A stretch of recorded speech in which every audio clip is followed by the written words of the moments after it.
too, a wanderer of time and space, a silent observer of the extraordinary and the unexplained. My journey has taken me across the vast tapestries of reality, witnessing wonders beyond imagination. But today, my friends, I step aside to introduce a tale not of my own adventures. Perhaps one day I shall regale you with my own chronicles. But for now, I invite you to delve into a narrative far more intriguing. Prepare for a heart-pounding journey through the labyrinth of parallel universes in Diverging Realities, Unraveling the Threads of Time. This electrifying adventure will hold you captive, balancing precariously on the razor's edge of suspense. Witness the extraordinary odyssey of David, a former Navy sailor, as he delves into a world beyond imagination, where his nightmares of World War III are not mere dreams, but haunting glimpses into a parallel reality. David's unique gift of lucid dreaming becomes his passport to an alternate world, running 2 years ahead of our own. Recruited by the military and DARPA for a mission fraught with danger and intrigue, he must inhabit the life of his other self in this mysterious parallel universe. His task? To gather crucial intelligence on the impending war with China, with the daunting aim of either preparing for an unavoidable conflict or altering the course of history to prevent it. As David navigates through the uncanny similarities and subtle discrepancies between these two worlds, he becomes a pivotal player in a game of cosmic chess. Every move he makes reverberates through the fabric of both realities, with the potential to save or doom millions of lives. This is not just a story. It's an expedition into the profound impact of one man's choices, echoing across the vastness of time and space. So brace yourself for a narrative that is as thought-provoking as it is exhilarating. Diverging Realities is a testament to the power of destiny, sacrifice, and the indomitable human spirit.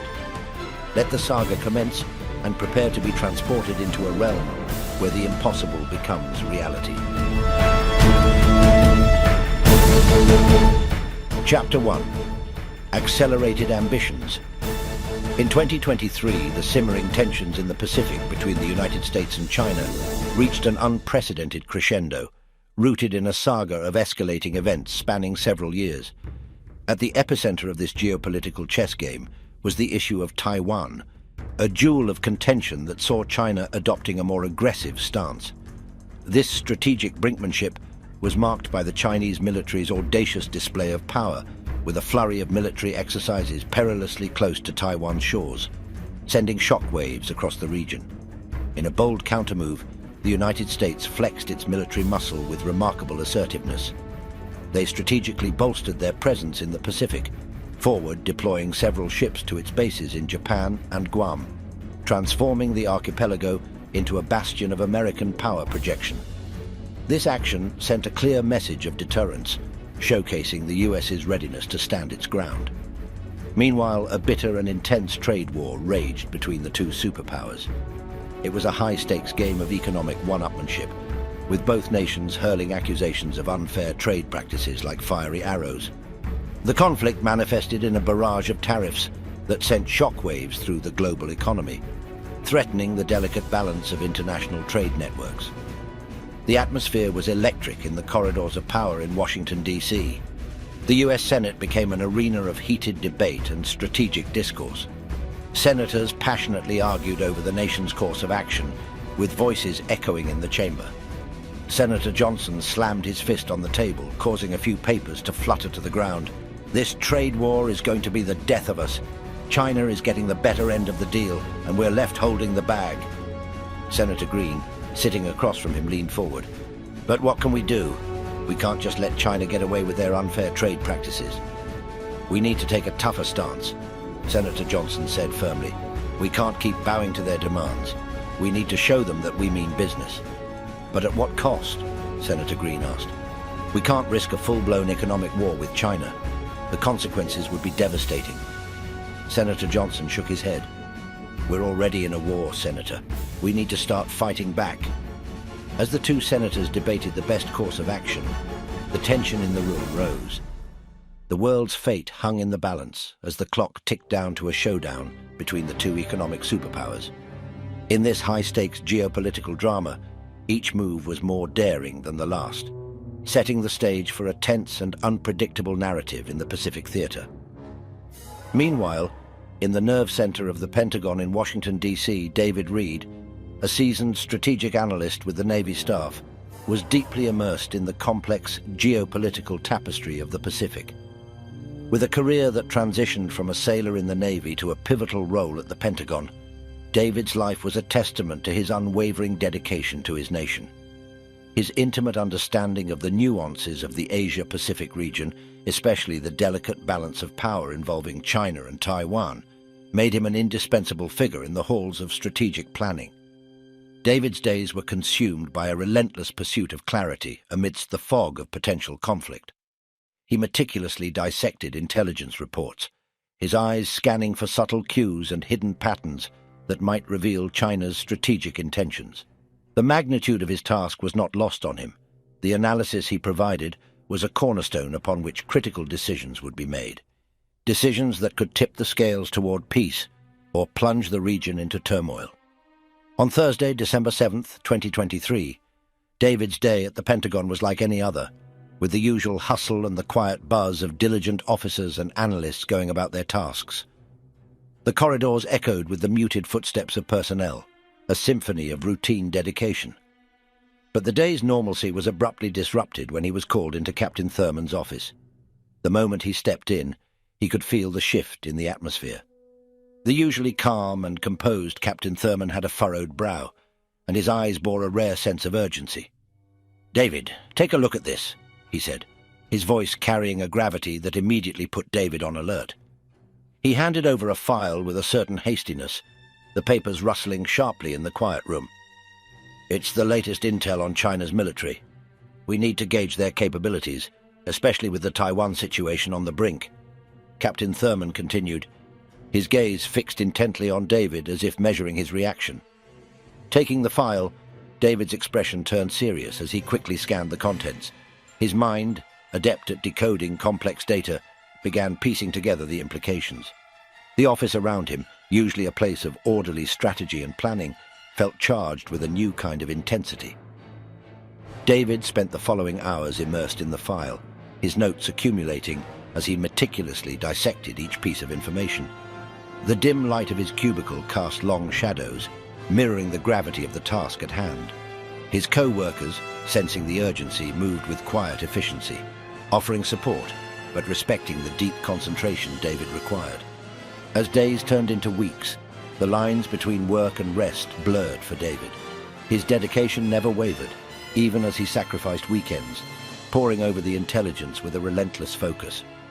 He knew the stakes were incredibly high, with the potential outcomes affecting millions. The report detailed a recent alarming encounter. A Chinese warship had daringly maneuvered dangerously close to a US Navy destroyer. Reading this, David felt a cold shiver run down his spine. "This is getting dangerously close," he whispered to himself, his voice a mix of concern and resolve. The memory of his Navy days, the thrill and peril of the sea, came flooding back.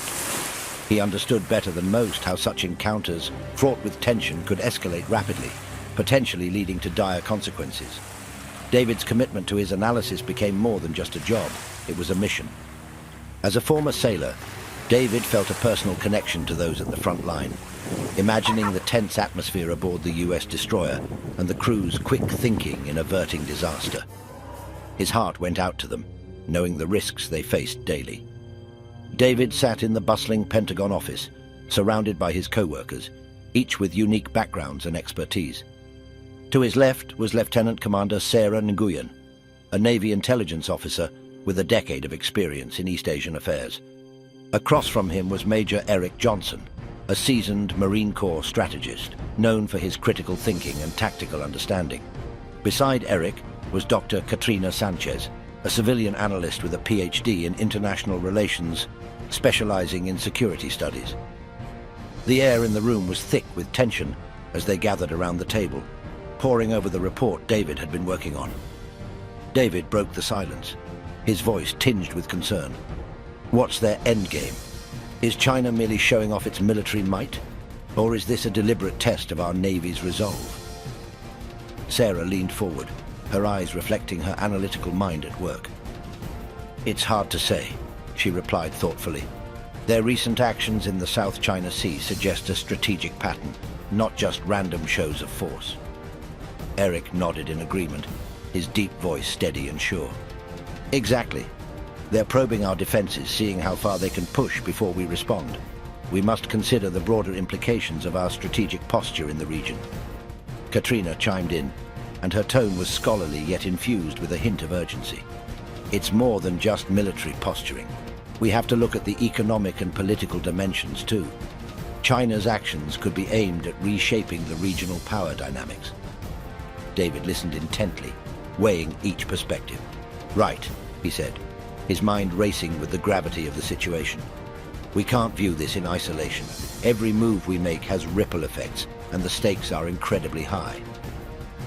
The group nodded in unison, understanding the complexity of the task at hand. Each brought a vital piece to the puzzle, their diverse backgrounds providing a comprehensive view of their challenges. The sense of responsibility was palpable as they continued to discuss and debate.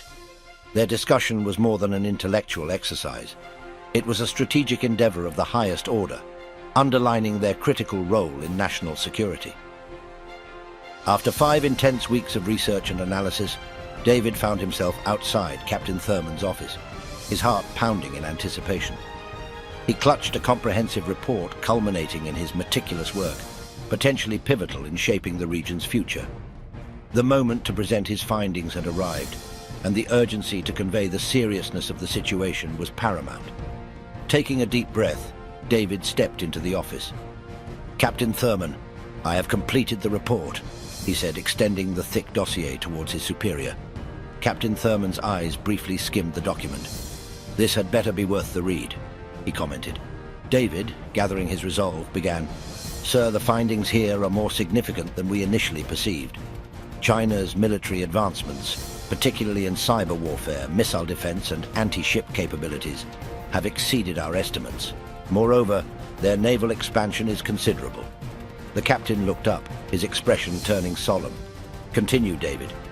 China's assertiveness, especially towards Taiwan and in the South China Sea, is escalating rapidly," David continued, his voice steady. "Their territorial ambitions are growing, and their military exercises near Taiwan signal a potential crisis. We must be prepared for any eventuality." Captain Thurman leaned back, his gaze fixed on David. After a moment of contemplative silence, he spoke. "David, your work on this report is exemplary. Your insights are crucial in understanding China's capabilities and intentions.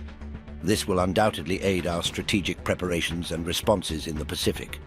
A wave of relief and pride washed over David. His exhaustive efforts had borne fruit. "Thank you, Captain Thurman," he replied, a hint of relief in his voice.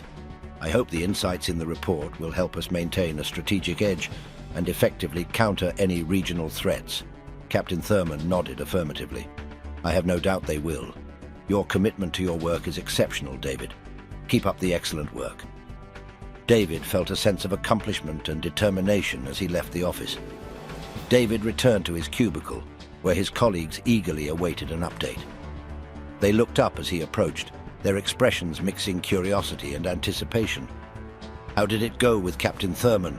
asked Lieutenant Commander Sarah Nguyen, her tone conveying interest and concern. David offered a small, reassuring smile. "It went well, thankfully. Captain Thurman received the report positively," he replied, his voice carrying a note of relief. "And I made sure to mention how instrumental your insights were. Thanks for all your help," he added, acknowledging the collaborative effort of his team. There was a brief exchange of smiles and nods among the group, a shared sense of accomplishment in their collective contribution.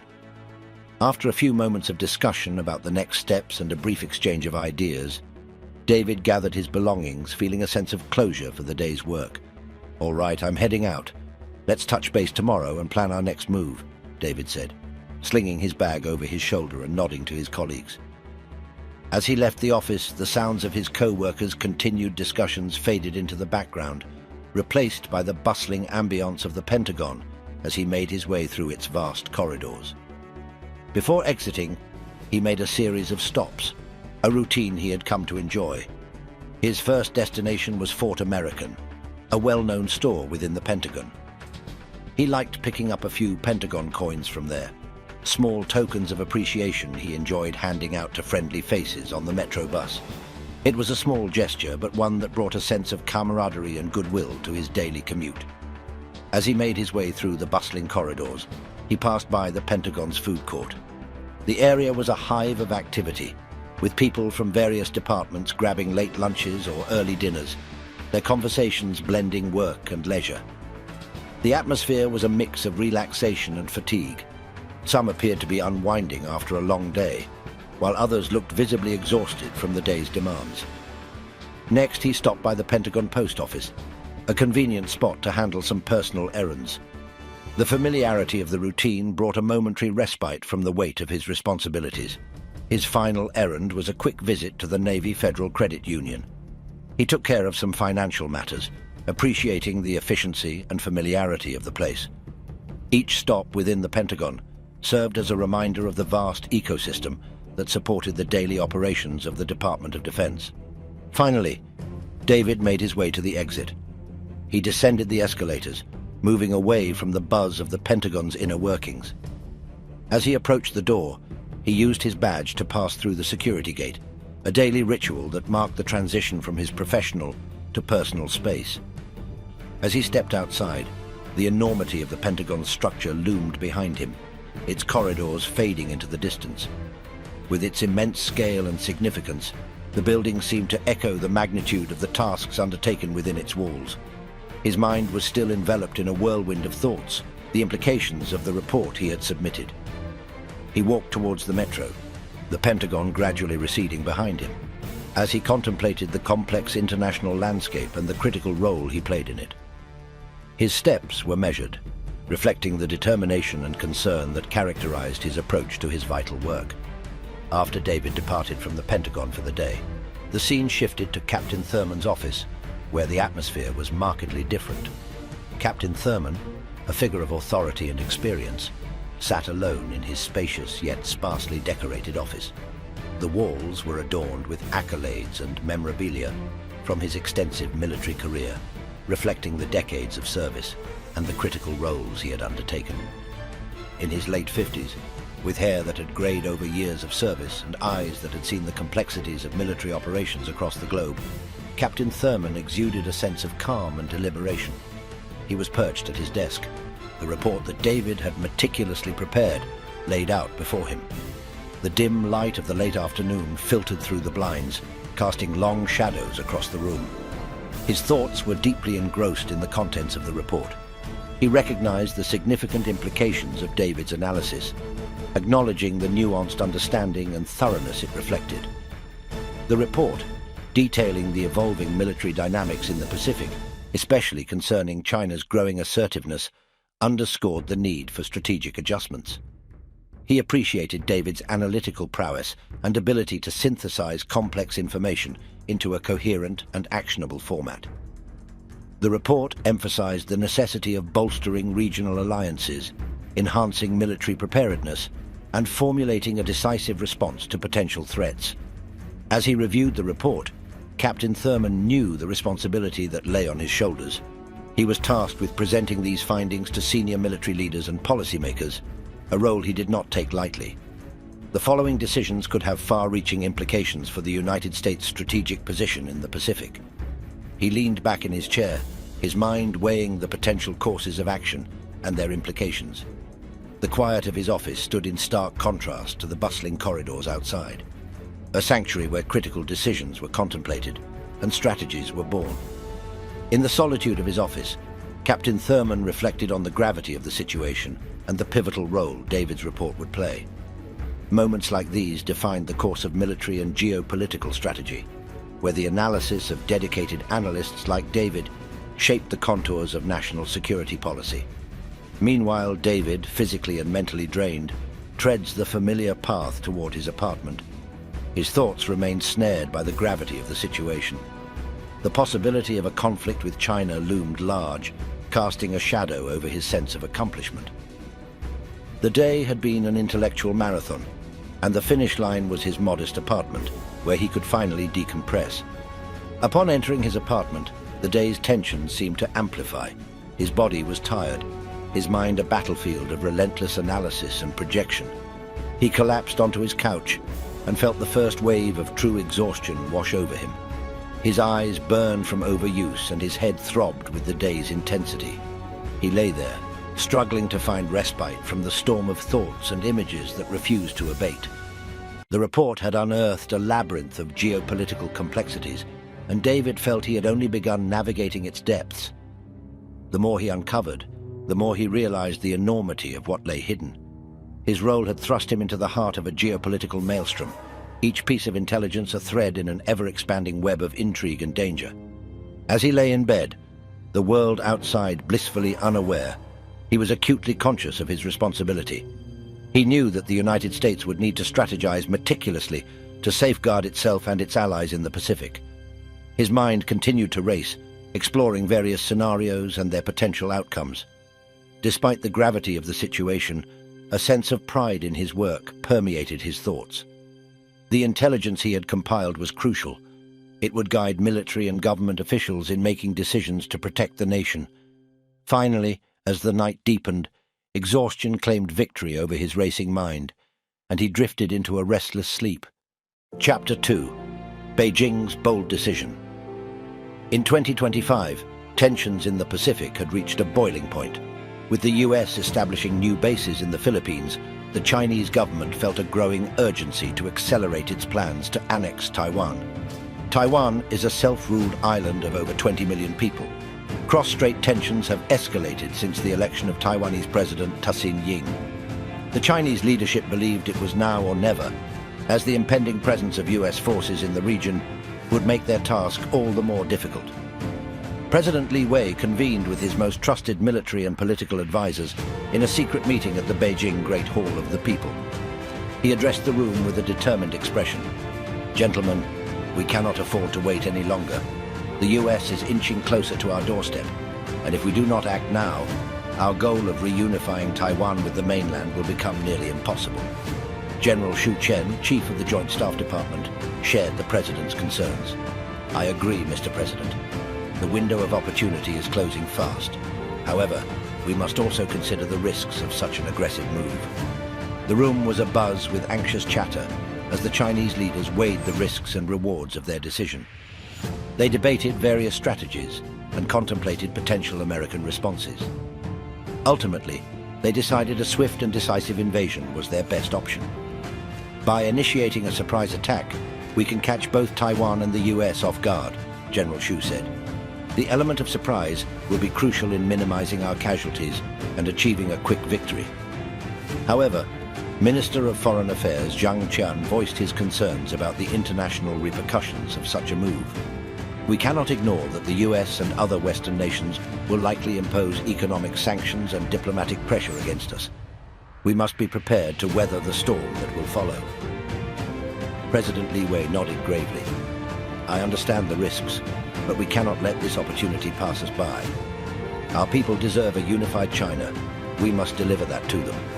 As tensions between the global superpowers reached a boiling point, the world's citizens held their breath, fearing the imminent outbreak of World War III.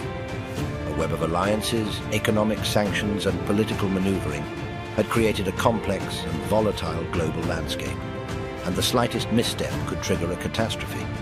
World leaders convened in Geneva for an emergency summit to find a diplomatic solution to escalating tensions between major powers. Representatives from the US, China, Russia, the European Union, and other key nations gathered to untangle complex disputes and negotiate economic policies and territorial boundaries. Thousands of protesters called for peace and disarmament outside the conference hall, reminding leaders of their enormous responsibility to avoid all-out conflict. After several days of heated discussions, a fragile agreement was reached. The major powers agreed to a series of measures to reduce tensions and address the conflict's underlying causes. Despite the fragile agreement reached at the Geneva summit, peace remained elusive. Skepticism and resistance from factions within the participating countries eventually led to the Accord's collapse. As diplomatic efforts faltered, the US and its allies decided that a show of force was necessary to maintain stability in the Pacific region. The US Navy and military made plans to deploy a formidable fleet of aircraft carriers, destroyers, submarines, and support vessels to strategic locations throughout the Pacific. They would be joined by military forces from allied nations, forming a powerful coalition determined to deter any aggressive actions and maintain the delicate balance of power. "We will proceed with the invasion," President Li Wei said. In the following days, the Chinese government covertly mobilized its forces. The People's Liberation Army, PLA, prepared for a lightning-fast assault with air, naval, and amphibious forces at the ready. The plan was to neutralize Taiwan's defenses and establish a foothold on the island before the US and its allies could intervene. As the invasion force gathered off the coast of Taiwan, the world remained blissfully unaware of the storm brewing in the Pacific. Under the cloak of darkness, the skies over Taiwan erupted into chaos as Chinese fighter jets unleashed a barrage of destruction. The night was shattered by the roar of engines and the shrieks of missiles as they hurtled toward their targets. Explosions lit up the sky, painting a horrifying portrait of conflict as they struck command centers, military bases, and even civilian areas with merciless precision. The ground trembled under the relentless assault. Smoke billowed into the air, mingling with the acrid stench of burning buildings and fuel. Fires raged uncontrollably, casting an ominous glow over the devastated landscape. The once peaceful night had turned into a terrifying spectacle of destruction and mayhem. On the shores, a new threat emerged. Chinese amphibious forces made their aggressive advance, their landing crafts spewing forth a relentless wave of troops and armored vehicles onto Taiwan's beaches. The sounds of warfare were deafening. The constant crackle of gunfire, the booming of artillery, and the desperate shouts of soldiers locked in fierce combat. Taiwanese defenders, caught off guard but determined, mounted a courageous resistance. They engaged the invaders in brutal close-quarter battles, the outcome of each skirmish critical to their survival. The air was thick with tension, each moment fraught with the risk of death or capture. Meanwhile, the waters surrounding Taiwan were dominated by the imposing presence of the Chinese Navy. A formidable armada, including destroyers, frigates, and aircraft carriers, loomed on the horizon, their advanced weaponry ready to unleash further havoc. Beneath the churning waves, submarines prowled stealthily, poised to deliver devastating blows. The clash between the Chinese invaders and Taiwanese defenders was fierce and unyielding. Each explosion, each burst of gunfire added to the cacophony of war, a grim symphony that underscored the high stakes of this conflict. As the world looked on, aghast, the battle for Taiwan teetered on the edge of spiraling into a global crisis. The possibility of US involvement loomed large, potentially escalating the conflict into a catastrophic war between superpowers. The fate of Taiwan, and perhaps the world, hung precariously in the balance as the night sky continued to blaze with the fires of conflict. Initially, many Chinese people supported the government's position on Taiwan, and the conflict with the US, a group of Chinese citizens, gathered in a cafe in Taipei, discussing the growing tensions between their government and the US. "Can't believe we're on the brink of war with the US," one of them said, shaking her head. "What are we going to do?" "I support our government's stance on Taiwan," another person replied, "but I don't want to see our country plunged into a war that could have devastating consequences." "But we can't back down now," a third person chimed in. "We need to show the world we won't be pushed around." "But at what cost?" the first person asked. "Are we willing to sacrifice thousands of lives and risk our economy for this?" The conversation was heated, with emotions running high. The group knew the situation was complex and high stakes, but they needed help to satisfy everyone. The group fell silent, each lost in their thoughts about the uncertain future ahead. They knew that the decisions made by their leaders in the coming days and weeks could have far-reaching consequences, not just for their countries, but for the entire world. As news of the impending conflict in the Pacific region spread, anxiety swept through the US, leaving many feeling helpless and uncertain. At the grocery store, people frantically filled their carts with non-perishable items, bottled water, and other essentials. "I can't believe this is happening. We need to be prepared for the worst," one shopper said to another as they rushed down the aisles. "I know, it's like something out of a movie," the other shopper replied, tossing a few more cans of soup into their cart. At the gas station, a similar scene unfolded as drivers lined up to fill their tanks. "Are you hearing what's going on?" We might be headed to war, one person said to the next in line. I heard. It's crazy. I'm just trying to make sure I have enough gas to get out of here if things get bad, the other person replied, holding a gas can. As the lines grew longer, tensions mounted, and people began to panic. What if they start rationing gas? What are we supposed to do then? One person asked, their voice shaking. We'll have to figure something out. We can't just sit here and wait for the worst to happen, another person replied, glancing nervously at the sky. The air was thick with uncertainty and fear as people tried to prepare for what was to come. No one knew what the future held, but they all knew they needed to be ready for anything. The atmosphere of fear and uncertainty permeated daily life. In schools, teachers tried to reassure their students while discussing the possible implications of war in age-appropriate ways. Parents hugged their children tighter, holding them close as they attempted to shield them from the grim reality looming on the horizon. On the streets, people could be seen glued to their smartphones, constantly refreshing news websites and social media feeds for updates on the unfolding crisis. Conversations in coffee shops, offices and homes revolved around the escalating tensions and the potential consequences of a full-blown conflict. The national mood was heavy with tension and unease. Neighbors spoke in hushed tones about the prospect of conscription, air raids and attacks on American soil. Communities organized preparedness meetings to discuss emergency plans and establish communication networks in the event of a disaster. As the nation braced for the storm about to unfold, the US government took action to strengthen its defenses. Military bases were put on high alert, and reserves were activated to bolster the ranks of the armed forces. Anti-missile defense systems were tested and deployed to strategic locations, while emergency drills and evacuation plans were updated in major cities. The weight of the impending conflict bore down on the American psyche, and the nation stood on a knife's edge. As World War III loomed ever closer, the hope for a peaceful resolution remained. But fear, panic, and uncertainty cast a dark shadow over the US and the world. David jolted awake, his heart pounding in his chest as he emerged from the depths of his disturbing nightmare. Beads of perspiration glistened on his forehead, evidence of the intensity of the dream that had consumed his sleep. It took a few moments for his racing mind to catch up with reality and realize that the devastating conflict he had witnessed was confined to the realm of dreams. He let out a shaky breath, grateful it was just a figment of his imagination. The weight of the impending conflict still lingered, its presence a constant reminder of the fragile state of the world. The tensions between the US and its adversaries were palpable, the fear of an all-out war a daily reality. David sat up in bed, his thoughts swirling with relief and lingering unease. The nightmare had served as a stark reminder of the dire consequences if diplomatic efforts failed. It was always the same, a grim reminder of his reality. In the nightmare, he saw China's military machine in full swing, with their troops crossing the Taiwan Strait and setting up their flag on Taiwanese soil.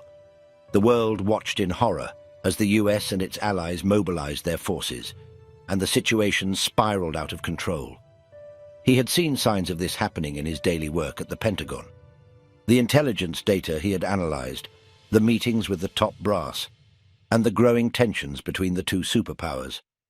They were all leading to a single event that could change the course of human history. As he sat in his bed, trying to calm his racing heart, he couldn't shake the feeling that his nightmare was a harbinger of something terrible on the horizon. As he gathered himself, he allowed his mind to focus on the tasks that lay ahead. The urgency of his work as a strategic analyst at the Pentagon became all the more apparent. He couldn't afford to dwell on the nightmares that haunted his sleep. Instead, he needed to channel his energy into finding solutions, preventing the nightmare from becoming a grim reality. Taking a deep breath, he swung his legs over the edge of the bed and planted his feet firmly on the ground. He steadied himself, drawing strength from the conviction that his contributions mattered, that his tireless efforts could make a difference. The weight of the world's uncertainties may rest upon his shoulders, but he refused to let it crush his spirit. He pushed himself forward with a renewed sense of purpose, ready to face the day's challenges. He knew that time was of the essence, that the first shot had not yet been fired, and he was determined to ensure it never would be. As he stepped out of his bedroom and into the world, his resolve burned bright. a beacon of hope amidst the gathering storm.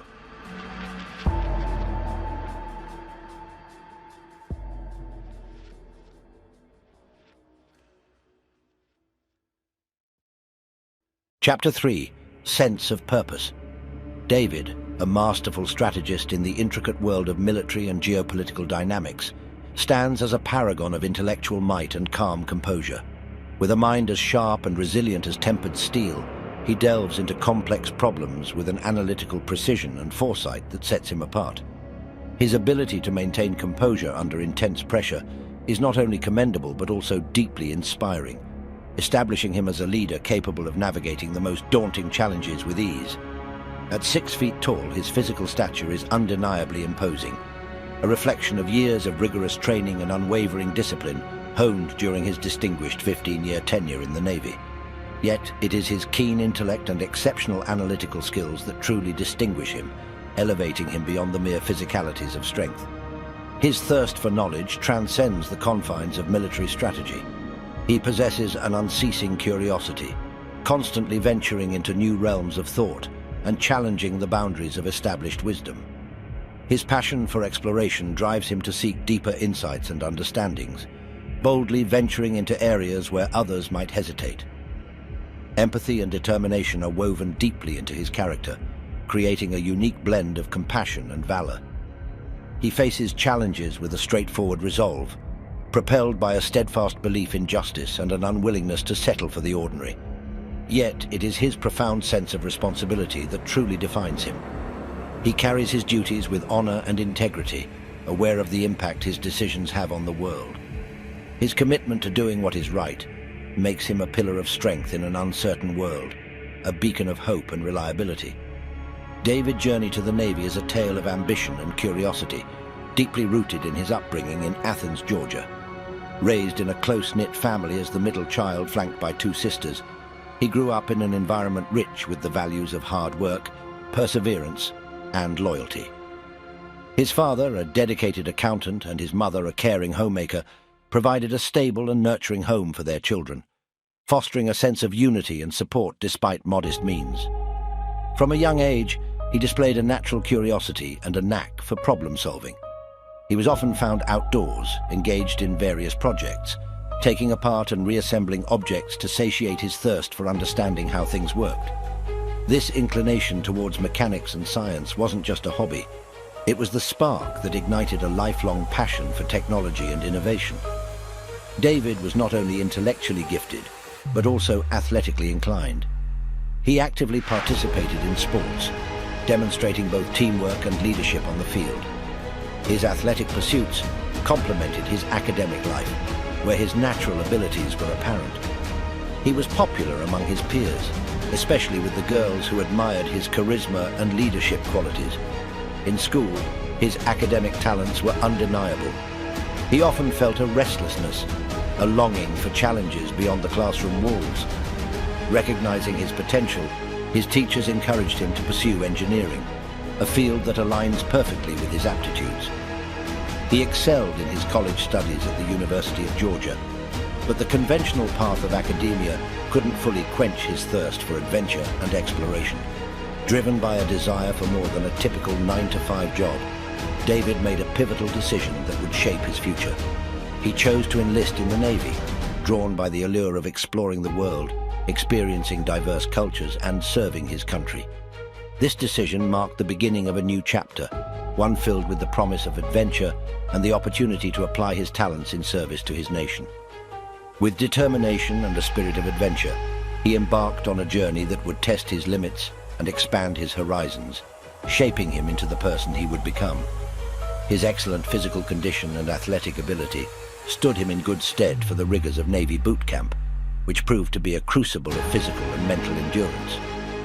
The early mornings began with intense physical training, where he ran, swam, and tackled demanding obstacle courses, pushing his limits like never before.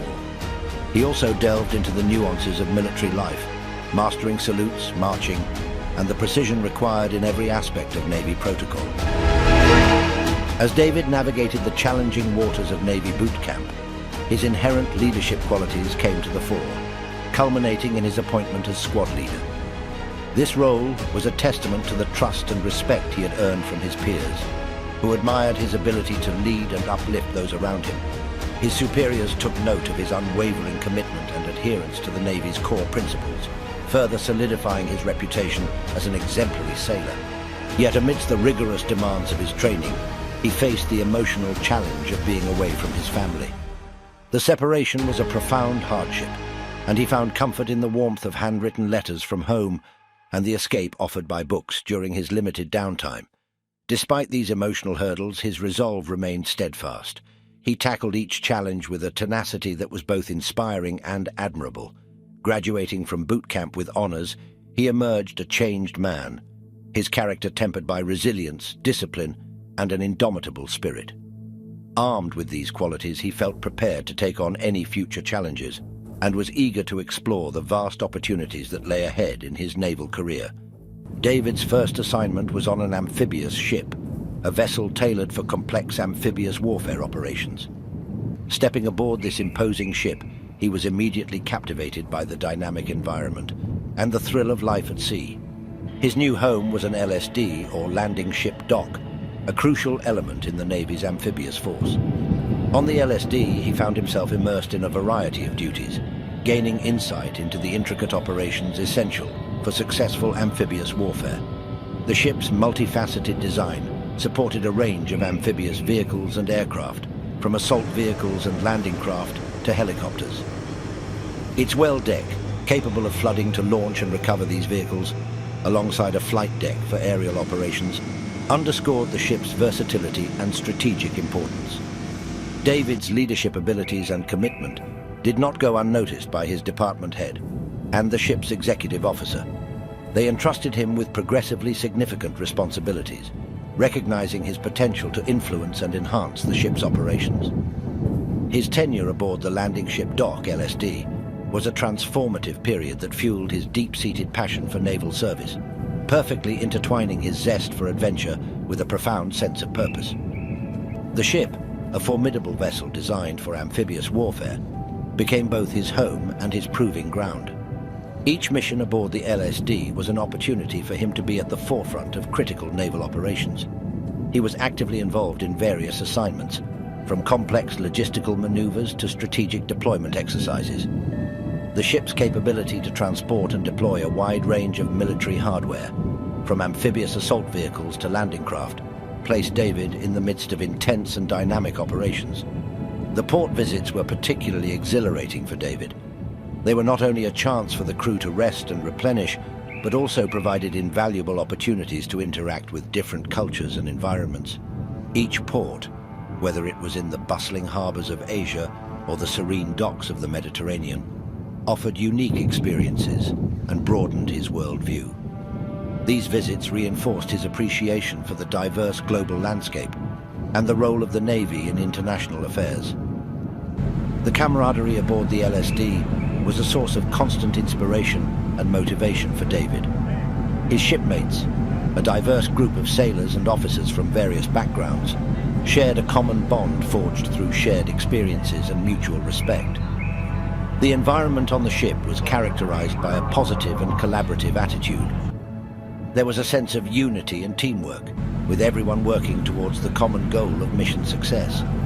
The sailors' and officers' collective dedication to their duties and their unwavering spirit in the face of challenges created a highly motivational atmosphere. David's interactions with his shipmates and his participation in the ship's operations honed his leadership skills and strategic thinking. He thrived in this environment, pushing himself to new heights of excellence and professionalism. The experience of leading and working alongside his fellow sailors deepened his commitment to the Navy and its mission.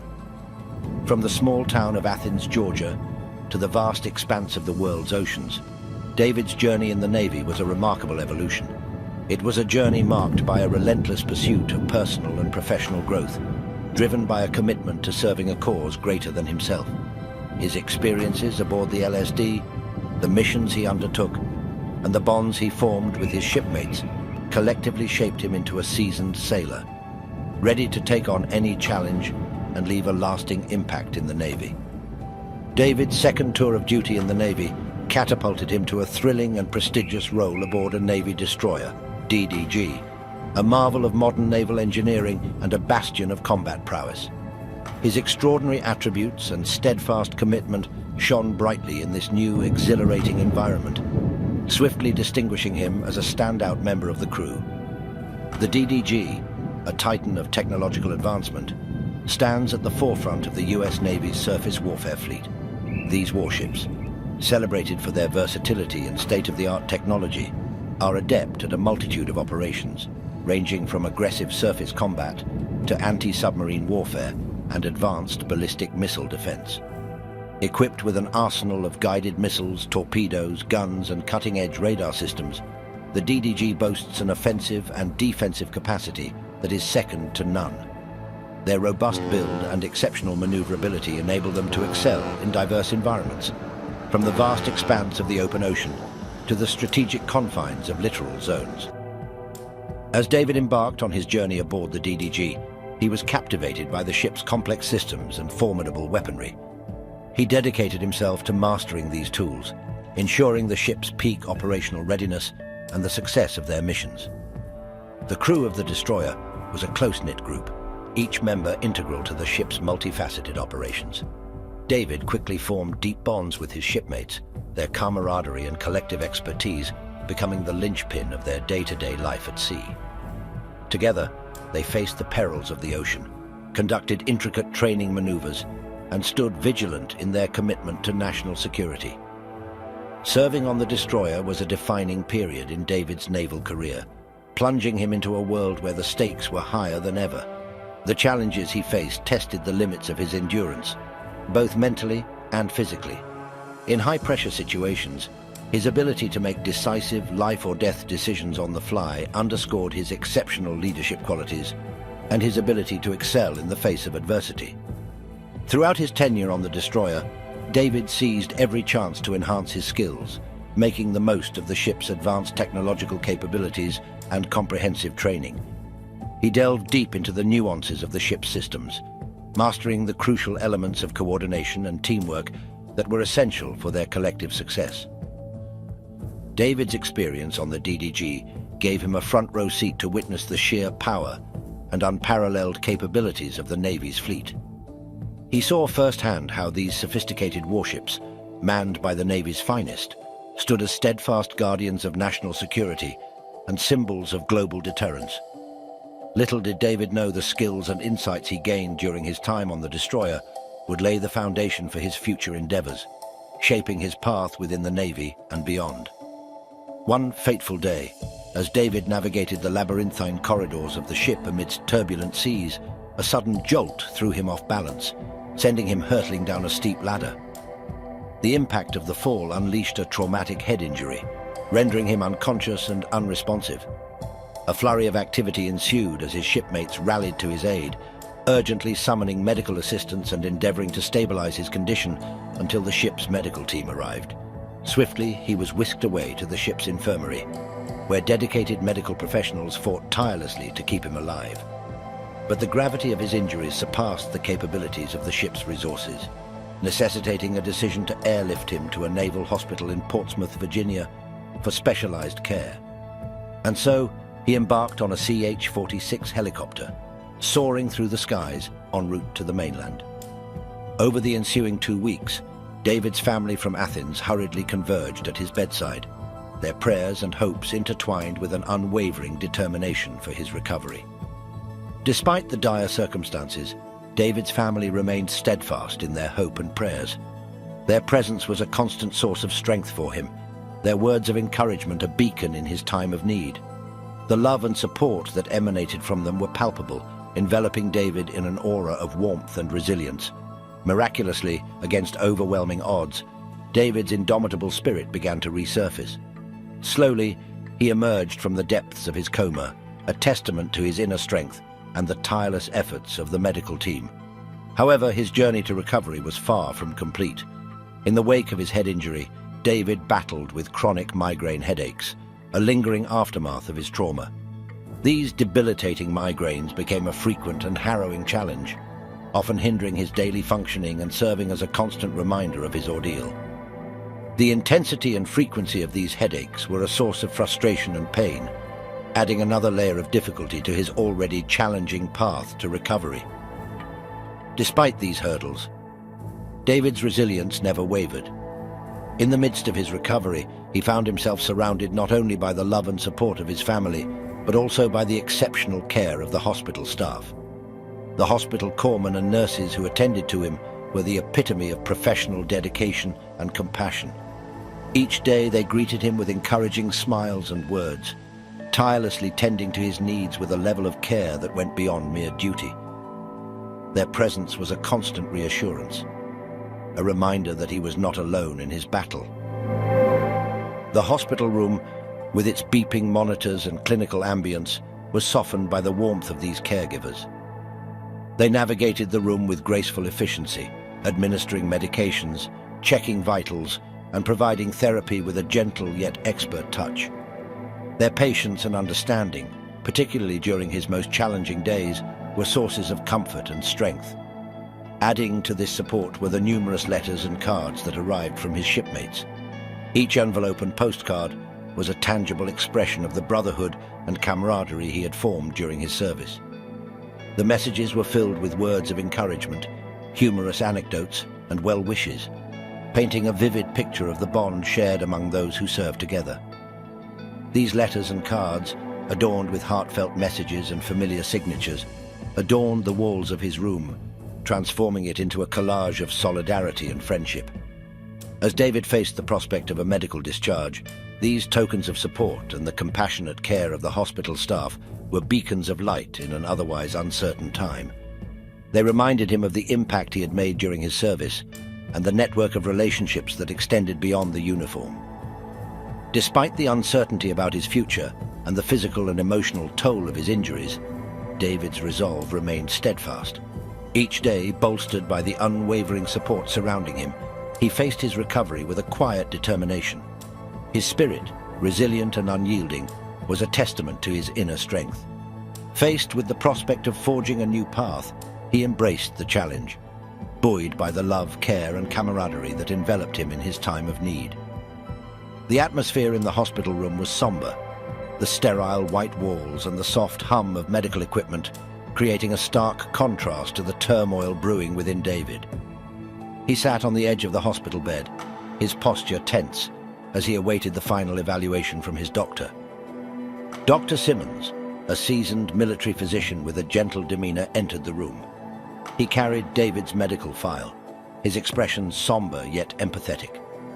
"David," he began, his voice soft but firm, "I've reviewed your latest tests and evaluations. I'm afraid the extent of your injuries means active naval service isn't an option anymore." David's heart sank at those words. He had braced himself for this possibility, but hearing it confirmed was a different reality altogether. He felt a profound sense of loss, a void where his naval aspirations used to be. "I understand, Doctor," David replied, his voice steady but tinged with unmistakable sadness. "But what does this mean for my future? The Navy is all I've known." Dr. Simmons sat beside David, offering a comforting presence. "I know this is hard and it's a lot to process, but this isn't the end of the road for you. There are many ways you can continue to contribute to serving. It's just going to be a different path from what you had planned." David nodded slowly, digesting the words. His mind raced with questions about his future, but a resilient part of him clung to hope. "I've always faced challenges head-on, Doctor. I guess this is just a new kind of challenge." "That's the spirit," Dr. Simmons said with a supportive smile. "You've shown incredible strength and dedication. Those qualities will serve you well, no matter what you choose to do next." Upon his discharge from the hospital, David found himself at a significant crossroads in his life. The decision of Veterans Affairs to grant him a 75% disability rating was a bittersweet conclusion to his naval career. Physically, he remained in excellent condition, a testament to his rigorous training and discipline. Mentally, his intellect was as sharp as ever, undiminished by the trials he had faced. As he stepped out of the hospital, a flood of mixed emotions washed over him. The reality of his medical discharge from the Navy, an institution that had been a cornerstone of his identity, loomed large. It was a profound change, one that marked the end of a significant chapter in his life. Yet, beneath the surface of this profound sense of loss, there stirred a resilient undercurrent of determination. The experiences and lessons learned during his time in the Navy had molded him, but they did not confine the totality of who he was or who he could become. David recognized that while one path had closed, others were opening. The future lay before him, uncharted and undefined. It was a path different from the one he had once envisioned in his Navy blues, but it was a path he was ready to tread with the same bravery and resolve that had characterized his naval service. He understood that his journey ahead would be filled with new challenges and opportunities, and he was prepared to embrace them. After leaving the hospital, David allowed himself a 30-day period of rest and reflection, a much-needed respite to recalibrate and plan his next steps. During this time, he contemplated his future, reflecting on the skills and experiences he had gained during his naval service. With a bachelor's degree already in hand, a result of his commitment to furthering his education through PACE courses and online classes while on active duty, David was well prepared for the transition into a new career. His determination and proactive approach soon bore fruit. He successfully landed a position as an action officer on the Navy staff at the Pentagon, a role that perfectly aligned with his expertise and passion. This opportunity was not just a job for David. It was a continuation of his service in a new capacity, allowing him to utilize his naval experience and academic qualifications to contribute meaningfully. At the Pentagon, David immersed himself in his work with the same zeal and commitment that he had demonstrated at sea. His role as an action officer involved working on advancing the Navy's strategic goals.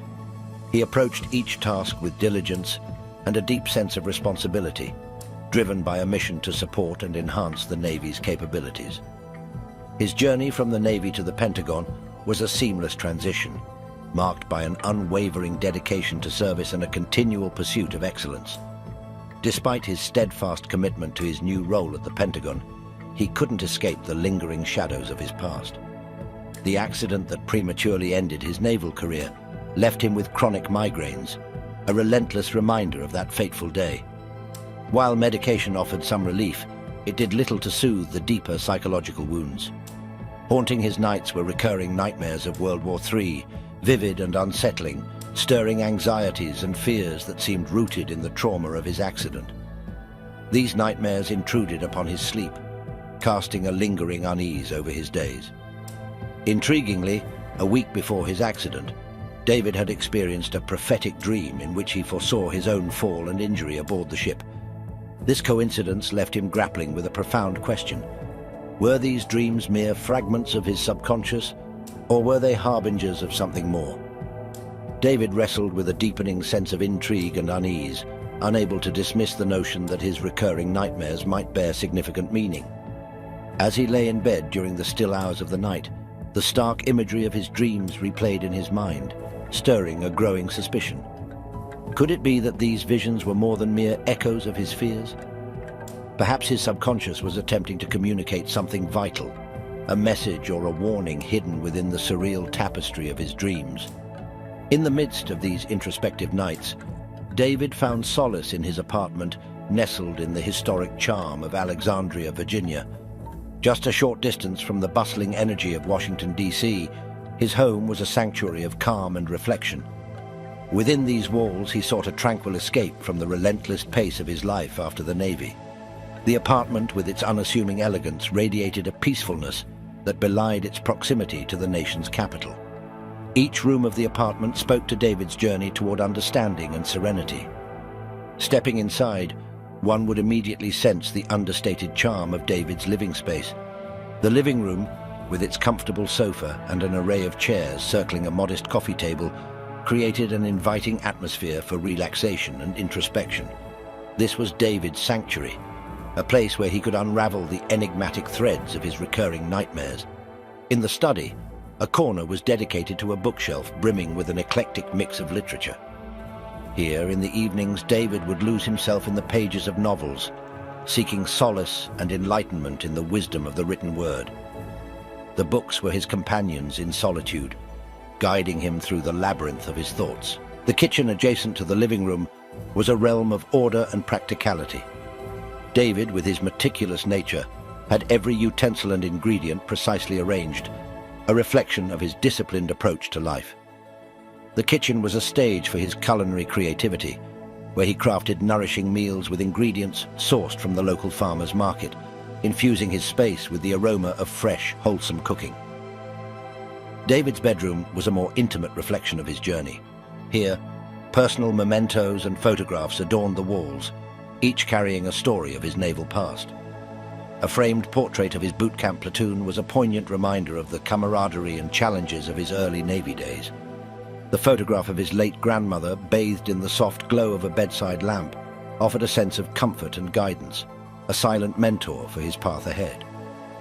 Outside the apartment, Alexandria bustled with life, its streets lined with elegant trees and well-kept lawns, creating a picturesque setting.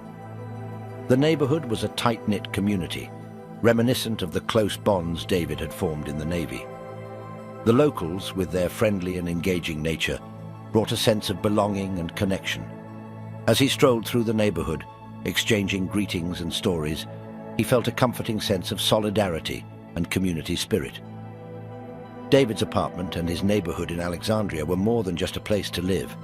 They were integral parts of his journey toward healing and understanding. In this environment, he found the strength to confront his inner demons and the support to continue his quest for meaning and purpose after his time in the Navy. The local coffee shop, a cherished gathering spot, offered a comforting respite from the demands of the day. Here, he indulged in his favorite brew, savoring each sip as he engaged in conversations with fellow coffee enthusiasts and exchanged stories of their daily triumphs and tribulations. The neighborhood parks, with their verdant landscapes and winding trails, provided a serene escape, offering a space for contemplation and rejuvenation amidst nature's embrace. In these moments, surrounded by the harmonious hum of his community, David felt a deep sense of belonging and purpose, a continuation of the bonds he had forged during his military service. In Alexandria, David discovered a haven aligned with his core values of simplicity, community, and a purpose-driven life. Though his apartment and surroundings were not extravagant, they provided him with everything he needed to experience comfort and fulfillment. He embraced the beauty of simplicity, finding solace and contentment in the small pleasures of life, such as savoring a steaming cup of coffee in the morning or taking leisurely walks in the nearby park. Amidst the unpredictable nature of the world, he drew strength from the familiarity and stability of his home and the tight-knit community that enveloped him. One neighbor who played a significant role in his life was Rich Jones, a retired Navy captain whose storied career was a testament to his unwavering dedication and unparalleled leadership. Throughout his time in the Navy, Rich had embarked on countless daring missions that pushed the boundaries of what was possible. From covert operations in enemy territories to leading multinational task forces in the face of imminent danger, his name had become synonymous with bravery and strategic brilliance. As a Navy captain, Rich had commanded formidable naval vessels, steering them through treacherous waters with unwavering resolve. His leadership had been tested in the crucible of combat, where split-second decisions could mean the difference between victory and defeat. Time and time again, Rich had demonstrated his unwavering commitment to the mission and the safety of his crew, earning him the respect and admiration of all who served under his command. His career had taken him to the farthest reaches of the globe, from the icy waters of the Arctic to the sweltering heat of the Persian Gulf. He had been at the forefront of critical naval operations, ensuring the safety of vital shipping lanes and safeguarding his nation's interests. From leading search and rescue missions to coordinating complex amphibious assaults, Rich had seen it all and emerged as a paragon of leadership and courage. Rich's presence in the neighborhood was a constant reminder of the sacrifices made by those who served in the armed forces. His stories of triumph and resilience in the face of adversity ignited a fire within David, fueling his sense of purpose and reminding him of the extraordinary bond shared by military personnel. Through their conversations, he gained a deeper appreciation for the deep camaraderie that defined their noble profession and the unbreakable spirit that united them as brothers and sisters in arms. As David navigated the complexities of his journey, he knew that he could always count on Rich's wisdom and guidance, a stalwart presence that reminded him of the unyielding spirit of the Navy and the bonds that transcend time and distance. Each morning, David's routine unfolded with a comforting rhythm. He began his day by savoring the invigorating aroma of a freshly brewed cup of coffee, allowing its warmth to awaken his senses. With the morning sun filtering through his windows, he would tune into the news, staying informed about the world's current events. As he embarked on his daily walk to the metro station, the quiet streets of Alexandria served as a backdrop for his contemplative reflections. Engaging in conversations with his neighbors along the way, he relished the diverse perspectives and rich tapestry of ideas that surrounded him, deepening his understanding of the world and strengthening the bonds of community. Once aboard the metro, the familiar sounds of the train's gentle rumble and the rhythmic clatter of its wheels created a soothing ambience. Amidst the diverse group of commuters, David found solace in the unspoken sense of camaraderie that permeated the journey to the Pentagon. Conversations would naturally spark, bridging gaps in experiences and fostering connections between individuals who shared a collective purpose. Politics, current events, personal anecdotes and family stories would intermingle, weaving a tapestry of human connection amidst the hustle and bustle of the commute. Arriving at the Pentagon security checkpoint, David's identification badge symbolized the trust and responsibility bestowed upon him as a member of the Navy staff. The weight of his role and the significance of his contributions to national security resonated with him.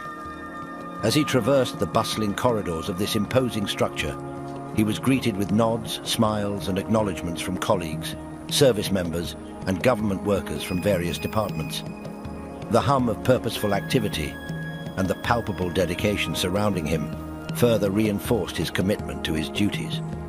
Despite his medical discharge and challenges, David remained steadfast in his pursuit of purpose within the Navy staff. He had learned that life's unexpected turns often presented new opportunities for growth and fulfillment. The Pentagon stood as a constant reminder of this invaluable lesson, a sanctuary where every interaction, every badge and every corridor pulsed with a resounding sense of purpose. As he settled into his office and embarked on his daily tasks, his thoughts momentarily shifted to the haunting remnants of his recurring nightmare. In those silent moments, he fervently wished that his dream would never become a reality.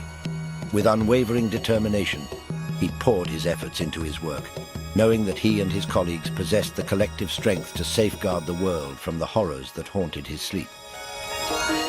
David's daily routine was not just a series of actions.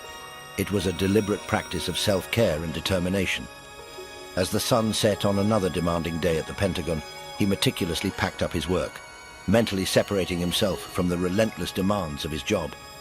Stepping into the bustling metro station, he sought solace in a familiar ritual. Settling into a seat, he would immerse himself in the pages of a gripping novel, allowing the words to transport him to distant realms and momentarily liberate his mind from the burdens of reality. Arriving at his apartment building, a surge of adrenaline coursed through his veins, a signal for the transformative workout that awaited him at the building's gym. The rhythmic hum of the treadmill became a cadence for his thoughts, each step propelling him forward and enabling him to process the events of the day. The intensity of his physical exertion served as a release valve, dissipating the accumulated tension and fostering clarity of mind. Post-workout, David approached the task of nourishing his body with the same meticulousness that characterized his professional endeavors. He would prepare a delectable and nutritious meal with purposeful precision, relishing each bite as a testament to his commitment to self-care. The flavors danced on his palate, fueling his body and his determination to make a meaningful impact on the world. As he settled onto his couch, a book in hand, he intended to escape into the realms of fiction. However, his ever-driven and contemplative mind often traversed less traveled paths. Lost in introspection, he pondered the magnitude of his potential influence, pondering the power of his actions in shaping the course of history. Though his routine brought him a sense of stability and control, his tranquility was frequently interrupted by the chilling embrace of his recurring nightmares. For weeks on end, David had been haunted by harrowing visions of the US and China teetering on the precipice of an all-consuming conflict. The absence of gunfire in his dreams did little to quell the looming threat of violence that permeated every facet of the imagined catastrophe. The weight of responsibility pressed upon him, a profound awareness that the world, on the brink of the abyss, required his unwavering dedication to avert the impending disaster. Each time he awoke from these nocturnal ordeals, drenched in sweat and his heart racing, his mission's stark reality crystallized. Despite the rational voice of reason assuring him that it was merely a dream, the indelible sense of foreboding lingered. The ever-mounting tensions in the global political arena served as a persistent reminder of the perilous path ahead. The gravity of his work, intertwined with the significance of his role, propelled him forward with renewed determination. Every morning, as the sun painted the sky with hues of possibility, David awakened with resolute purpose. He understood that he bore responsibility, not just to himself, but to humanity at large. He recognized the imperative to navigate the treacherous waters of geopolitics, to strive for peace in the face of mounting adversities. The weight of his duty settled on his shoulders, serving as both a constant reminder and a beacon of hope. He knew that through his unwavering commitment and unwavering dedication, he could contribute to shaping a future that defied the nightmares that plagued him. And so, with steely resolve, he embarked on each new day, fortified by the knowledge that his efforts, no matter how seemingly small, held the potential to tilt the scales away from darkness and towards a world bathed in the light of possibility. Chapter 4. Collaboration for National Security. David sat in his usual spot in the Pentagon office, deeply engrossed in his current analysis, when his phone rang. Glancing at the caller ID, he saw it was Captain Thurman. With a sense of curiosity, he answered, "Captain Thurman, this is David." "David, I have some news for you." Captain Thurman's voice came through the line, clear and tinged with excitement. "You've been selected for a special assignment with the Office of Naval Research. I recommended you personally." David's heart skipped a beat. The Office of Naval Research was a prestigious and highly sought-after posting. "That's incredible, sir. I'm honored," he replied, trying to maintain a composed demeanor despite the rush of adrenaline. "This isn't just any assignment, David. You'll be leading a special access program. It's a top-tier, highly classified project that's crucial to our naval capabilities, especially with the ongoing tensions in the Pacific," explained Captain Thurman, his tone conveying the gravity of the role. David felt the weight of responsibility settles on his shoulders. "I understand, sir. I'm ready to take on this challenge. You'll be working closely with the Defense Advanced Research Projects Agency, DARPA, and some of the brightest minds globally. The work is intense, but I know you'll find it rewarding. This program is about pushing the boundaries of what's possible, and I can't think of anyone better suited for it than you." Captain Thurman continued, his words infusing David with a sense of pride and purpose. The opportunity to collaborate with DARPA and contribute to groundbreaking technological advancements was precisely the kind of challenge David thrived on. "Thank you, sir. I won't let you down. I'm eager to get started and see what we can achieve." After hanging up, David took a moment to process the news. He was about to embark on one of the most challenging yet exciting chapters of his career. The chance to be at the forefront of innovation and contribute to maintaining the US's edge in technology and defense was a dream come true.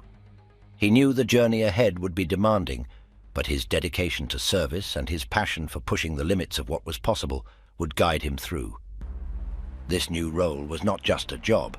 It was a mission, one that he was ready to embrace with every ounce of his skill and determination.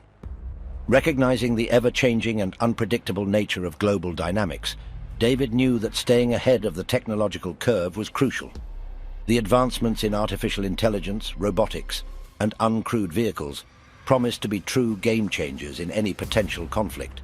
With an unwavering sense of purpose, he dedicated countless hours to ensuring the seamless execution of his program, fostering strong collaboration among stakeholders, and maintaining a laser-sharp focus on the US's national security priorities. In his role, David faced multifaceted challenges, from navigating complex political landscapes to managing diverse stakeholders with competing interests.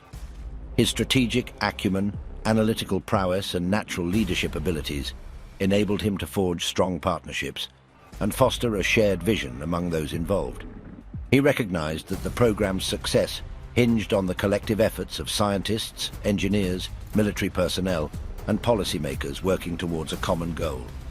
Over time, David established strong professional and personal relationships with several individuals from DARPA. Among them was Dr. Emily Brown, a brilliant scientist with whom he had forged a particularly close bond. They had spent countless hours discussing the intricacies of their respective projects and exploring potential areas for collaboration. David had an important meeting scheduled with Dr. Brown and her team on this day. They were set to discuss the progress of their joint research initiative and determine the next steps for the project. As he entered the conference room, he was immediately struck by its sleek and modern design. The walls were made of floor-to-ceiling windows, providing a stunning view of the Washington, D.C. skyline. The furniture was minimalist and functional, with comfortable chairs arranged around a large, oval-shaped table. The room was brightly lit, but not overwhelmingly so, with just the right amount of lighting to create a professional and inviting atmosphere. The air was cool and crisp, with a subtle hint of the aroma from the fresh coffee that had been set up on a side table. As he exchanged friendly greetings with Dr. Brown and her colleagues, he couldn't help but feel a sense of focus and determination in the air, camaraderie and collaboration. This was a space where ideas were born and problems were solved, and David was proud to be a part of it. Dr. Brown began the meeting with a presentation on her team's latest technological breakthroughs. David listened intently, impressed by the ingenuity and dedication of the DARPA researchers. When it was his turn to speak, he stood up and took a deep breath before addressing the group. Thank you for the opportunity to speak today. As you all know, the Navy's requirements are constantly evolving, and we are always on the lookout for new technologies that can help us maintain our edge in the Pacific. Can you tell us more about the capabilities and limitations of the system? How does it compare to existing technologies in the same space? And how soon do you think it could be integrated into our programs? David's questions were met with nods of approval from the other attendees, eager to learn more about the potential of this cutting-edge technology. As the meeting progressed, it became clear that the collaboration between ONR and DARPA was not only fruitful, but also essential to the success of their shared mission. As the meeting ended, David and Dr. Brown took a moment to catch up personally. They shared stories about their families, hobbies, and the challenges they faced in their demanding careers. Their connection went beyond the professional realm, and they had come to care for one another genuinely. These personal relationships made their work more enjoyable and fostered a level of trust and understanding that was vital to their collaboration. Thank you for coming in today, David. It was a pleasure seeing you again, said Dr. Brown, extending her hand. The pleasure was mine, Dr. Brown. It was great to see your team's progress on the new technology, David replied, shaking his hand. I appreciate your input on the potential applications within the Navy's SAP. Your feedback will be invaluable as we move forward, said Dr. Brown. Of course, I'm happy to help in any way I can, said David. I think we should schedule another meeting soon to dive deeper into how we can collaborate on this project, suggested Dr. Brown. I agree. I think there's a lot of potential here for us to work together and drive innovation within the Navy and Marine Corps, replied David. Excellent. I'll call you to schedule a follow-up meeting, said Dr. Brown. Sounds good. Looking forward to it, said David, smiling. Me too. Have a great day, said Dr. Brown, waving as David left the room. Exiting the conference room, David felt a sense of fulfillment and motivation as he reflected on the significance of the collaboration between his team and DARPA. He recognized the importance of their work in safeguarding their nation's security, and he was proud to contribute to this crucial mission. Despite the constant reminder of his recurring nightmare, David had faith in the efforts of his colleagues to prevent such a catastrophic event from unfolding. He knew that the stakes were high, and the challenges they would face were immense, but he was confident that their collective expertise and determination would ultimately prevail. David settled into his favorite armchair as the sun dipped below the horizon, casting a warm glow over the room. It was quiet moments like these that allowed him to reflect on the weight of the world resting on his shoulders. He reached for the remote control and turned on the television, tuning in to the familiar theme music of 60 Minutes. Tonight's episode promised a special report on the escalating tension between China and the US in the Pacific region. The soothing voice of the news anchor filled the room, drawing David's attention away from the world outside and into the realm of international affairs. He watched as images of US Navy ships and Chinese vessels flashed across the screen, capturing the intensity and gravity of the situation. "Good evening and welcome to 60 Minutes, the news anchor began. "I'm Dan Jones, and tonight we delve into the heart of the rising tensions between China and the US in the Pacific." David leaned forward, and his eyes fixated on the screen. This was no ordinary news report. It was a glimpse into a world where every move carried the potential to shape the course of history. The screen transitioned to footage of naval experts discussing the recent close encounters and near misses that had become all too common in the region. The tension in their voices mirrored the gravity of the situation. "The Pacific has become a hotbed of activity," one analyst explained. "These close calls between US Navy ships and Chinese vessels have brought us to the brink of conflict. We're walking a tightrope, and the world is watching." As the camera panned to another expert, David couldn't help but feel a sense of urgency. This was not a mere spectacle to be observed from a distance. It was a real and present danger that demanded action. "Our sources indicate that these encounters are happening with increasing frequency," the expert continued. "Both sides are testing each other's limits, and the risks are tremendous. The consequences of a miscalculation could be catastrophic." David nodded solemnly, his mind grappling with the enormity of the situation. He knew the delicate balance between asserting dominance and avoiding an all-out conflict. In these uncertain times, every move mattered. The news report then shifted to an interview with a naval analyst, offering more profound insights into the complexities of the Pacific situation. The analyst's words carried a weight that resonated with David's understanding. "The Pacific region has always been a strategic flashpoint," the analyst explained, "but these recent activities have taken tensions to unprecedented levels. The world holds its breath, hoping for a peaceful resolution."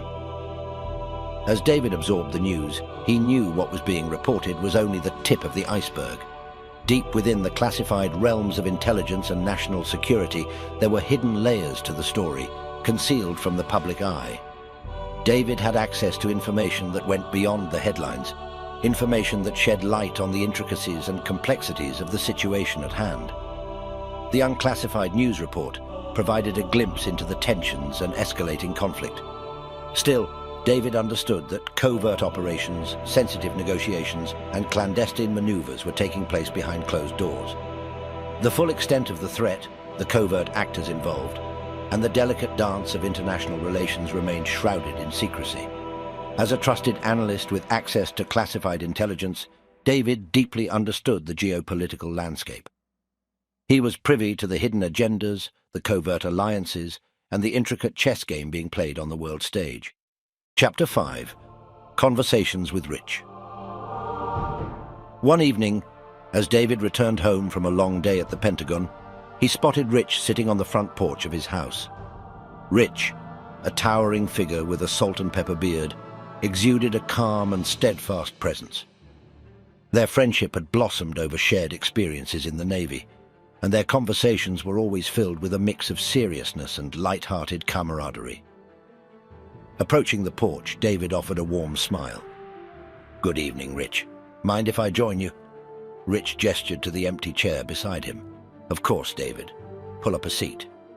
"Rich, I keep thinking about that time in Hong Kong," David began, his voice laden with a mix of nostalgia and unease. "It opened my eyes to so many things. But now, with everything escalating between China, Taiwan, and the US, I feel so weighed down." Rich, his face etched with lines of experience and understanding, leaned forward, his voice a comforting anchor. "Hong Kong is a place of contrasts, always has been. But tell me, what's really troubling you about the situation now?" David paused, collecting his tumultuous thoughts. "It's the intensity of it all, Rich. When I was there, I saw the potential of the challenges. But now, from this strategic viewpoint, it's like watching a slow-moving storm. The stakes are so high: lives, peace, global stability." Rich's eyes, deep with empathy, met David's. "These are turbulent times, David. The path we navigate in situations like Taiwan's is fraught with complexities. It's more than military strategies. It involves delicate diplomacy and tough choices. David's expression conveyed his deep-seated anxiety. Exactly, Rich. I worry about those choices, about truly understanding the ramifications. It's people's lives we're talking about here, their futures. Rich reached out, placing a steadying hand on David's shoulder, his voice imbued with a blend of wisdom and reassurance. David, these are challenging times we find ourselves in. The global landscape is shifting, and the stakes are higher than ever. Remember, in your position, you have the power to influence outcomes, to be a voice for reason and compassion. David nodded, a pensive expression crossing his face. Indeed, Rich, every decision is complex and has immense consequences, especially with the growing tensions between nations.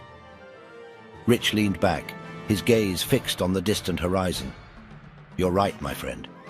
But amidst the complexities, there are lessons I've learned that have guided me through turbulent waters. Curiosity filled David's eyes. What lessons would those be, Rich? Rich's voice carried a weight of experience as he spoke. Firstly, the power of unity. The Navy taught me that true strength lies in working together, embracing diversity, and valuing each person's contribution. Our shared goals transcend personal differences.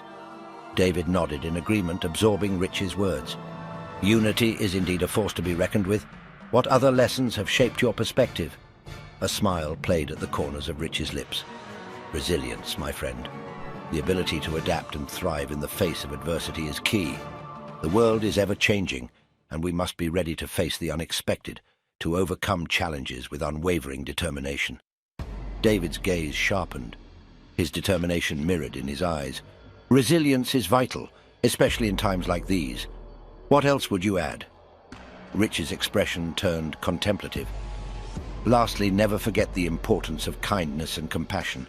In the midst of conflicts and tensions, it's easy to lose sight of our shared humanity. But showing empathy and understanding can bridge divides and pave the way for peaceful resolutions. As their conversation wove through the nuances of life and service, David couldn't help but feel a renewed sense of purpose. The wisdom Rich shared, born from his years of experience, resonated deeply within him. Rich's next words were pivotal. David, you mentioned nightmares earlier. Tell me more about that. David hesitated, then spoke, his voice quivering with vulnerability. Rich, they're haunting me. They feel like premonitions, like warnings of what could happen if things escalate. I can't shake the feeling that they're more than just dreams. Rich listened intently, his concern evident. David, our subconscious often reflects our deepest anxieties. It's important to listen to these warnings, but also not to let them paralyze you. David took a deep breath, his resolve returning. You're right, Rich. I need to use this anxiety to channel it into something constructive. I need to stay informed, advocate for peaceful solutions, and push for understanding. Rich smiled, his eyes shining with approval. That's the spirit. You have a unique voice, David. Use it to make a difference, to contribute to the pursuit of peace. We may not be able to change the world on our own, but together our voices can join in a chorus that advocates for a better future. As David stood to leave, a newfound determination in his step, he felt a sense of clarity and purpose. The conversation with Rich had transformed his fears into a call to action. With a renewed sense of duty, David was ready to face the challenges ahead, armed with empathy, knowledge, and a commitment to making a positive impact in a world fraught with complexities. As the evening wore on, and the porch became a sanctuary of shared stories and laughter. As they bid each other farewell, David carried Rich's lessons close to his heart. The bond they shared as friends and fellow service members fortified his resolve to make a positive impact in the world, one small act of kindness at a time. As he stepped into his home, the echoes of their conversation lingered, reminding him of the enduring strength found in unity, resilience, and compassion. David and Rich had a deep respect for each other, both recognizing the other's unique contributions to the Navy and their country. They shared a common bond as veterans who had dedicated their lives to serving and protecting their nation. Despite the challenges and uncertainties that lay ahead, they found comfort in their friendship, knowing they could rely on each other for support and guidance. As they said their goodbyes, he and Rich exchanged knowing glances, silently affirming the unbreakable bond they had formed through their shared experiences and love for their country. They both knew that whatever the future held, they would face it together. Upon arriving home, he kicked off his shoes and headed to the kitchen to make himself a cup of tea. As he sipped the hot beverage, he turned on some soothing music and settled on his couch with a book. He had chosen a book about the history of diplomacy between China and the US. He found it fascinating to read about the various efforts made by both countries to establish peaceful relations and prevent conflict. After a while, David felt himself getting drowsy. He bookmarked his page and made his way to his bedroom. Before getting into bed, he took a few deep breaths and tried clearing his mind of troubling thoughts. David knew he couldn't allow fear to paralyze him as he lay in the darkness. He had to confront the harsh realities of his dreams and transform them into fuel for his determination. The nightmares were a grim reminder of the consequences of inaction, motivating him to push forward with even greater resolve. With determination and trepidation, David settled into bed, feeling the weight of the world pressing against his weary body. In an attempt to find solace and connection, he reached for his phone and began scrolling through his social media feeds. Amidst the flood of updates and distractions, he discovered a stark contrast between those who understood the gravity of their work and the obliviousness of others caught up in mundane concerns. As he navigated through posts of trivialities and informal complaints, he couldn't help but feel a sense of isolation. The weight of his duty, the lives at stake, and the relentless pursuit of peace set him apart from the ordinary rhythms of everyday life. While acknowledging the importance of staying informed, he also recognized the need to preserve his mental well-being. Taking a deep breath, David made a conscious decision to set his phone aside and disconnect from the digital realm. It was time to focus on his thoughts and find a moment of respite amidst the chaos. Closing his eyes, he embraced the serenity of silence, allowing the weight of his responsibilities to momentarily fade into the background. In the quietude of his bedroom, David's mind gradually surrendered to sleep's embrace. Yet, even in the realm of dreams, a lingering unease remained. The Pacific tensions loomed large, a constant reminder of the fragile balance he and his colleagues desperately tried to maintain. While uncertainty shadowed his thoughts, the unwavering determination burning within him tempered it. As the night carried him deeper into slumber, David found solace in knowing he was part of a dedicated team working tirelessly to prevent catastrophe. In the realm of dreams, he envisioned a future where peace prevailed, where the Pacific tensions dissipated, and the world embraced understanding and cooperation. With renewed strength and fortified resolve, David drifted further into the realm of dreams, ready to face the challenges that awaited him at the Pentagon the following day. As the night wore on, his dreams turned into haunting visions. The nightmare unfolded before him with unsettling clarity, as though he was watching a movie on the screen of his mind. In his nightmare, he saw the vast expanse of the Pacific Ocean, dotted with fleets of ships and submarines from various nations. Aircraft carriers launched F-35 strike fighters, their engines roaring as they soared into the sky. Both manned and uncrewed aircraft filled the airspace, creating a complex web of aerial warfare. The tension in the dream was palpable, with the weight of the impending conflict bearing down on his chest. He could hear the urgent voices of commanders barking orders, the distant rumble of engines, and the high-pitched whine of missiles being readied for launch. As the situation escalated, his heart pounded faster and faster, his fear and anxiety mounting with each passing second. Despite the vividness of the dream, he couldn't shake the sense of dread that something terrible was about to happen. Just as the first shots were about to be fired, David jolted awake, his sheets drenched in sweat. His pulse raced, and he gasped for breath, struggling to shake off the horror of the nightmare. In the quiet darkness of his bedroom, he tried to make sense of the recurring dreams that haunted him. His mind often drifted toward the rising tensions between the US and China, especially the ongoing disagreement concerning Taiwan, even during his waking hours. However, he didn't think that this was the cause of his recurring nightmares.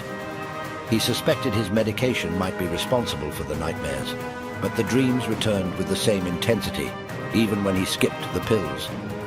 The inexplicable nature of these visions left him feeling uneasy, a gnawing concern that he couldn't shake. As the night wore on, David lay in bed, pondering the meaning of his nightmares and whether they warned of something more sinister. While he hoped that his dreams were nothing more than the product of an overactive imagination, he couldn't escape the nagging feeling that they were trying to tell him something important.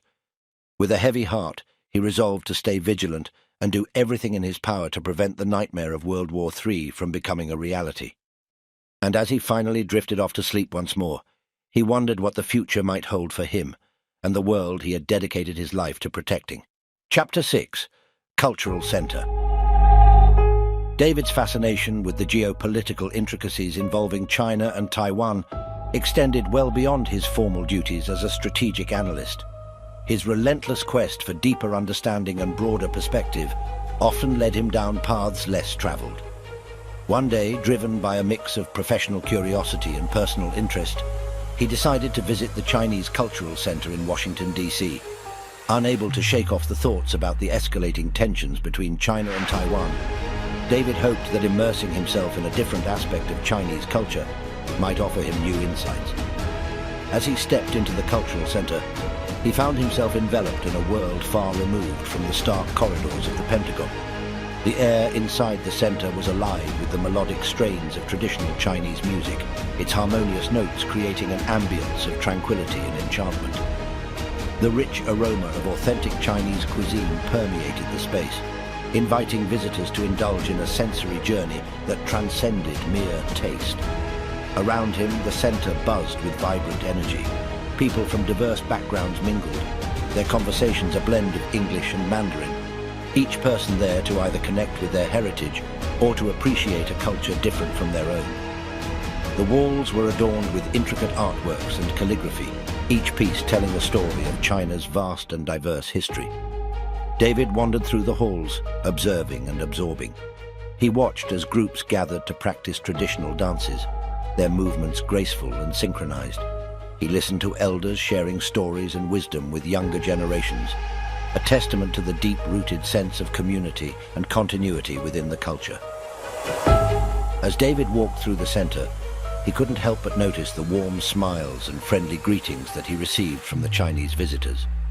Their eyes sparkled with genuine curiosity and a shared appreciation for cultural exchange. He struck up conversations with individuals who were eager to share their stories, their histories, and their perspectives. The atmosphere was one of openness, fostering a sense of unity and understanding.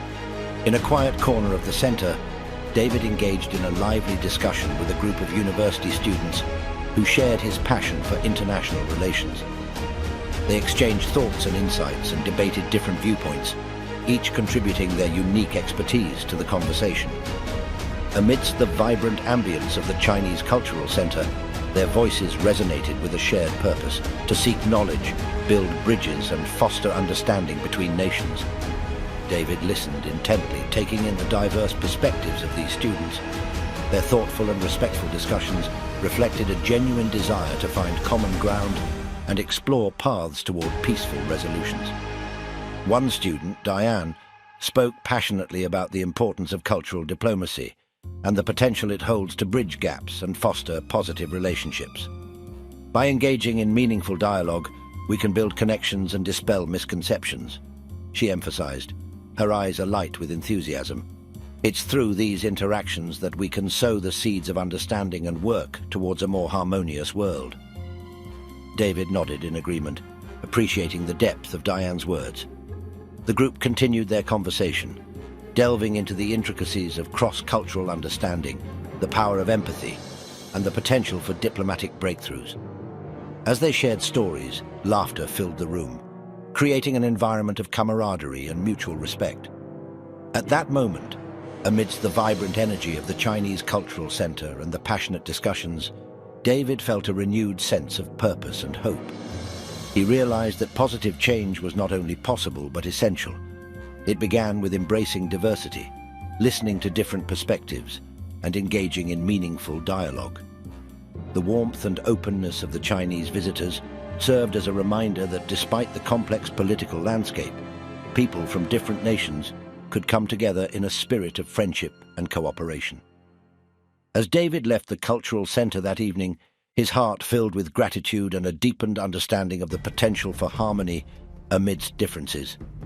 He knew that his quest for peace would continue, fueled by the connections he had forged, the knowledge he had gained, and the unwavering belief in the power of understanding. The Chinese Cultural Center had become a symbol of hope, a place where the seeds of peace were sown and where conversations blossomed. The following day at DARPA, David shared his enlightening experience at the Chinese Cultural Center with his colleagues. His colleagues, a diverse group of scientists and strategists, gathered around, curious about his evening's event at the Chinese Cultural Center. As David began recounting his experience, his eyes sparkled with enthusiasm. "Last night at the Cultural Center, I witnessed something remarkable," he started. "Amidst the vivid tapestries and the hum of animated conversations, I saw firsthand the power of cultural exchange." His colleagues leaned in, captivated by his vivid descriptions. "There were artists, academics, and diplomats from China," David continued. "Each conversation I had was an opportunity to understand their perspectives, their hopes, and their concerns. Their interest was piqued, and several expressed a desire to visit the center themselves." David, enthusiastic about his previous visit, readily agreed to accompany them soon. That evening, in the tranquility of his home, David settled down to unwind. He turned on YouTube and began watching The Sean Ryan Show, a channel he frequently visited for its insightful discussions on military and global affairs. The episode that evening featured a guest expert, and they delved into the complexities of the military-industrial complex and the evolving nature of warfare.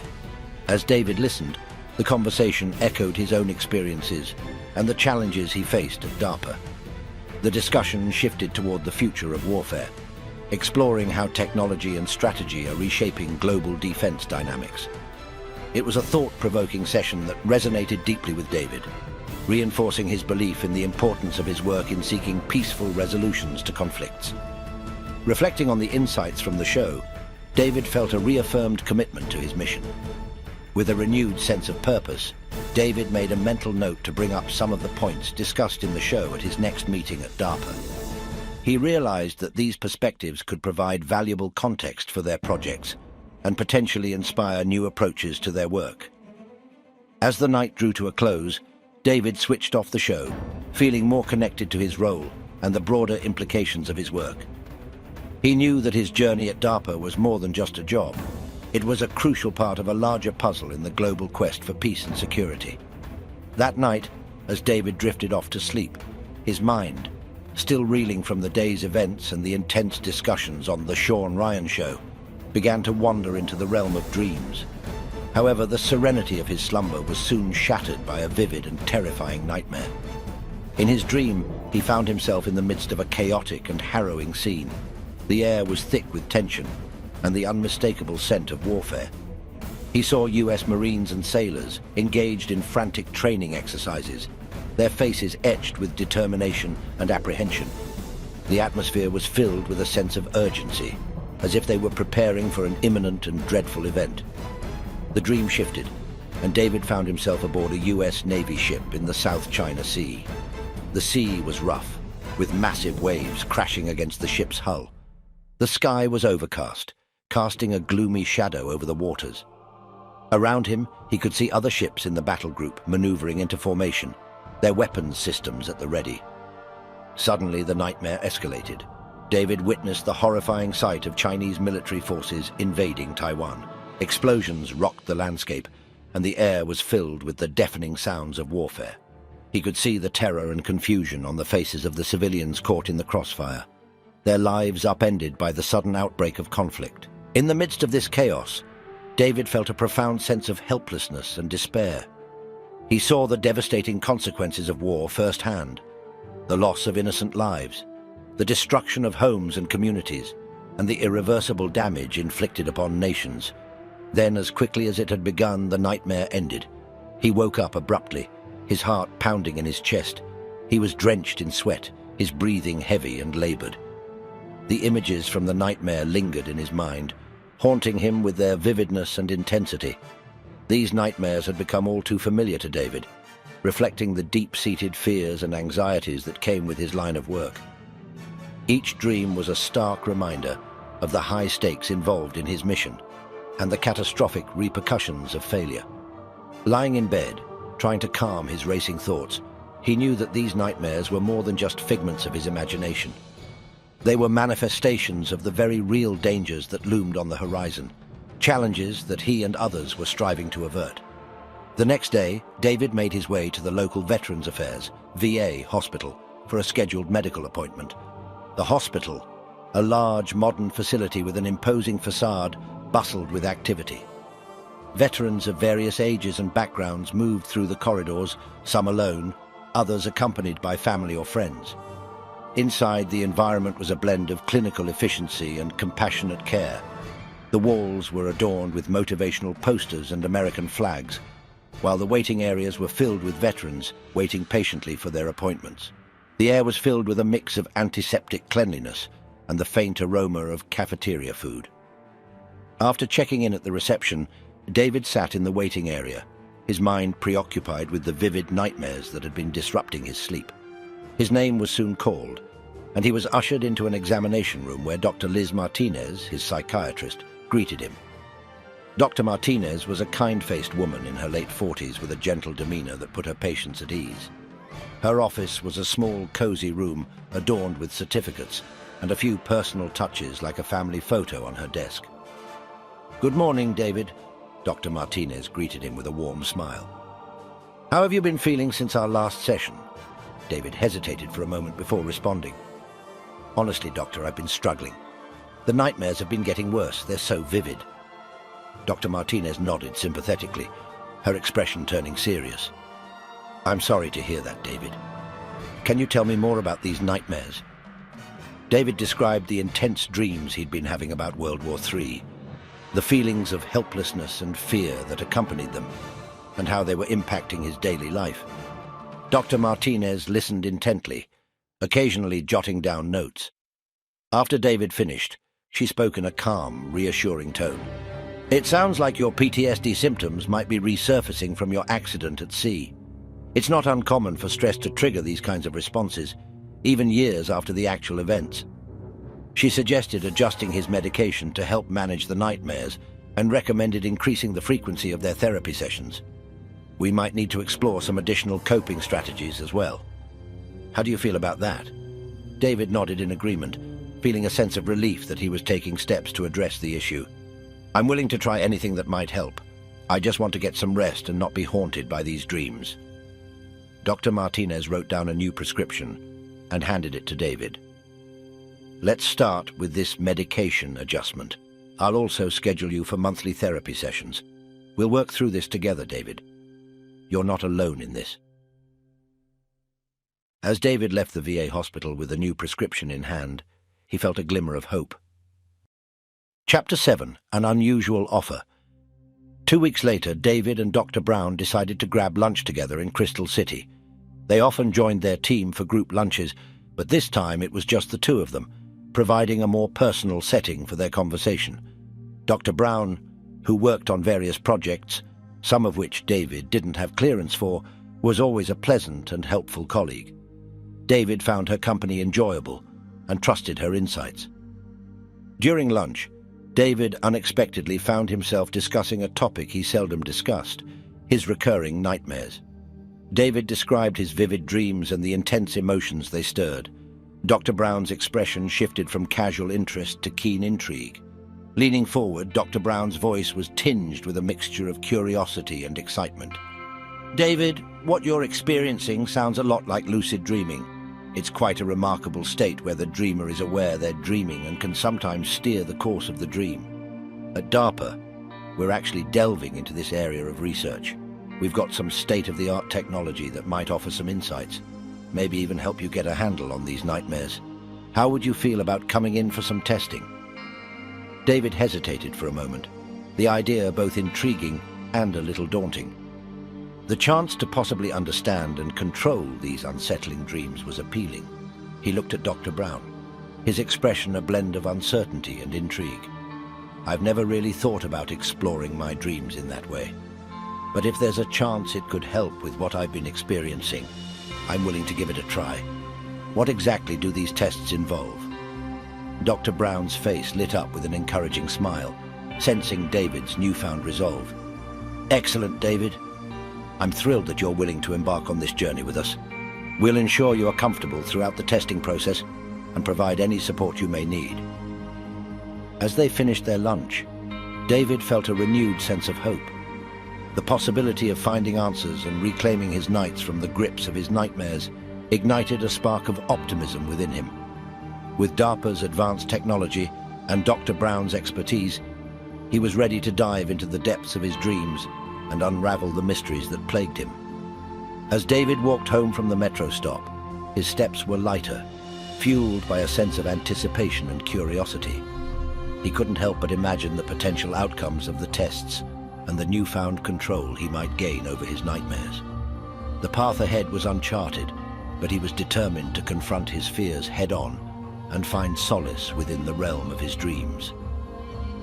Arriving at his apartment, David closed the door behind him, ready to embrace this intriguing journey into the depths of his subconscious. With a surge of determination, he sat down at his desk, surrounded by research papers and articles on lucid dreaming. He delved into the subject, devouring every piece of information he could find, seeking guidance and insights from those who had ventured into this realm before. As the night grew darker, David's excitement intensified. He carefully organized his thoughts and prepared himself mentally for the upcoming tests. He acknowledged that there might be challenges and uncertainties along the way, but he was fueled by a sense of purpose and a genuine desire to find peace within his dreams. With the laptop screen illuminating his face, David took a deep breath and made a firm decision. He would embrace this opportunity with DARPA and Dr. Brown, trusting that the answers he sought awaited him on the other side. Armed with knowledge, determination, and the support of experts, he would embark on this extraordinary journey into the realm of lucid dreaming, ready to unlock the secrets of his mind and find the peace he longed for. As the day of the tests approached, David felt a mix of nerves and excitement. He had never undergone anything like this before and was unsure of what to expect. However, he reminded himself of the potential benefits and went into the tests with an open mind. David had visited the DARPA facility before, but this particular wing was new territory for him. Previously, his security clearance hadn't granted him access to this advanced section where the future of technology was being shaped. Stepping into this area with Dr. Brown, David felt a rush of awe and curiosity. The modern design of the facility, coupled with the palpable energy of innovation, struck him immediately. As they moved through the bustling corridors, David was surrounded by a world of high-tech innovation and focused minds. Engineers and scientists were deeply immersed in their groundbreaking work, and the atmosphere was charged with a sense of purpose and possibility. Entering the testing area, David's heart rate quickened with a mixture of excitement and slight nervousness. The room was filled with state-of-the-art equipment, screens displaying complex data, and a sophisticated setup he had never seen before. "This place is incredible, Dr. Brown. I never imagined I'd be part of something like this," David expressed, his eyes wide as he took in the advanced technology around him. Dr. Brown, noticing David's amazement, smiled warmly. "I'm glad you're here, David. This is where we turn the impossible into reality. Today you'll dive deep into your subconscious, and together we'll explore the mysteries of your dreams." David, feeling a surge of eagerness, replied, "I'm ready, Dr. Brown. The thought of understanding and perhaps controlling my lucid dreams is both fascinating and hopeful." They were greeted in the sleep lab by Dr. Karen Thompson, the lead researcher of the project. She welcomed David with a friendly demeanor and began explaining the protocol for the tests. "We'll be closely monitoring your brain activity, eye movements, and other physiological markers while you sleep," Dr. Thompson detailed. "Our aim is to delve into your lucid dreaming state and find ways to help you navigate it more effectively." David listened intently, his anticipation growing. "That sounds incredible, Dr. Thompson. I'm looking forward to the insights we might uncover." After changing into comfortable sleep attire, David reclined on a specially equipped bed adorned with various sensors and electrodes. The team worked meticulously to attach the monitoring devices, ensuring his comfort and explaining each step. The lights in the room dimmed to a calming glow, creating an ambience conducive to sleep. David closed his eyes, focusing on relaxing his body and mind, preparing to embark on this unique journey into his subconscious. Dr. Thompson's reassuring voice filled the room. "David, we're beginning the monitoring now. Relax and let the process unfold. You're in safe hands." David nodded, feeling a sense of trust in the capable hands of the researchers. "Thank you, Dr. Thompson. I'm excited to see what we uncover and how it can potentially help me gain control over my nightmares." With those words, David surrendered himself to sleep, allowing the tests to commence. The room filled with a serene hush as the scientists diligently monitored his brainwaves and vital signs, eager to unravel the enigmatic realm of his dreams and provide him with the solace he sought. As sleep enveloped him, the room grew quiet, with only the soft hum of equipment and the occasional murmur of the observing scientists. The team watched the screens intently, capturing every nuance of David's neural activity, eager to explore the enigmatic world of his dreams and offer him the resolution he sought. As David found himself trapped in the depths of his recurring nightmare, his mind became a canvas for the DARPA scientists to observe and analyze. Dr. Brown led the team huddled in the observation room, their eyes fixed on the screens displaying David's brain activity and vital signs. Whispers filled the room, carrying a mix of fascination and concern. As the team of researchers huddled around the monitor displaying David's brain activity, Dr. Brown leaned in closer, her eyes intently studying the complex patterns unfolding on the screen. With a tone of fascination, she remarked to her colleague, "Look at his brainwaves, Karen. They're unlike anything we've ever seen before. It's as if he's operating on a higher cognitive level." Dr. Thompson, standing beside her, observed the data with a mix of curiosity and professional intrigue. She replied thoughtfully, "You're right, Emily. The complexity of his neural patterns is remarkable. It seems as though his mind is adept at navigating through intricate and parallel thought processes with ease." Dr. Emma Stevens, another key member of the research team, interjected with a hint of caution in her voice. "We need to be mindful that these are preliminary observations. It's crucial that we don't jump to conclusions without fully understanding the potential risks involved in such unique neural activity." Dr. Daniel Mitchell, who had been attentively following the discussion, nodded in agreement with Emma's cautious stance. "Exactly, Emma. David's brain shows extraordinary potential, no doubt. However, we must proceed with care and consider all possible implications before deciding on our next course of action." The team continued their observation, each member acutely aware of the delicate balance between the excitement of a potential scientific breakthrough and the need for rigorous and responsible research. David's exceptional brain activity presented a fascinating puzzle, one that the team was eager yet cautious to explore further. Just outside the observation room, where David was being monitored, a meeting was taking place between two high-ranking Navy officials. Admiral Davis, a seasoned military strategist with decades of experience, and Admiral Johnson, an astute intelligence officer known for his analytical skills, were discussing the implications of David's unique abilities. Admiral Davis leaned back in his chair, his demeanor reflecting both opportunity and concern. "Gentlemen, we're looking at a rare opportunity here. David's abilities could provide invaluable insights into understanding parallel worlds and the potential threats they pose," he said, his voice tinged with a sense of urgency. Admiral Johnson, nodding in agreement, added, "Absolutely, Admiral Davis. David's gift is unique and can provide us with an edge.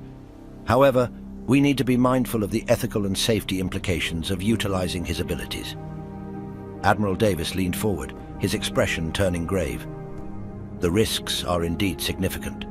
We must carefully balance the potential benefits with the possible repercussions of our actions." Inside the observation room, Dr. Brown stood with her team, her face a mask of concentration. She was acutely aware of the stakes involved in their research. Addressing her team, Dr. Brown said, "We need to further our research to comprehend the scope of David's capabilities fully. It's essential to make an informed decision on how best to proceed." Dr. John Reynolds, another member of the research team, leaned forward eagerly.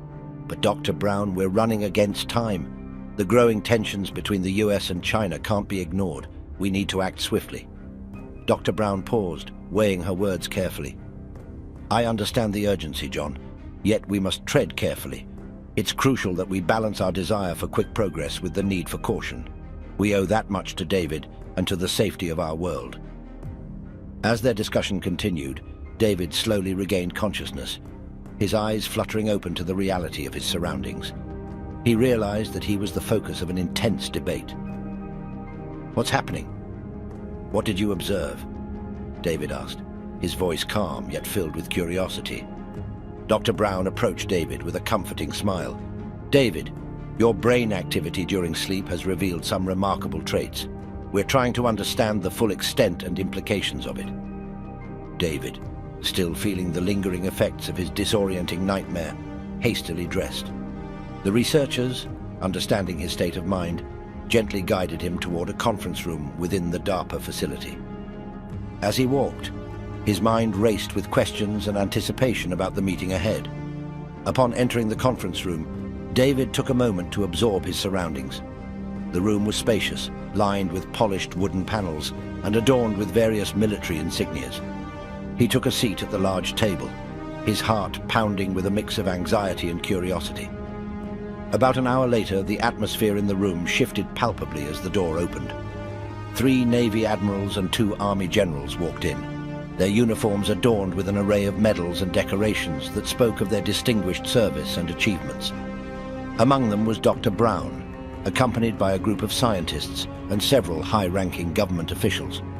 The admirals and generals had a serious demeanor, their expressions reflecting the gravity of the situation. However, one of the admirals offered a brief, reassuring smile as they entered, a small gesture that somewhat eased the tension in the room. As they took their places around the table, the sense of formality and significance of the meeting became increasingly apparent. David could feel the eyes of these esteemed military and government leaders upon him, their presence adding a solemn weight to the proceedings. The room grew quiet, save for the subtle rustling of papers and the occasional clearing of throats. David's anticipation grew as he awaited the start of the discussion, acutely aware that the findings from the research and his unique abilities were about to be scrutinized and debated by some of the nation's most influential military and scientific minds. At that moment, David understood the magnitude of what was at stake. The information that would be shared and the decisions made in this room could have far-reaching implications, not just for him personally, but potentially for national security and beyond.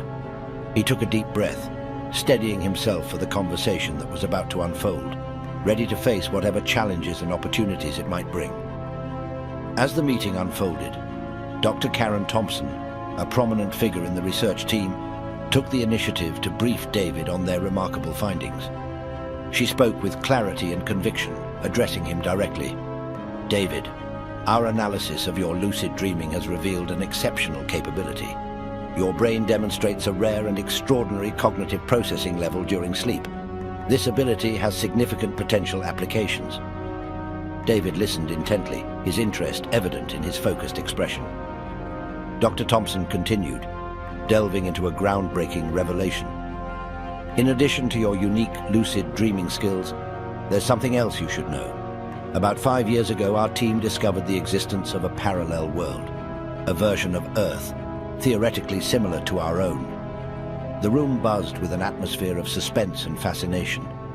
David leaned forward, absorbing the gravity of what Dr. Thompson was sharing.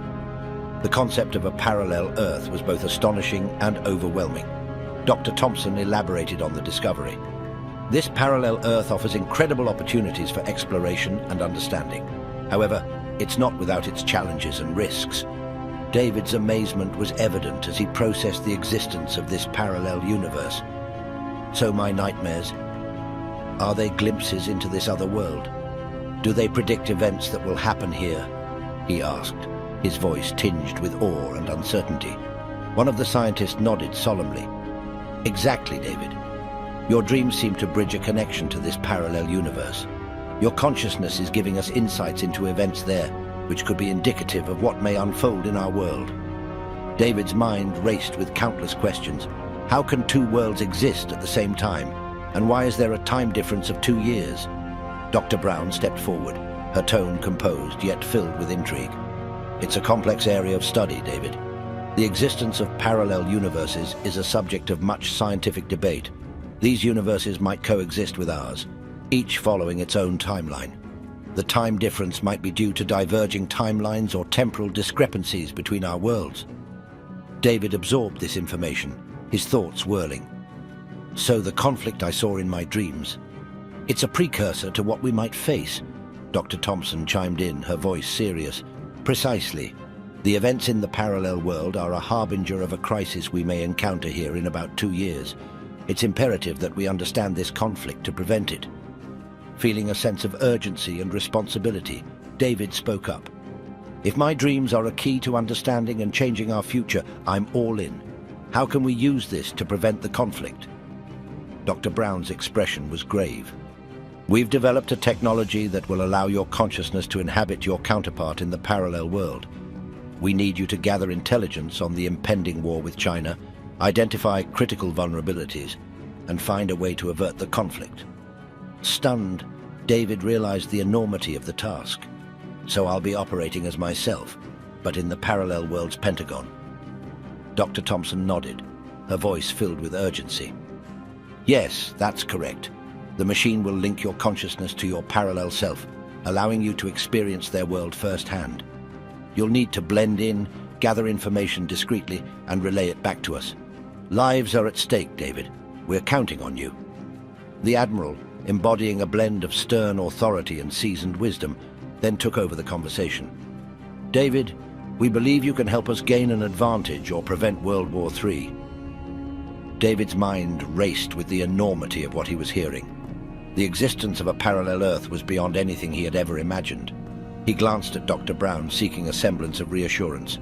Her eyes mirrored a mix of excitement and caution, affirming the groundbreaking nature of this mission. The room fell silent as the team awaited David's response. He took a moment, feeling the significance of his impending decision. With a deep breath, he spoke. "This is incredible. I understand the importance of this mission, and I'm ready to explore this new frontier."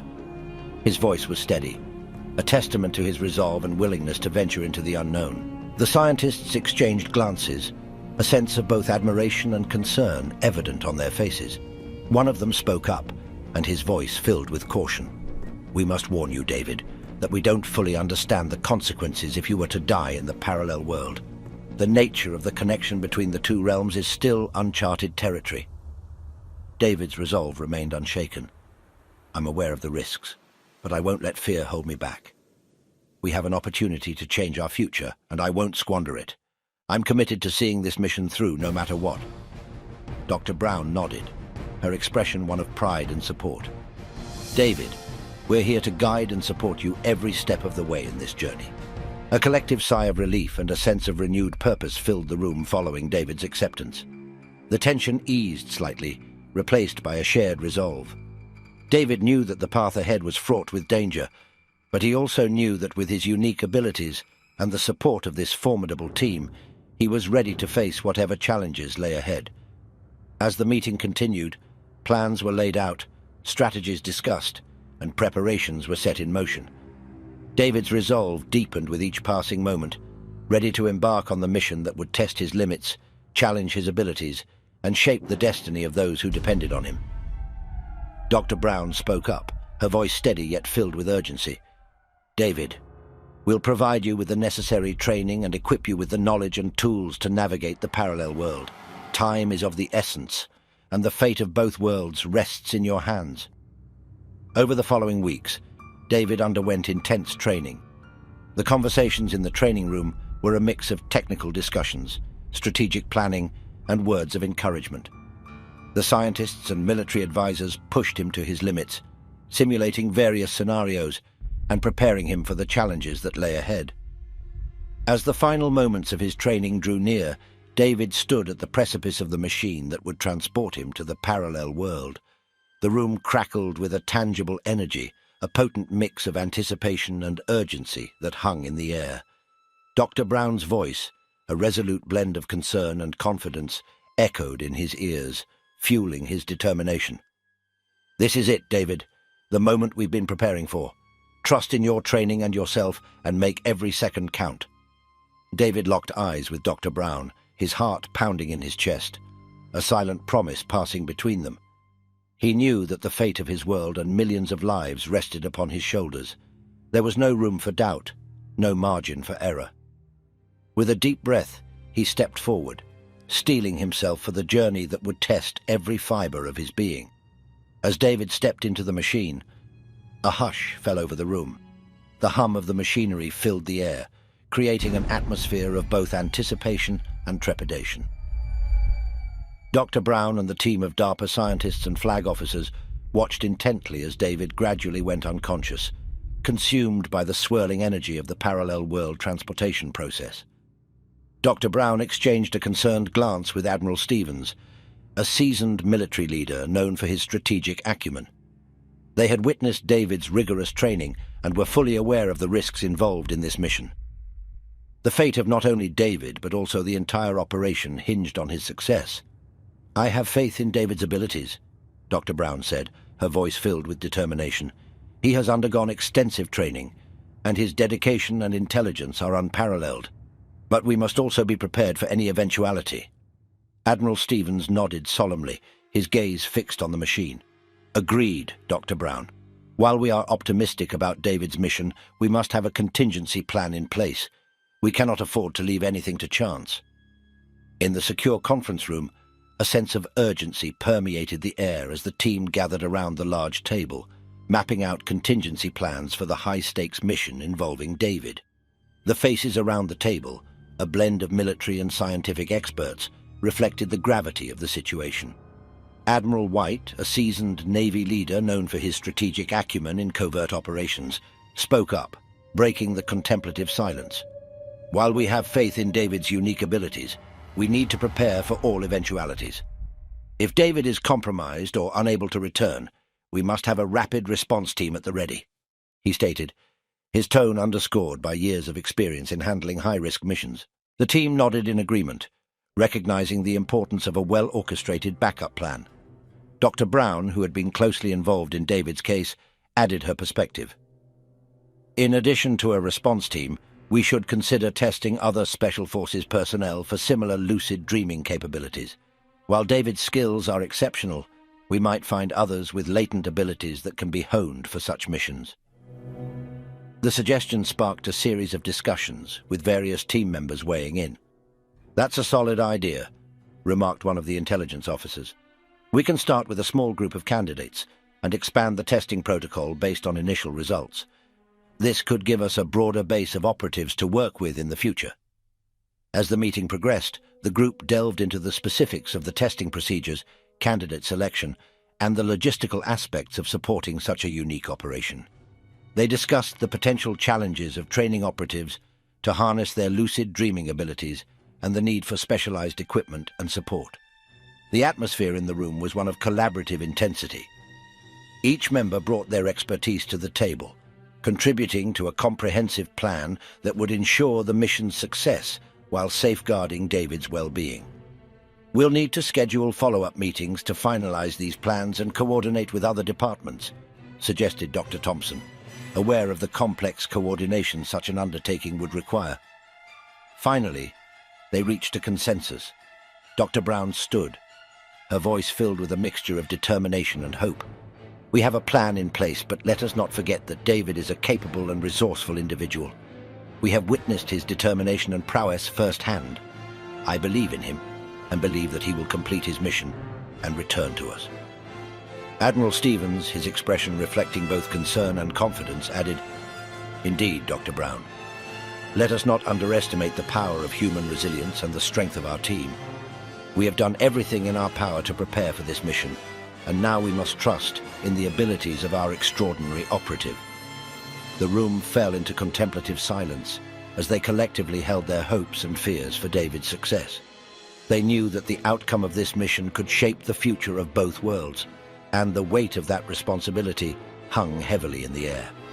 With their backup plan in place, Dr. Brown and the team returned to their posts, ready to provide support and guidance as needed. They would continue monitoring the mission closely, ready to take action at a moment's notice.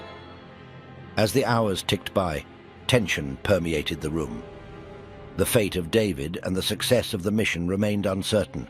The team could only wait, their hearts filled with a potent blend of anxiety and optimism, hoping for the safe return of their comrade. They understood the gravity of their endeavor in the depths of their preparations.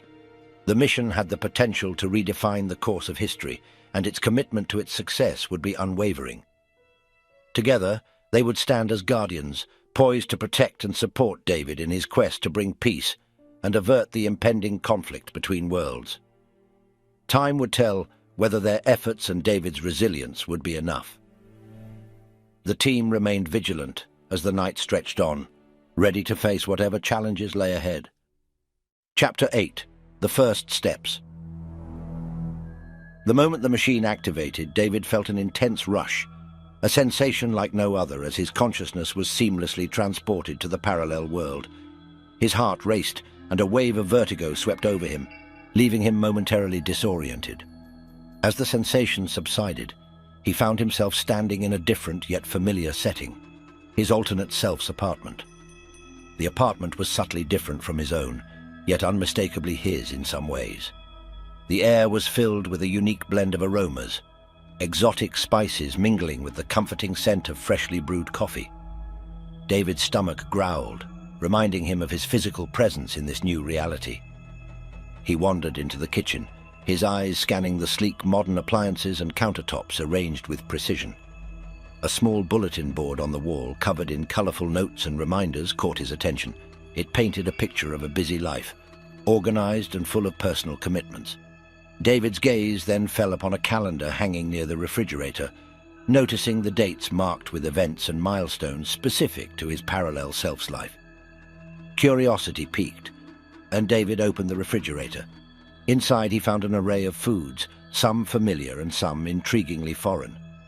The sight and smell of the food intensified his hunger, and he realized he could physically feel sensations in this parallel world.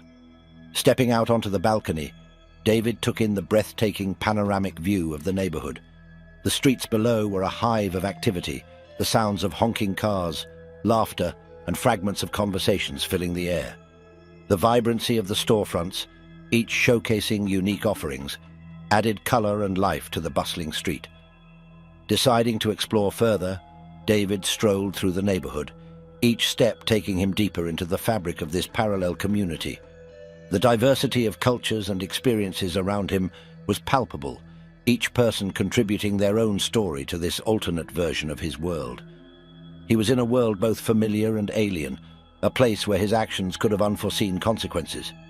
He looked around, taking in every detail, knowing that his mission in this parallel world was not just a journey of discovery, but one that held the key to a larger, more critical purpose.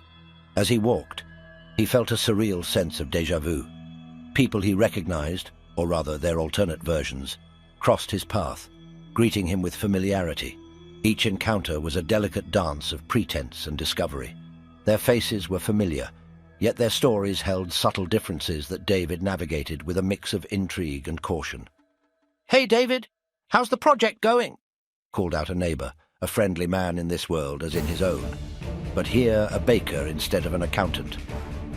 David smiled, responding with ease. "It's going well, thanks. Just working through some complex parts." His training had prepared him for moments like this, allowing him to blend into conversations seamlessly. Walking through the neighborhood, David observed the nuances that made this world unique. A cafe where he often met friends for coffee in his world was a bustling bookshop here, filled with avid readers and the scent of old books. Continuing his exploration, David entered a park he knew well. Yet here, it boasted an elaborate playground and a small outdoor theater. Families gathered, children's laughter filling the air, adding to the park's vibrant atmosphere. As he sat on a bench, a woman approached him, her face alight with recognition. "David, I didn't expect to see you here. Missed you at the game last night." He quickly adapted, replying with a chuckle. "Yeah, had to miss it this time. How was the game?" Their conversation flowed naturally, with David carefully weaving his responses to fit the context he was slowly piecing together about his parallel life. No one seemed to notice anything amiss. His responses and demeanor were convincing enough. Throughout these interactions, David was acutely aware of the responsibility resting on his shoulders. His ability to navigate this world to gather information while maintaining his cover was crucial. He was not just a visitor in this parallel world, he was a key player in a mission that bridged two realities. When David returned to his alternate home in the parallel world, he unexpectedly ran into Captain Rich, his neighbor and friend, just outside his apartment building. In this world, Captain Rich was a formidable figure in the Navy, serving on the Secretary of the Navy's staff at the Pentagon. His career, spanning an impressive 40 years, was marked by unwavering dedication and an array of commendable achievements. Time had left its subtle marks on Captain Rich, with a few more lines crinkling around his eyes and streaks of grey threading through his hair. Yet his spirit remained as vibrant as ever, his passion for naval service undiminished. The intensity in his eyes and the firm set of his jaw spoke of a man who was deeply committed to his role and the larger mission of the Navy. David noticed the differences in Captain Rich's demeanor compared to the version he knew in his world. Captain Rich was known for his meticulous approach and strategic mindset, particularly in tactical operations. He was a man of few words, preferring to let his actions speak for themselves. His presence commanded respect, and he was revered for his loyalty, duty, and unwavering adherence to the highest standards. As they exchanged greetings, David observed Captain Rich's more reserved nature. Unlike the Captain Rich he knew, who often engaged in light-hearted banter and was quick to offer a joke or a smile, this version was more introspective, often lost in thought, and focused on the responsibilities at hand. "Good evening, Captain," David greeted, maintaining the familiarity expected between neighbors. "Evening, David. Trust your day was productive," Captain Rich replied, his tone courteous yet succinct, a nod to his preference for brevity in conversation. "Indeed it was. Always something to keep me on my toes," David responded, matching Captain Rich's concise style. Captain Rich offered a brief, acknowledging nod and continued on his way, his stride purposeful. David watched him go, pondering the stark contrasts and subtle similarities between the two worlds. In this parallel universe, relationships and personalities were familiar yet distinct, offering David a unique perspective on the people he thought he knew. This encounter with Captain Rich was a reminder of the complexities and nuances of the world he had stepped into, a world that mirrored yet diverged from his own in fascinating ways. Despite these differences in outward demeanor, the core qualities that made Captain Rich an exceptional leader were still evident. In both worlds, he commanded the respect of his peers for his intelligence, strategic acumen, and unwavering dedication to the mission. While the outward expressions of his personality varied, his values of integrity, professionalism, and an unwavering commitment to the well-being of his team remained constant. As the day turned into evening, David reflected on his experiences. The people he met, the conversations he had, and the places he visited all contributed to his understanding of this world. He realized that each interaction, each observation, was a piece of the puzzle he needed to solve. His mission in this parallel world was far more than an exploration. It was a quest to uncover truths that could alter the course of events in both worlds. David's morning in the parallel world was tinged with a blend of nervous excitement and curiosity. After a surprisingly restful night's sleep, he prepared himself for a day unlike any other.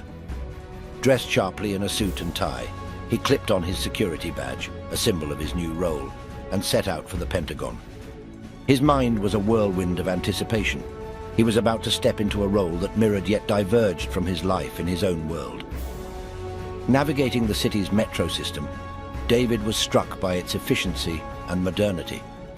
The trains glided smoothly along their tracks, filled with passengers engaged in their own worlds. He observed their interactions and demeanors, finding comfort in the familiar yet distinct rhythm of life in this parallel universe. Upon arriving at the Pentagon, David was immediately captivated by its advanced features. The interior of the building was a testament to technological progress, with high-resolution digital screens lining the walls and state-of-the-art security measures in place.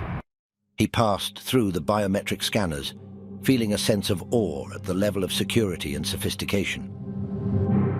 On his first day at the Pentagon in the parallel world, David stepped into the cybersecurity and intelligence department, where he was greeted by a team of sharp-minded professionals. Having received training in various aspects of Pentagon operations, including basic cybersecurity, he was prepared enough to engage confidently with his new colleagues. "Morning, David. Ready for another fine Navy day?" greeted Sarah, a team analyst, with a friendly smile. David returned the smile, his demeanor calm and professional. "Absolutely, Sarah. Looking forward to diving into the work." As they walked to their workspace, another team member, Mark, joined the conversation. "Heard you have a good handle on encryption protocols. We've been working on enhancing our data security. Your insights could be really valuable." David nodded, grateful for his training. "I've had some experience with encryption. I'll be glad to take a look and contribute where I can." Throughout the day, David interacted with various team members, discussing ongoing projects and strategies. His ability to speak the language of cybersecurity, albeit at a basic level, allowed him to integrate seamlessly into the team. He asked questions, offered suggestions, and quickly became a part of the collaborative effort.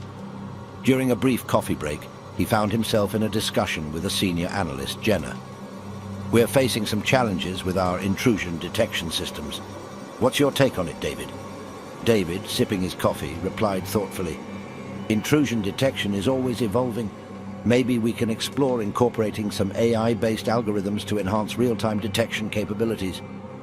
His suggestions were met with nods of approval, and Jenna responded enthusiastically, "That's an interesting angle. Let's schedule a meeting to brainstorm this further." Throughout the day, David maintained his composure, his interactions marked by a blend of curiosity and confidence. His colleagues appreciated his fresh perspective, and his ability to blend in went unnoticed. His calm and professional demeanor made him a natural fit for the team. While navigating through the lively and bustling corridors of the Pentagon, David's attention was immediately captured by a familiar yet distinct face. Emily, the alternate version of his friend Dr. Brown. Her presence in this world was a welcome sight, bringing a sense of familiarity amidst the newness of his surroundings. As their eyes met, Emily's face brightened with recognition and delight. "David!" she called out, her voice echoing slightly in the busy hallway. Her smile was infectious, spreading from ear to ear. "It's so good to see you. How have you been?" David, feeling a surge of warmth, returned her smile with equal enthusiasm. "Emily, it's great to see you too. I'm doing well. And you? What's been keeping you busy these days?" Emily's energy was almost tangible as she delved into her latest project. "Oh, David, you wouldn't believe the advancements we're making. We're pushing the frontiers of artificial intelligence. My team is exploring the creation of machines that can not only learn and adapt, but also predict human behavior. It's absolutely groundbreaking." David leaned in closer, his curiosity piqued by her passionate explanation. "That's remarkable, Emily. The implications of such technology are vast. It's thrilling to think about the rate at which we're progressing in the field of AI." Emily's eyes sparkled with excitement as she nodded in agreement. "Exactly. The world is on the cusp of a major evolution. We're exploring possibilities where AI doesn't just serve as a tool, but becomes a collaborative partner, transforming our lives in ways we've yet to comprehend fully." Their conversation flowed effortlessly, covering topics from technological advancements to personal aspirations. David was struck by how Emily, like Dr. Brown from his world, was fueled by a relentless passion for science and knowledge. Despite their distinct personalities, they shared a similar path that had led them to their respective achievements. Their impromptu meeting in the Pentagon corridor naturally extended to the food court, where they found a quieter spot to continue their engaging discussion. Amidst the hustle and bustle of the busy food court, their conversation stood out, a testament to their shared enthusiasm and intellectual rapport. "I'll tell you what, David," Emily said, stirring her coffee. "Why don't you come over to my place this evening? We can catch up more comfortably there." Later that evening, David found himself at Emily's apartment in Arlington, Virginia. The historic building exuded a timeless charm, its creaking hardwood floors and high ceilings telling stories of the past. Stepping into her living space, David was immediately enveloped in an atmosphere of warmth and intellectual vibrancy. Emily's apartment was a reader's haven. Bookshelves lined the walls, filled with an eclectic mix of novels, classics, and scientific journals. Each book seemed to reflect a facet of Emily's personality, her scientific curiosity, love for literature, and deep appreciation for the arts. As they sat down, Emily poured aromatic tea into delicate cups, the fragrance blending with the earthy scents of her balcony herb garden. The herbs, flourishing in neatly arranged pots, added a refreshing touch of green to the urban setting. Emily's commitment to sustainability was apparent not only in her work, but also in her lifestyle choices, like opting to bike through the scenic streets of Arlington. Their conversation meandered from the intricacies of AI advancements to the role of storytelling in bridging the gap between science and society. Emily spoke passionately about the power of narratives in inspiring curiosity and wonder, especially in young minds. Stories have the power to make science come alive, Emily mused, her eyes alight with passion. They can simplify complex ideas, making them relatable and exciting. It's a tool we can use to ignite a spark in the next generation of scientists and thinkers.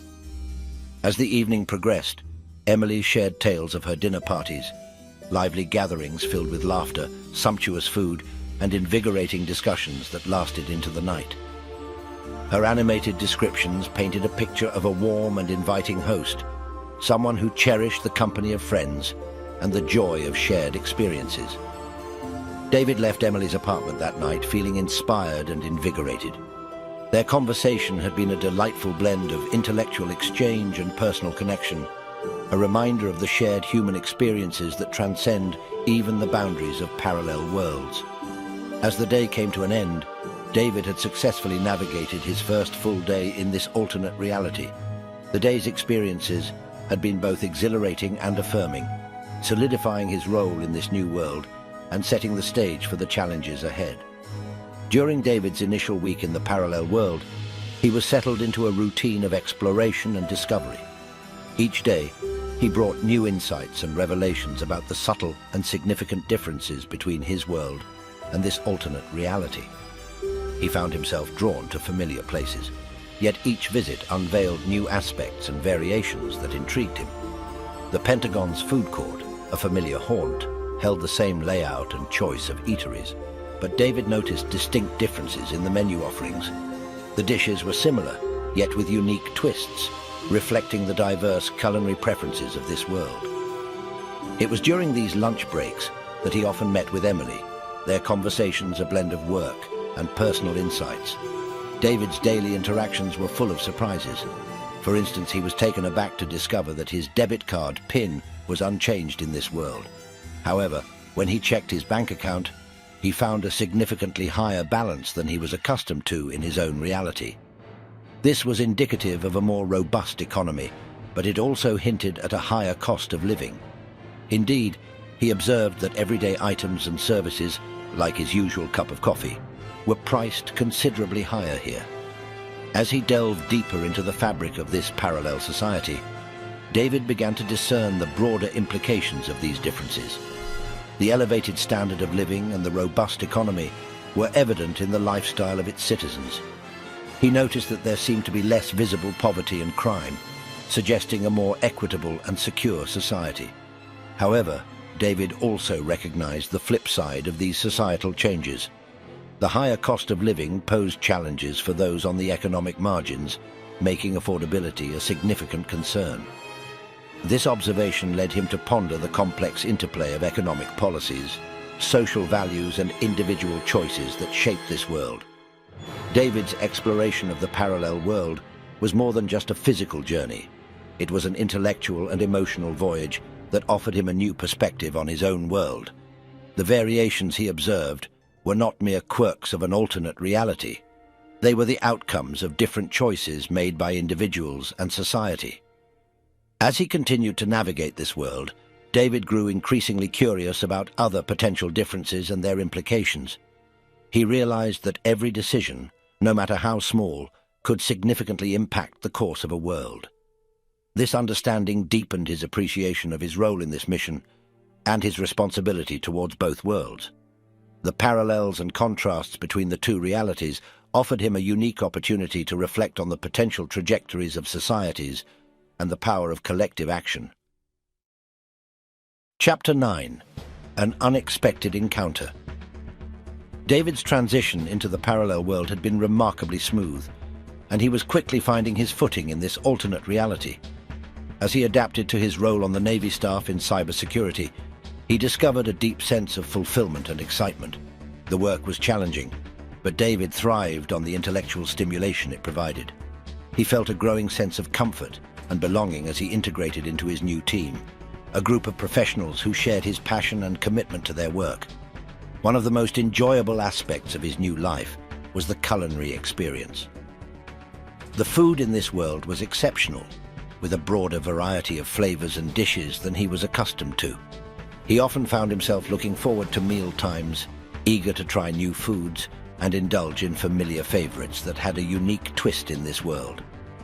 David's parallel self seemed to be leading a comfortable and fulfilling life, a realization that brought him a sense of contentment. The environment at work was positive and collaborative, and he felt a strong connection with his colleagues, who welcomed him with open arms and valued his contributions. In his personal life, although David hadn't spoken directly to his family, a voice message from his mother reassured him that they were all doing well back in Athens, Georgia. Their happiness and well-being in this world brought him a sense of peace and gratitude. One striking difference that David noticed was the presence of an elderly neighbor who had passed away in his world. Seeing her alive and well here underscored the advanced medical capabilities of this parallel world. This realization sparked a sense of wonder and curiosity in David about the medical advancements and their impact on longevity and quality of life. In this parallel world, David quickly became aware of the heightened tensions between the US and China, which loomed larger and more imminent than his own reality. The possibility of World War III seemed not just a distant threat, but an impending reality. The Pentagon, buzzing with activity and urgency, was in full preparation mode, bracing for a potential conflict. David observed an increase in military recruiting efforts, a clear indication of the seriousness of the situation. The sense of urgency was palpable throughout the Pentagon, with strategic meetings and discussions frequently centered on bolstering defenses and preparing for the worst-case scenario. Being 2 years ahead of his own, this world appeared to be on the brink of war, a stark contrast to the relative stability he had left behind. Despite the looming threat of conflict, David found himself enveloped in a mix of emotions. The awe he felt at the advancements and differences of this parallel world was tempered by the satisfaction of being able to adapt and contribute effectively in his new role. The intrigue of exploring this alternate reality was balanced by the responsibility he felt as a member of the Navy staff, where his insights and actions could potentially influence the course of events. Navigating this new world, David appreciated the familiarity that grounded him and the differences that broadened his perspective. He was keenly aware of the unique opportunity he had to learn and grow in this environment, to understand the complex dynamics at play, and to make a positive impact. His role in this world was not just as an observer, but as an active participant, one who could make a difference in the face of the challenges that lay ahead.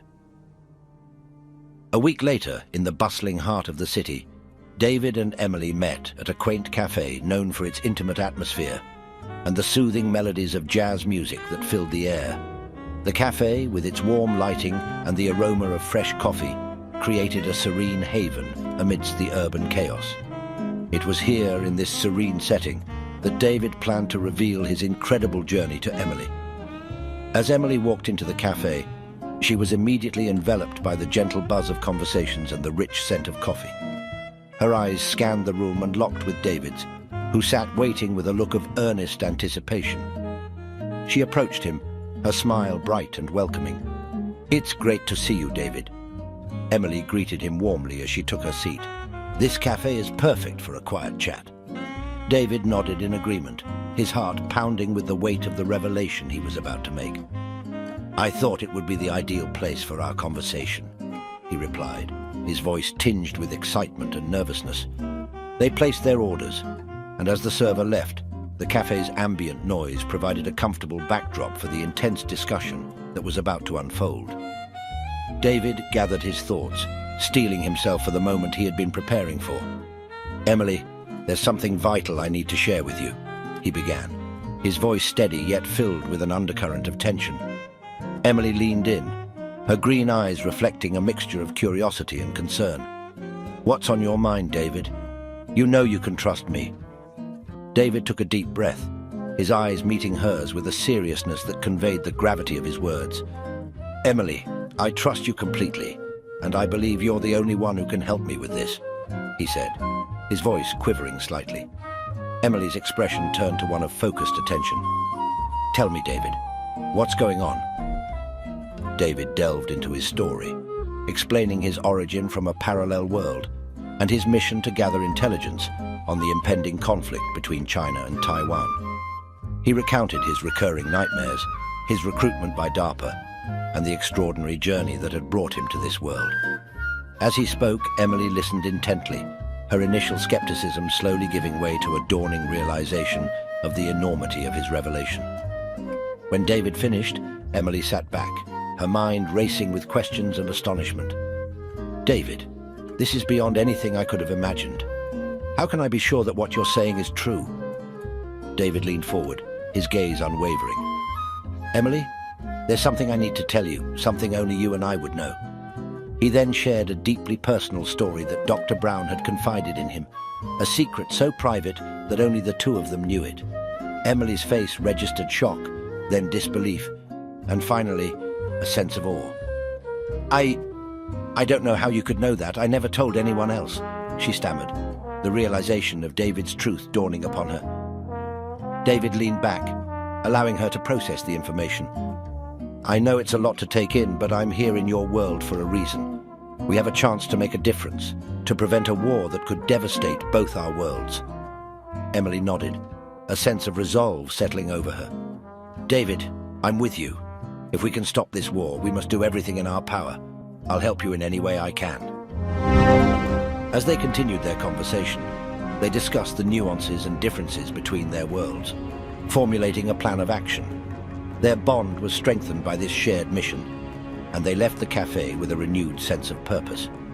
Emily embraced David, her words reassuring him of her unwavering support. "David, we're in this together. Whatever you need, I'm here for you. Let's do this." The next day, David and Emily set out to learn more about the conflict between China and Taiwan in her world. They spent days poring over documents, analyzing data, and connecting with various sources to gather as much information as possible. Their partnership grew stronger as they collaborated, bound by a shared purpose and a deep sense of responsibility. Their investigation revealed striking parallels to the conflict in David's world, with China's unwavering stance on Taiwan's sovereignty and the US's commitment to defending the island nation. However, the geopolitical tension was even more acute in Emily's world. The military brinkmanship had reached new heights, with both countries rapidly advancing their technological and strategic capabilities. Amidst a sea of paperwork in David's apartment, they sat surrounded by evidence of their relentless research. The soft glow of a lamp cast a warm light over the room, accentuating the intensity of their focus. Stacks of documents, maps marked with strategic points, and half-empty cups of coffee bore witness to their tireless efforts. David leaned back in his chair, rubbing his tired eyes. "It's clear this conflict is more than just a territorial dispute," he said, his voice tinged with concern. "There are deeper motivations at play here, hidden agendas that we need to uncover." Emily looked up from a dossier, her expression a mix of determination and exhaustion. "Absolutely, David. We must dig beneath the surface to find the real drivers of this conflict. If we can identify and address these root causes, we might be able to prevent the war from erupting in both our worlds." Their discussion evolved into a spirited exchange of theories and hypotheses, each idea building upon the last. They speculated on the political, economic, and social factors that might fuel the conflict, piecing together a puzzle that was far more intricate than it appeared on the surface. As they worked late into the night, the dimly lit room became a sanctuary. In this place, they could delve into the complexities of international politics and strategize on potential solutions. The gravity of their mission weighed heavily on them, yet there was a glimmer of hope that their efforts could alter the course of history. "We're onto something here, Emily," David said, his voice steady with resolve. "If we can bring these insights to light, we might just have a chance at averting this catastrophe." Emily nodded in agreement, her eyes reflecting the same resolve. Let's keep pushing, David. We can't give up now. The stakes are too high. In that small apartment, amidst the clutter of their research, David and Emily found not only a deeper understanding of the conflict, but also a renewed sense of purpose. Together, they were more than just two individuals from different worlds. They were partners in a mission that transcended boundaries, driven by the belief that they could make a difference. Meanwhile, in the high-tech environment of DARPA's state-of-the-art laboratory, Dr. Brown was fully immersed in her groundbreaking work. The atmosphere was electric with innovation and determination as she and her team tested their latest creation, a cutting-edge surveillance drone that promised to revolutionize modern warfare. The sleek, futuristic drone glided through the air with remarkable agility, its advanced sensors capturing sharp, detailed imagery. "Look at the clarity of these images," Dr. Brown remarked enthusiastically to her team, her eyes fixed on the large monitors displaying the drone's feed. "This drone's capabilities are beyond what we've ever achieved." Her team, a group of brilliant engineers and software developers, buzzed around the lab, each person playing a critical role in the drone's development. The drone's stealth technology and real-time data encryption were particularly impressive, making it a valuable asset for military intelligence. But Dr. Brown's ambitions extended further. She collaborated with her team to develop a sophisticated communication system designed to facilitate secure information exchange in challenging environments. "Our goal is to revolutionize how military units communicate in the field," she explained to her team. "We're creating a system that's not only secure but highly efficient."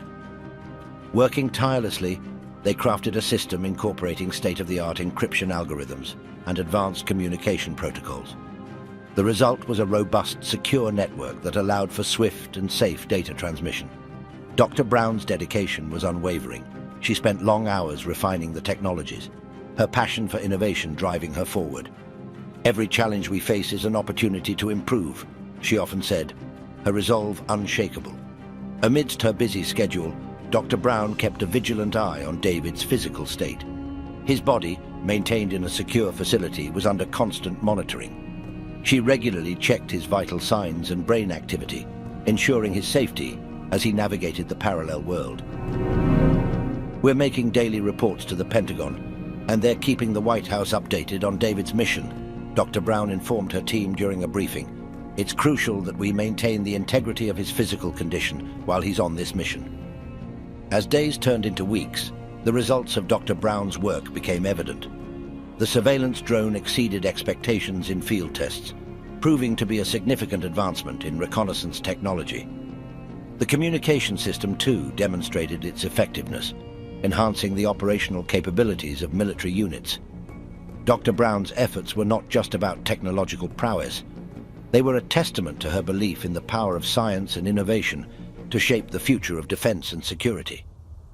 As she continued to push the boundaries of what was possible, she held on to the hope that her work would not only contribute to military advancements, but maybe even support David's critical mission in the parallel world. Chapter 10: Hidden Conflicts. As David and Emily delved deeper into the intricate web of geopolitical tensions surrounding the China-Taiwan conflict, they found themselves in the heart of a bustling cafe, a sanctuary of thought and strategy amidst the chaos of the outside world. The clink of coffee cups and the murmur of distant conversations provided a backdrop to their intense discussion. David, his eyes alight with a blend of concern and resolve, leaned in, his voice low but firm. "Emily, look at the economic interdependence between China and Taiwan. It's a double-edged sword, but it might be the key.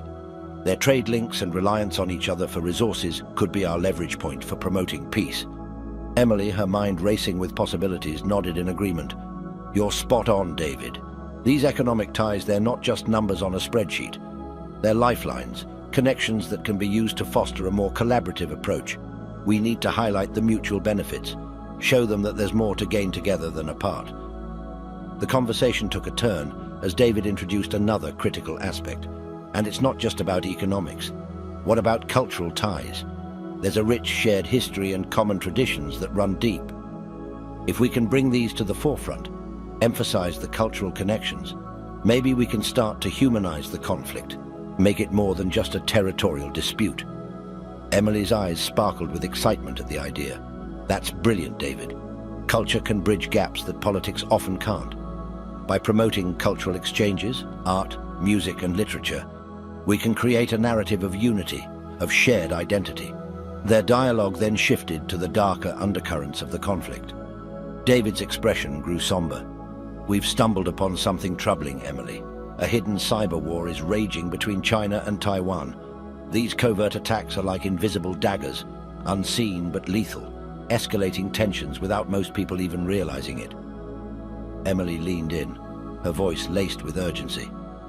"Cyber warfare, it's a silent battlefield. Exposing these covert operations could be crucial. We need to bring this to light and push for transparency. It's a ticking time bomb that could explode any moment if left unchecked." As their strategy session continued, they unearthed yet another layer of complexity, the internal political dynamics within China. "There's a power struggle going on," David noted. "Some factions are pushing for a more aggressive stance towards Taiwan, while others seem more inclined towards diplomatic solutions. If we can support and amplify the voices of moderation, it might just tip the balance towards peace." Emily nodded thoughtfully. "We need to be tactical, David. Identifying allies and understanding the nuances of this internal power play could be the key to de-escalating the situation." Their meeting at the cafe transformed into a brainstorming hub, a place where ideas were exchanged. Strategies were formed and hopes for a peaceful resolution were kindled. As they left the cafe, the weight of their mission was palpable, but so was their determination to make a difference, change the course of history, and pave the way for peace. The next day, Emily took David on an exclusive tour of the DARPA facility, a place buzzing with the energy of innovation and the promise of future technological advancements. David, with his background in military strategy and a deep curiosity about cutting-edge technology, was eager to see what DARPA had been working on. As they entered the facility, the sheer scale and scope of the projects underway were immediately apparent. The building was a hive of activity, with scientists and engineers deeply engrossed in their work, surrounded by state-of-the-art equipment and screens displaying complex data. Emily led David through the various labs, each dedicated to different aspects of defense and technology. "This is where the magic happens, David," she said with a sense of pride. "Every project you see here has the potential to redefine the future of warfare and defense." Their first stop was the Advanced Robotics Lab. Here, engineers were developing humanoid robots designed to assist in hazardous situations like disaster relief. David watched in amazement as the robots demonstrated capabilities such as navigating rough terrain and lifting heavy debris. "Imagine the lives these robots could save in disaster zones," Emily remarked, observing David's fascination. They then moved to the virtual reality chamber, where soldiers were engaged in hyper-realistic training simulations. The chamber allowed for a full range of combat scenarios to be played out safely, providing invaluable experience without the risk of injury. "The potential for training here is incredible," David noted, impressed by the level of detail in the simulations. As they continued their tour, they glimpsed projects involving artificial intelligence and quantum computing. One particular AI system, known as AVA, caught David's attention. Its capabilities in data analysis and pattern recognition were clearly leagues ahead of anything he had seen before. Standing before Ava, David couldn't hide his mixed feelings. The power of AI like Ava is undeniable, Emily, but it also raises concerns. The ethical implications and reliance on such systems need careful consideration. Emily nodded in understanding. "Absolutely, David. Ava is a tool, a powerful one, but it's our responsibility to use it wisely. It's about augmenting our capabilities, not replacing human judgment." David's acknowledgement of Ava's potential, tempered by his emphasis on human judgment, resonated with Emily. "You're absolutely right, David," Emily affirmed, her tone echoing his sentiment. "Ava's insights are invaluable, but the responsibility of decision-making lies with us. We need to stay true to our ethical standards and our overarching goal of peace." As they moved through the facility, Emily outlined the next steps in their plan, her voice steady and resolute. "Ava suggests our initial move should be setting up a secure line of communication with certain Chinese officials. These are individuals who are more inclined towards diplomacy with the US. We need to find reliable intermediaries for this delicate task. David, understanding the gravity of this step, responded with a thoughtful nod. The selection of these intermediaries is critical. They must be beyond reproach, with no hidden agendas that might undermine our mission. Trust and discretion are paramount here. Emily agreed, her eyes scanning a digital map displaying geopolitical hotspots. Right, we'll have to be extremely cautious with the information we share. Our intermediaries must understand the sensitive nature of their role and the need for the utmost confidentiality. As they concluded their tour and stepped out of the AI lab, the weight of their mission was palpable, yet so was a sense of clarity and direction. They had a plan grounded in both cutting-edge technology and ethical principles. David felt a surge of determination. With Ava's assistance and our strategic approach, we have a real chance at making a difference, at steering these events towards a peaceful resolution. Emily's response was equally determined. Our journey is just beginning, David, but with the technology at our disposal and our joint commitment to this cause, I believe we can navigate these challenges. Every step we take will be measured and aligned with our goal of peace. Exiting the DARPA facility, the weight of their mission momentarily lifted as David and Emily stepped into the fading light of the day. The sun was setting, painting the sky in shades of orange and pink, a brief respite from the intensity of their work.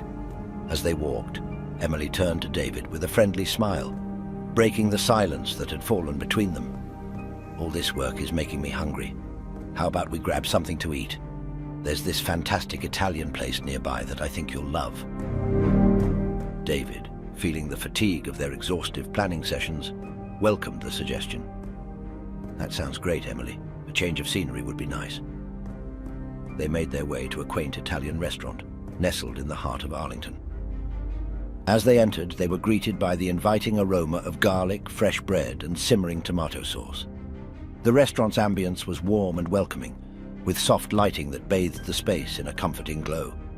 The interior was charmingly rustic, with wooden tables adorned with flickering candles that cast a gentle dancing light around the room. The murmur of conversations from other diners blended with the soft clinking of cutlery, adding to the restaurant's relaxed and homely atmosphere. David and Emily chose a cozy corner table, the candlelight flickering softly between them. "This place has a great vibe," David remarked, taking in the surroundings. "It feels like a world away from the lab and all those screens." They perused the menu, their conversations filled with moments of lightheartedness and anticipation. It's nice to step back and enjoy the simple things. Moments like these help to recharge and give us a fresh perspective. "This place feels like a little slice of Italy," Emily remarked, her voice tinged with delight. "I can almost imagine strolling through the streets of Rome, enjoying a gelato in the warm evening breeze." David smiled, savoring the joyful atmosphere. "It's amazing how a simple change of environment can transport us to a different world. I feel a renewed sense of hope, Emily, knowing that we have the power to make a difference and prevent this war." Their conversation seamlessly shifted from their mission to more personal topics, as they shared stories and memories from their respective lives. They spoke of their families, their passions, and the experiences that had shaped them into the individuals they are today. Emily's eyes sparkled as she recounted her childhood visits to her grandmother's farm.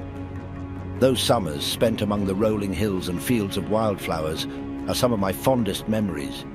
It's where my love for nature and science first blossomed." David nodded, captivated by her words. "It's remarkable how our past experiences shape our present. I remember spending countless nights stargazing with my father. He taught me to appreciate the vastness of the universe and the interconnectedness of all things. It's what drove me to pursue a career in science and ultimately led me to this mission." Their conversation shifted back to the imminent challenges they faced. Despite the gravity of their task, a sense of hope and determination radiated from both of them. "We have an opportunity to change the course of history," Emily said, her voice filled with conviction. "By focusing on diplomacy, cultural understanding, and addressing the underlying issues, we can pave the way for a future of cooperation and peace." David nodded in agreement, his eyes shining with determination. "It won't be easy, but every small step we take can make a difference. Together we can build bridges, foster dialogue, and find common ground. We can rewrite the narrative and create a future where conflict gives way to collaboration. As their meal arrived, they savored each bite, their conversations flowing effortlessly. The rich flavors of homemade pasta and delicate sauces mirrored the richness of their discussions, filled with hope, compassion, and a shared vision for a better world. With each passing moment, their belief in their mission grew stronger. They realized that they were not alone in their pursuit of peace. Countless individuals around the world were working towards the same goal, each contributing their unique skills and perspectives. As they finished their meal, the restaurant erupted in applause and cheers. Startled, David and Emily turned their heads to see a couple near the entrance, a look of joy and relief on their faces. The man had dropped to one knee, a small box in his hand, as he asked the woman to spend the rest of her life with him. The room buzzed excitedly, and David and Emily couldn't help but feel their hearts filled with hope and joy. They were reminded at that moment that love and unity were powerful forces capable of overcoming even the greatest challenges. David turned to Emily, his eyes shimmering with optimism. "Look at them, Emily. Despite our uncertainties and struggles, love and connection continue to thrive. It's a testament to the resilience of the human spirit.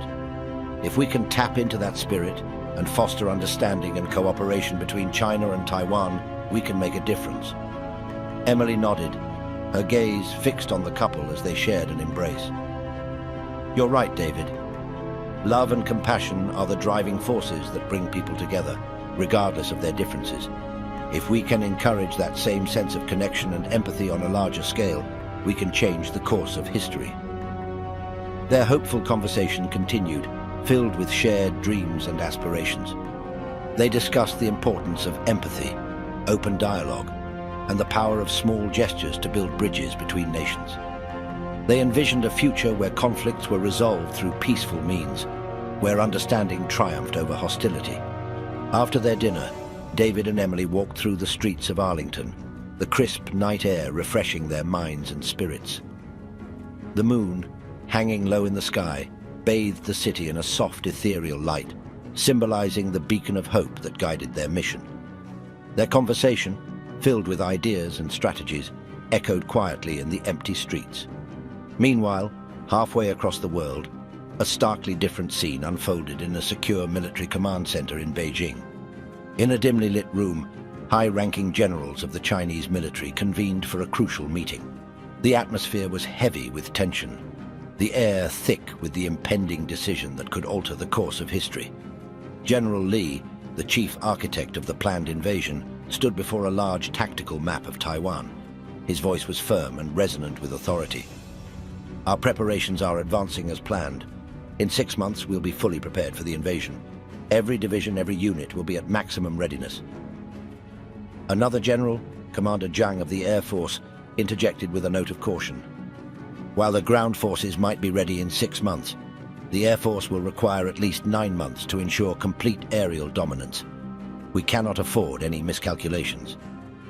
The room was filled with a mix of resolve and apprehension.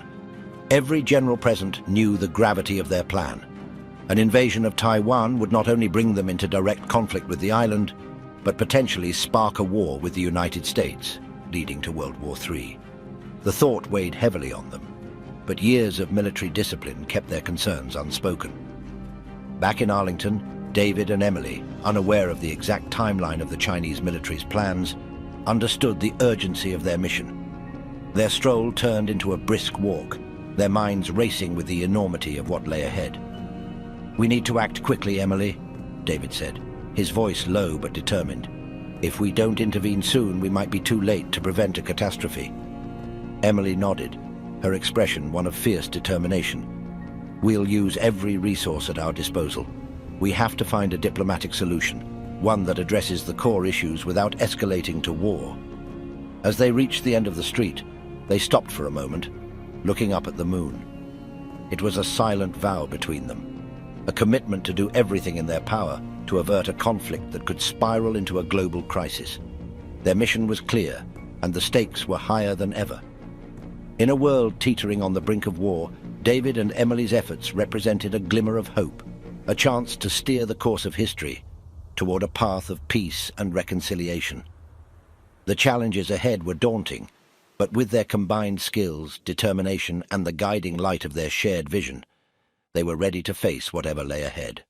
Chapter 11: The Secret Mission and the Caretakers.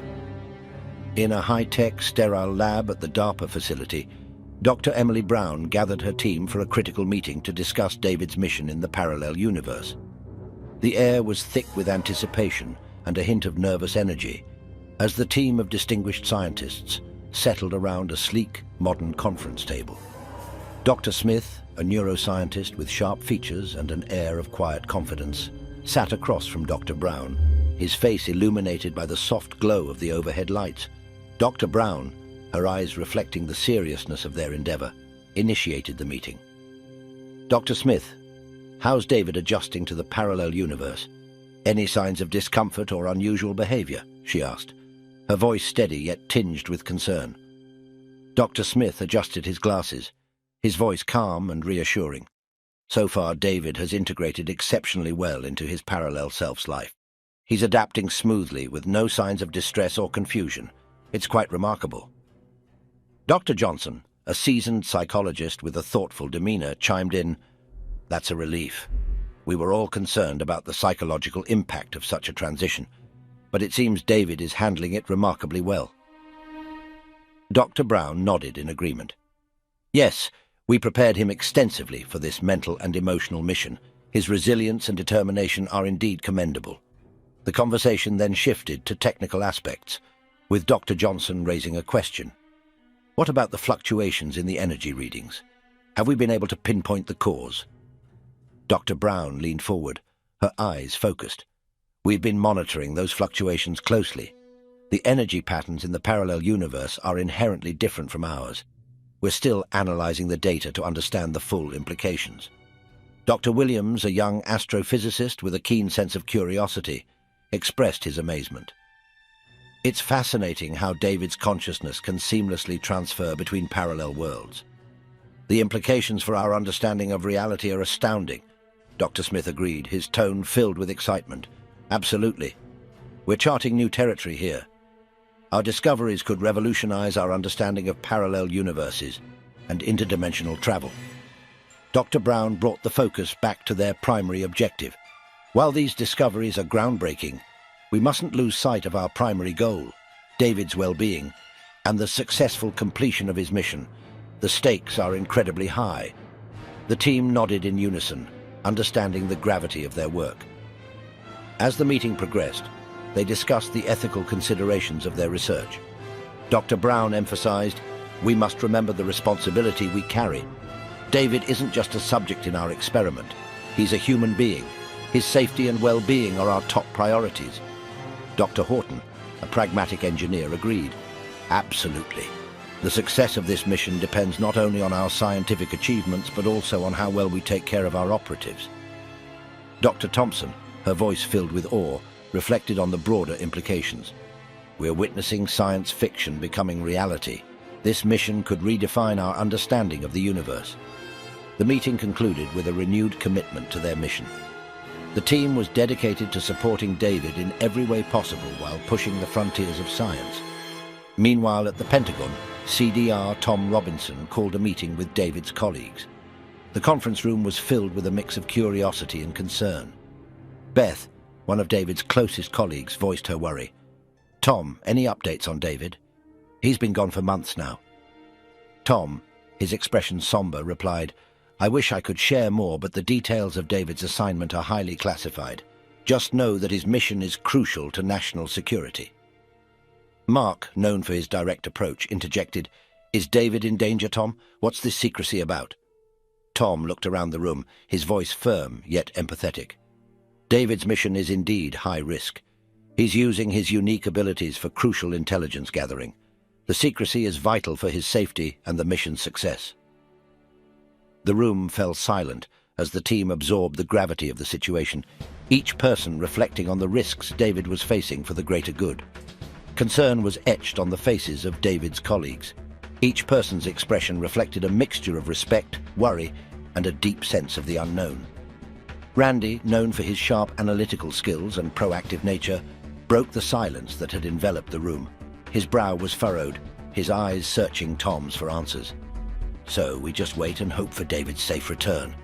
Randy's voice was steady, but his concern was palpable.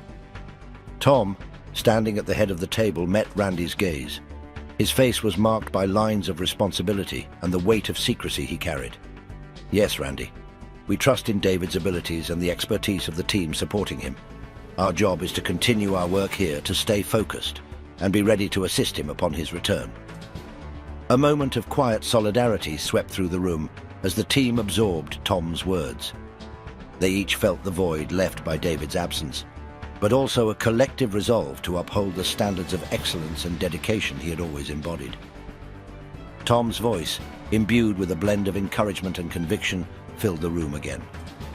"David is out there, risking it all for a cause greater than any of us. The best way we can honor his bravery and commitment is by continuing our work with the same dedication and excellence he always showed." The team members exchanged glances, each face reflecting a renewed sense of purpose and determination. As they stood up from their chairs, the energy in the room shifted from one of apprehension to one of resolve. Beth, who had always admired David's tenacity, felt a renewed commitment to her work. Mark, known for his straightforward approach, looked resolved to uphold the high standards David had set. Randy, with his analytical mind, was already pondering ways to support the mission from his desk. As the meeting dispersed, the team members left the room with a sense of unity and dedication. They knew the road ahead would be challenging without David, but they were committed to supporting him and the mission in any way they could.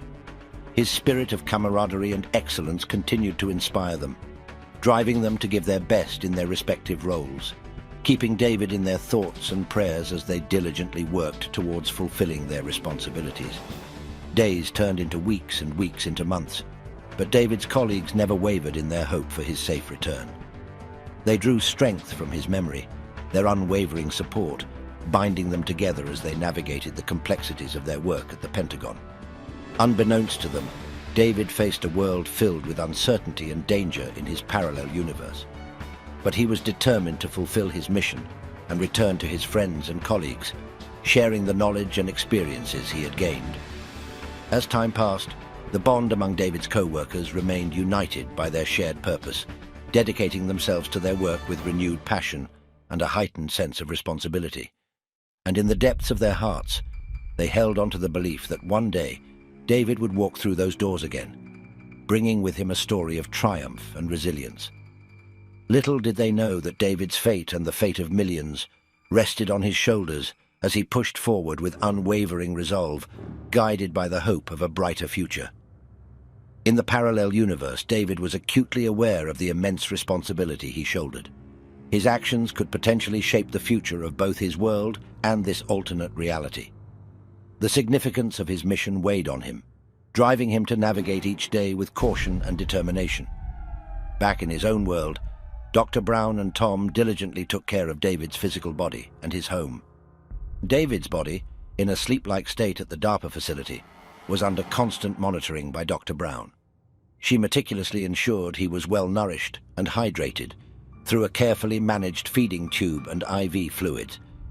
She regularly checked his vitals and health parameters, ensuring his body remained in optimal condition throughout his year-long mission. David's apartment, too, was maintained with great care. Dr. Brown took on the responsibility of keeping it clean and orderly, preserving the sense of home for David's eventual return. She diligently dusted, vacuumed, and kept the space as David would have liked it. CDR Tom Robinson visited the apartment regularly. He watered the plants, collected the mail, and made sure everything was secure. This routine visit had become a part of his schedule, a way of supporting David even in his absence. One day, as Tom was watering the plants, he noticed Rich, David's neighbor, standing by the fence, looking over with an expression of curiosity and concern. Tom walked over to greet him, a warm smile on his face. "Hey, Rich, long time no see. How have you been?" Tom asked, his tone friendly but cautious, aware of the need to maintain secrecy about David's mission. Rich turned, his face showing relief at seeing a familiar face. "Hey, Tom, I'm doing well, thanks, but I've been wondering about David. It's been a while since I've seen him around. Isn't he supposed to be back from San Diego by now?" As Rich stood there, His gaze fixed on Tom with a look of concern. Tom took a moment to weigh his words carefully. He knew he had to maintain the secrecy of David's mission while also acknowledging Rich's worries. "Rich," Tom began, his voice low and earnest. "David's actually on a highly classified mission. I can't go into details, but it's crucial work for our national security. Trust me, he's making a big difference." Rich's expression deepened with concern, his forehead creasing as he absorbed this information. "Classified mission, huh? Sounds pretty serious. Is he safe, Tom?" Tom met Rich's gaze, his own face a mask of solemnity mixed with confidence. "There are always risks with these kinds of assignments, but David's one of the best. We're all doing everything we can to ensure his safety. He's not alone in this." Rich leaned back against the fence, a hand running through his hair, a gesture of worry and thought. "Man, I had no idea. David always had a knack for taking on big challenges. Just hope he's okay out there, wherever he is." Tom reached out, placing a reassuring hand on Rich's shoulder, a gesture of solidarity. "I get it, Rich. We all miss him around here. If you need to talk or if you're worried, just let me know. I'm here." Rich looked at Tom, gratitude shining in his eyes. "Thanks, Tom. That means a lot. And if you talk to him, let him know we're all thinking of him, will you?" "Of course, Rich. I'll make sure he gets the message," Tom replied, his smile tinged with a mixture of hope and resolve. As they parted ways, Rich walked back towards his house. A mix of emotions played across his face. Concern for his friend, pride in David's commitment, and a lingering sense of unease about the unknown nature of his mission. Tom watched Rich go, feeling a renewed sense of responsibility. He knew that keeping David's home safe and maintaining normalcy was more than just a favor. It was part of a larger effort to support a friend in a mission that was bigger than any of them. He also knew he had a responsibility to protect his secrets, while providing support and reassurance to those who cared about him. Tom turned back to David's plants, watering them with a sense of purpose, knowing that each drop was a symbol of the support and care waiting for David upon his return. As time passed, Tom and the rest of David's co-workers carried on their work at the Pentagon, united in their support for their absent friend. They remained hopeful for David's safe return, trusting in his abilities and the mission he had undertaken. Little did they know that David's journey in the parallel universe was reaching a critical turning point, and the fate of both worlds hung in the balance. In the parallel world, the corridors of the Pentagon were abuzz with tense energy and urgent discussions. Military strategists, analysts, and high-ranking officers huddled in various conference rooms, poring over the latest intelligence reports. The word was out. China might invade Taiwan within the next 6 to 12 months. This potential move had escalated the situation, pushing the US military to ramp up its preparations. In one of the briefing rooms, a group of senior military officials gathered around a large digital map displaying the Asia-Pacific region. General Harris, a seasoned officer with a stern demeanor, addressed the room. "The latest intel is clear. We need to be ready for any eventuality. The possibility of China moving to Taiwan in the next year is high. We must prepare our forces accordingly."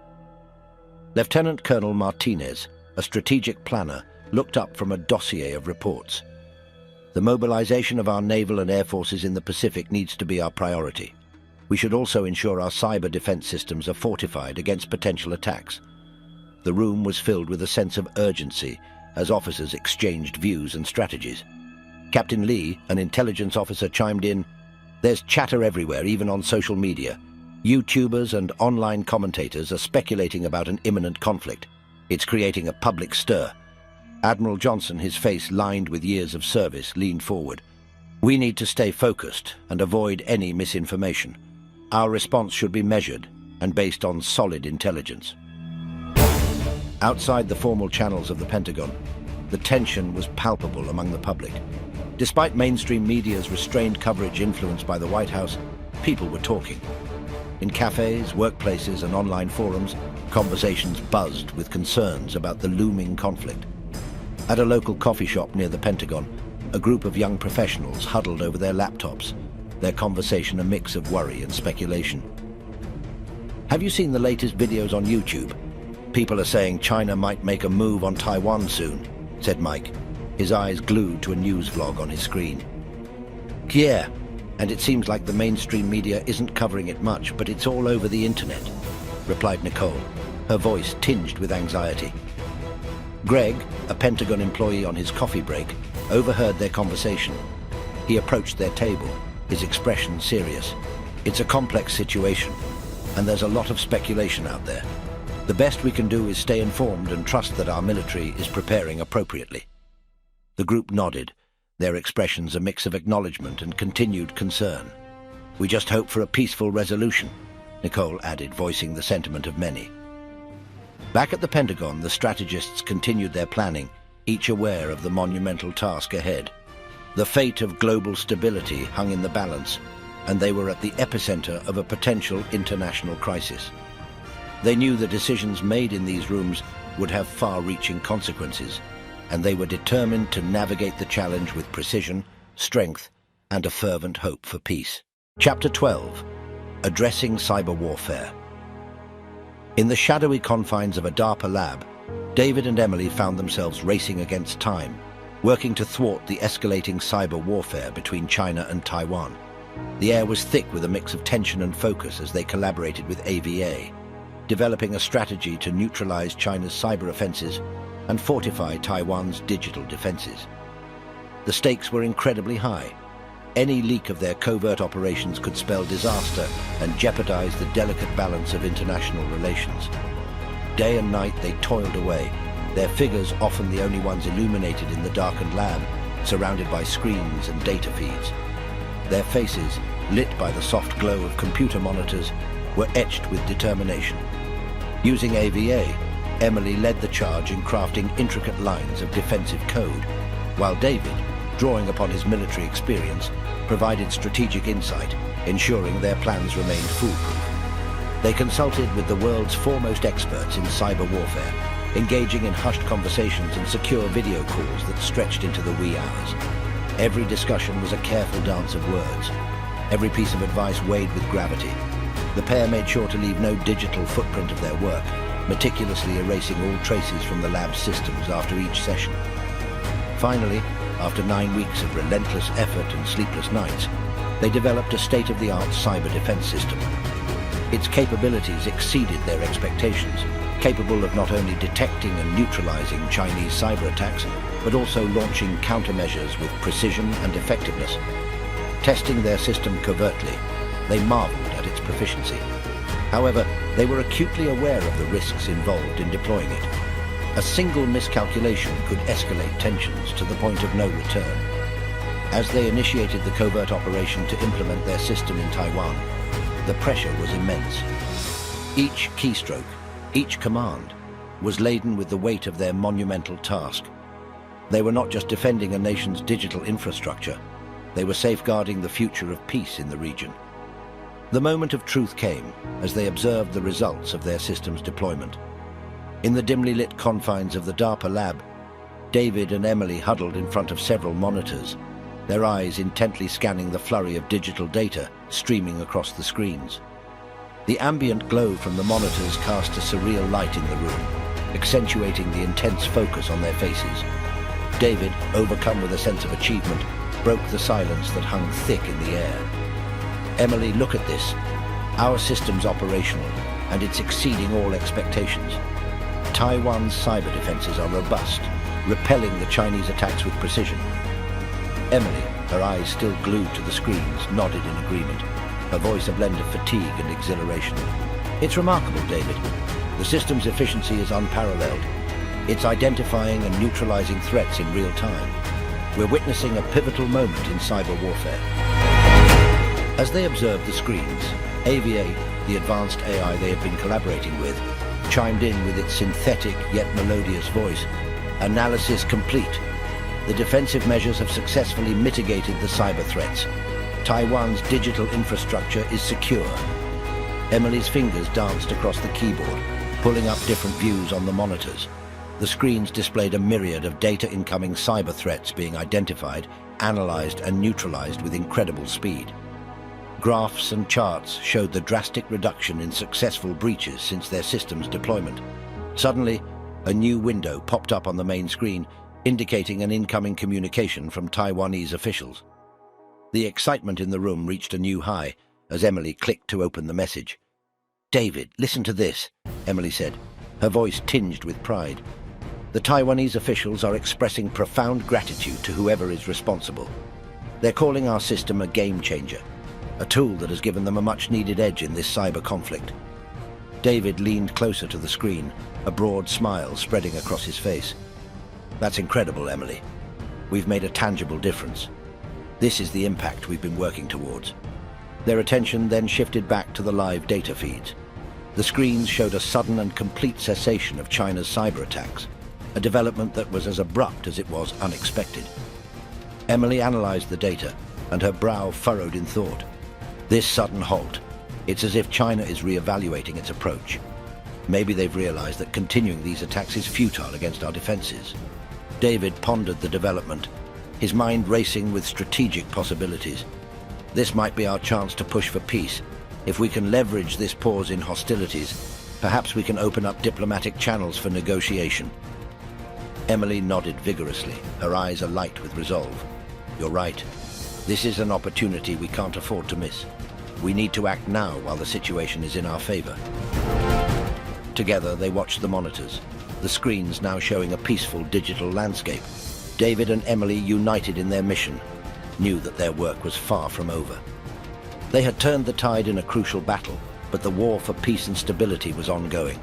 As they prepared to take their next steps, they were buoyed by the knowledge that their actions had opened a path to a more peaceful future. Meanwhile, inside a high-security government office in Beijing, a group of senior Chinese officials sat in somber silence.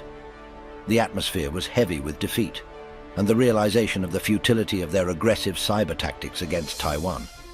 The room was tense as they gathered to discuss the sudden halt in their cyber attacks. General Li Wei, a stern-faced military strategist known for his hardline stance, broke the silence. "Gentlemen, it appears our cyber attacks on Taiwan have been effectively neutralized.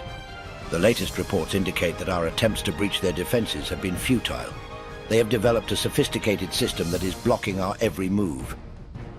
A sense of disbelief permeated the room as the officials struggled to comprehend the gravity of their situation. Minister Zhang, an influential figure in the political sphere, spoke with a mixture of frustration and resignation. "This turn of events is unprecedented. We've always prided ourselves on our cyber capabilities, yet we find ourselves thwarted at every turn. How did Taiwan manage to develop such a formidable defense system?" Another official, Director Chen, a renowned cyber warfare expert, chimed in. "Our intelligence indicated that Taiwan had been working on enhancing their cyber defenses, but we underestimated the extent of their capabilities. It seems they have neutralized our attacks and gained the ability to strike back with significant force." General Li's face hardened with a mix of disappointment and introspection. "We must acknowledge that our aggressive tactics have failed us. The world is watching, and our actions have not gone unnoticed. We have only succeeded in uniting the international community against us. We must reassess our approach to regain our footing and protect our national interests." Minister Zhang's voice carried a tinge of defeat as he addressed the room. "We must accept that the cyber warfare with Taiwan has abruptly stopped. We cannot afford to continue down this path of aggression." The officials nodded, their expressions reflecting the weight of their collective realization.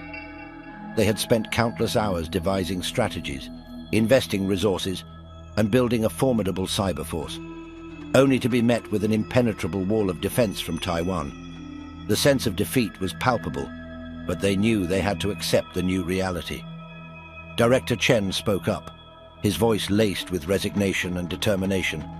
"It's evident that Taiwan's cyber capabilities have surpassed our expectations. We must acknowledge their strength and reassess our approach. It's time to shift our focus towards diplomatic negotiations and explore ways to de-escalate the tensions." General Li's gaze swept across the room, his eyes meeting each official's gaze with a steely resolve. "Taiwan's defense capabilities have humbled us. We must embrace this as an opportunity to re-evaluate our actions and priorities. Let us work together to find a way forward, one that upholds our national interests while promoting peace and stability in the region." The officials nodded in agreement, the weight of their realization sinking deep within their hearts. They had underestimated the resolve and determination of their Taiwanese counterparts, and now they had to face the consequences of their aggressive actions. The sense of defeat lingered, but it also fueled a newfound determination to seek a peaceful resolution. As they left the meeting room, each official carried the weight of their collective failure, but they also brought a renewed sense of purpose. They knew that the road ahead would be arduous and filled with challenges, but they were resolved to do what was necessary to prevent further escalations and find a path to peaceful coexistence. Outside the meeting room, General Li took a deep breath, his eyes gazing out at the bustling streets of Beijing. He knew that the journey ahead would require humility, resilience, and a willingness to confront the mistakes of the past.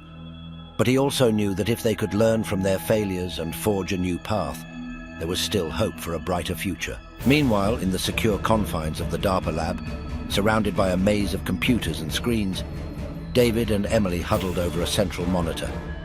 Ava had just delivered a critical report, its digital voice echoing through the space. Analysis of intercepted communications indicates a division among Chinese military leaders. Some advocate for peace negotiations, while others remain adamant about asserting control over Taiwan. Emily turned to David, her eyes scanning the detailed report on the screen. This is a significant development, David. It shows there's a chance for diplomacy. But it also means we're in a race against time to strengthen our position and encourage those favoring peace. David leaned closer to the screen, his mind racing with tactical considerations. The balance is delicate. We've got to capitalize on this split within their ranks. If we can provide enough support to the peace advocates, it might tip the scales in favor of diplomacy. Their work in the lab had become a beacon of hope in a landscape shadowed by the threat of war. The duo worked around the clock, analyzing data, refining their cyber defense strategies, and staying one step ahead of any potential countermeasures. Outside the lab, the world remained largely oblivious to the silent digital battle being waged. News reports hinted at tensions in the region, but the true extent of the cyber conflict and the efforts to thwart it remained hidden behind a veil of secrecy. In the lab, the atmosphere was charged with a sense of urgency. Emily's fingers flew over the keyboard as she navigated through layers of encrypted data. "David, look at this," she said, pulling up a series of complex graphs and analytics. AVIA's algorithms are predicting a potential shift in China's military strategy. They might be planning a physical maneuver in the region as a show of force. David's expression hardened as he assessed the information. "We need to be ready for every eventuality. Our cyber defense system is robust, but we should also consider the broader implications of a military standoff.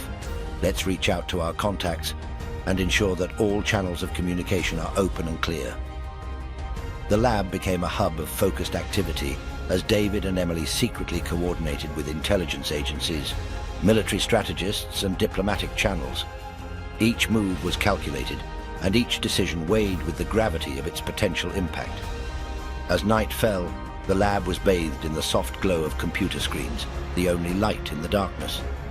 David and Emily, their faces illuminated by the digital light, continued their vigil. They were the unseen guardians in a conflict that teetered on the edge of reality and digital shadows. Their mission was clear: prevent the war, promote peace, and navigate the complex web of international politics with precision and tact. In their hands lay the fragile hope of averting a crisis that could reshape the global landscape. They were ready for the challenge, driven by a deep-seated belief in their cause and the capabilities of AVA, their digital ally in this high-stakes game of strategy and diplomacy. Chapter 13. David's Smile. As David inhabited the body of his parallel universe self, the DARPA scientists watched anxiously, their eyes fixed on the monitors displaying his vital signs and brain activity. The tension in the room was palpable, and a hushed silence enveloped them as they analyzed every fluctuation and change. Dr. Reynolds, a seasoned scientist with a mop of grey hair, leaned forward in his chair, his gaze darting between the monitors. His heart pounded with anticipation, hoping for any sign of progress. Beside him, Dr. Brown, the brilliant and determined leader of the team, mirrored his intensity. "Look," Dr. Reynolds whispered, excitement lacing his voice. "His expression is changing. He's smiling." Dr. Brown leaned in closer, her eyes scanning the screen. A flicker of hope ignited within her. Yes, I see it too. It's a positive sign. He must be making significant headway. Dr. Carter, a young and brilliant neuroscientist, chimed in, his voice filled with curiosity. Do you think he's encountering any challenges in there? Dr. Brown furrowed her brow, her mind racing with possibilities. It's hard to say. Remember, he's in a parallel universe, navigating an unfamiliar environment, but seeing that smile gives me hope that he's making progress. Dr. Patel, an analytical and detail-oriented researcher, interjected, his voice steady. We should continue monitoring his vital signs and brain activity closely. We need to ensure he remains safe and stable throughout the mission. Dr. Brown nodded, her determination unwavering. Absolutely. Keep a close eye on him. We don't want any surprises. The scientists resumed their vigilant monitoring, their eyes trained on the screens that connected them to David's extraordinary journey. The room was filled with an air of anticipation, their collective focus unwavering as they analyzed every detail of his experience. Dr. Nguyen, a brilliant physicist, broke the silence, his voice cutting through the tension. His brain activity seems stable, and his vital signs are within normal range. It appears he's adapting well to the parallel universe. Dr. Brown exhaled softly, a glimmer of relief washing over her. That's a positive sign. It means his training and preparation are paying off. Dr. Reynolds couldn't help but voice the curiosity that brewed within him. I can't help but wonder what he's encountering in there.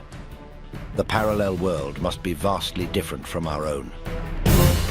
Dr. Brown's eyes sparkled with intrigue, her mind drifting to the possibilities. Yes, it's an entirely new realm for him to navigate, but I have faith in David's abilities. He's resilient and resourceful. Dr. Carter's voice carried a mixture of hope and concern. Let's hope he finds the information we need to prevent the war. The fate of millions rests on his shoulders. Dr. Brown nodded, her voice filled with determination. Indeed, the stakes are high, but we chose David for this mission because we believe in him. We have to trust that he will succeed. As the hours turned into an agonizing wait, each passing minute weighed heavily on their shoulders. The scientists exchanged glances, their eyes reflecting their shared determination and unwavering support for David. Dr. Patel whispered, his voice barely audible. Come on, David, you can do it. We're all rooting for you. Dr. Brown's voice was a gentle whisper filled with unwavering conviction. Bring us back the knowledge we need, David. The world is counting on you. With bated breath, they watched the monitors, their collective hopes pinned on the man who had ventured into the unknown. The fate of both worlds hung in the balance as they awaited David's return, praying for his safe journey back from the parallel universe, where the answers they sought were waiting to be discovered. As the scientists continued to monitor David's progress, Dr. Brown decided it was time for a break. She knew the DARPA team had been working long hours and needed to blow off some steam. So she rallied the troops and suggested they all go out for a night on the town to celebrate David's progress and their hard work. The team quickly agreed and headed out to a nearby bar one of the scientists recommended. As they walked into the bar, 9+, the sound of live music and chatter greeted them. The atmosphere was electric, with people laughing and drinking, and Dr. Brown couldn't help but feel a sense of excitement and anticipation for the night ahead. The team found a booth in the back of the bar and settled in, ordering drinks and appetizers to share. Sarah, always the life of the party, raised her glass with a bright smile. To David, our brilliant colleague and fearless adventurer, cheers to his success and safe return. Michael, the team's analytical thinker, joined in, his glass held high. Here's to David's courage and determination. He's truly making a difference in the world. Cheers. The team clinked their glasses together, their faces alight with pride and admiration for their absent colleague. Dr. Brown looked around the table, her eyes filled with gratitude. I'm incredibly proud of each one of you. Your dedication and brilliance have been instrumental in David's mission. We're not just a team, we're a family. Karen, always eloquent, smiled warmly. Working alongside you all is an honor. We're making history here, achieving what once seemed impossible. As the evening progressed, the team's mood became even more relaxed. They danced to the upbeat music, laughing and letting loose, a much-needed break from the high-stakes work that usually consumed their days. Alex, the team's tech whiz, laughed as he moved to the rhythm. "I haven't danced like this in ages. It's great to let our hair down and celebrate our hard work." Sarah, twirling around, chimed in. "Absolutely. We work hard, but we deserve to enjoy ourselves too. Tonight's about celebrating our victories." Dr. Brown found herself caught up in the joyous atmosphere, laughing and dancing with her colleagues. It's easy to get lost in our work and forget to celebrate our victories. Tonight, we remind ourselves of the progress we've made and the impact we're having. Michael, who usually maintained a reserved demeanor, grinned as he joined in the dance. "You're right, Dr. Brown. Acknowledging our achievements and enjoying the journey is essential." They continued to dance, sing, and share stories, the bond between them growing stronger. The night was a testament to their unity and the balance they maintained between their demanding work and the joys of life. Karen, her laughter echoing in the room, shared her appreciation. "I can't remember the last time I laughed this much. Thanks for an unforgettable night, everyone." With a playful bow, Alex added, "We're as unbeatable on the dance floor as we are in the lab."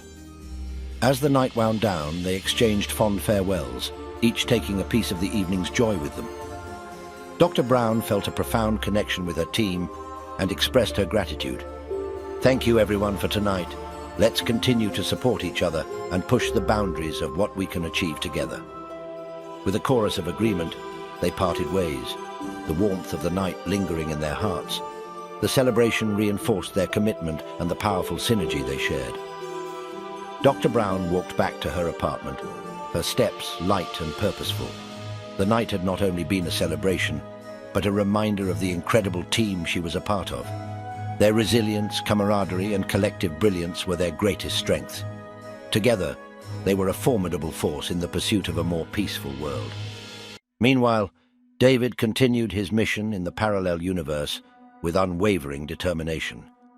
He navigated the challenges and obstacles that lay before him, fueled by the knowledge that the fate of both worlds rested on his shoulders. As David delved deeper into his mission, he recognized the importance of understanding the cultural nuances of the parallel world in which he found himself. He embarked on a journey of artistic exploration, immersing himself in the traditions and customs of the Chinese-American community that thrived in his new surroundings. David enrolled in Mandarin language classes, determined to communicate with the locals and gain a deeper understanding of their perspectives. He diligently practiced his pronunciation, tirelessly memorizing new words and phrases. With each passing day, his linguistic skills improved, and he felt a stronger connection to the people he encountered. Eager to learn more about Chinese culture in this parallel world, David sought opportunities to engage with the community. David and Emily attended cultural festivals, art exhibitions, and traditional performances, immersing themselves in the vibrant tapestry of Chinese heritage. He savored the flavors of authentic cuisine, from steaming dumplings to fragrant teas, appreciating how food served as a conduit for shared experiences and deeper connections. David also sought the guidance of Chinese-American acquaintances, eager to hear their personal stories and gain insights into their experiences. He listened intently to their perspectives over cups of tea and engaged in conversations, absorbing their wisdom and appreciating the rich tapestry of their lives. Ling Zhang, a wise and warm-hearted Chinese-American elder, became David's friend. Their conversations spanned topics ranging from history and philosophy to family traditions and the value of harmony. Ling shared with David the importance of balance and the deep-rooted belief in the interconnectedness of all things. "Understand, David," Ling Zhang said with a gentle smile, "that peace is not merely the absence of conflict, but a delicate dance between harmony and understanding. It recognizes that our differences can enrich us rather than divide us." Inspired by his encounters and fueled by newfound friendships, David's understanding of Chinese culture deepened, enabling him to navigate the parallel world with greater empathy and respect. He recognized that embracing diversity and fostering cross-cultural understanding could pave the path to peace, respect, and shared values. Through his interactions and cultural immersion, David realized that peace was not an abstract concept, but a daily practice rooted in empathy, compassion, and a willingness to listen. Chapter 14, Cultural Exchange. The daring strategy conceived by Emily and David to avert the impending war between China and Taiwan was not just a matter of diplomatic maneuvering, it was a profoundly psychological undertaking. Recognizing that the root of the conflict lay in cultural divides and long-standing animosities, they embarked on a mission to foster cultural exchanges, aiming to bridge the chasm between the two nations. The idea was both unconventional and bold: promote intermarriage between the families of senior politicians from China and Taiwan, thereby weaving together the social and cultural fabric of the two sides. To execute this plan, Emily and David tapped into their extensive network of intermediaries. They understood the sensitivity and potential repercussions of their proposal, so they approached it with care and diplomacy. Emily reached out to Taiwanese families, emphasizing the cultural exchange aspect, and assuring them that the meetings bore no political agenda. Simultaneously, David made similar overtures to influential families in China. The response was unexpectedly positive, with many showing eagerness to participate in what was framed as a step toward mutual understanding and cultural unity. In parallel with these efforts, Emily and David also initiated other cultural exchange initiatives.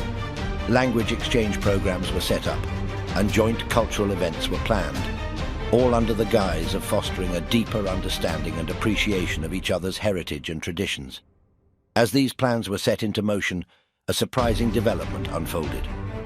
Unbeknownst to Emily and David, the son of a prominent Taiwanese politician and the daughter of a high-ranking Chinese official had already crossed paths at one of the cultural events they had orchestrated.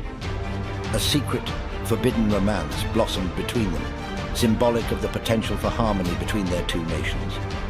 Their relationship was a living embodiment of the peace and unity that Emily and David were striving to achieve. The young couple's names were Li Wei and Chen Mei. The couple was drawn to each other's intelligence and sense of humor, and as they spent more time together, they discovered that they had much in common despite their different backgrounds. However, their romance was forbidden. Their families were staunch nationalists, and the idea of their children dating someone from the other side was unthinkable. They knew that if their families found out about their relationship, it could mean the end of their careers and reputations. Despite the risks, Li Wei and Chen Mei kept meeting secretly. They would rendezvous at a small cafe in a secluded part of town, where they could talk for hours without fear of being discovered. They would discuss their hopes and dreams, and how they wished their families could see beyond their differences and embrace the potential for peace. As they sat across from each other, their hands tentatively reaching out over the small wooden table, the air was thick with a blend of nervous excitement and a deep, unspoken understanding.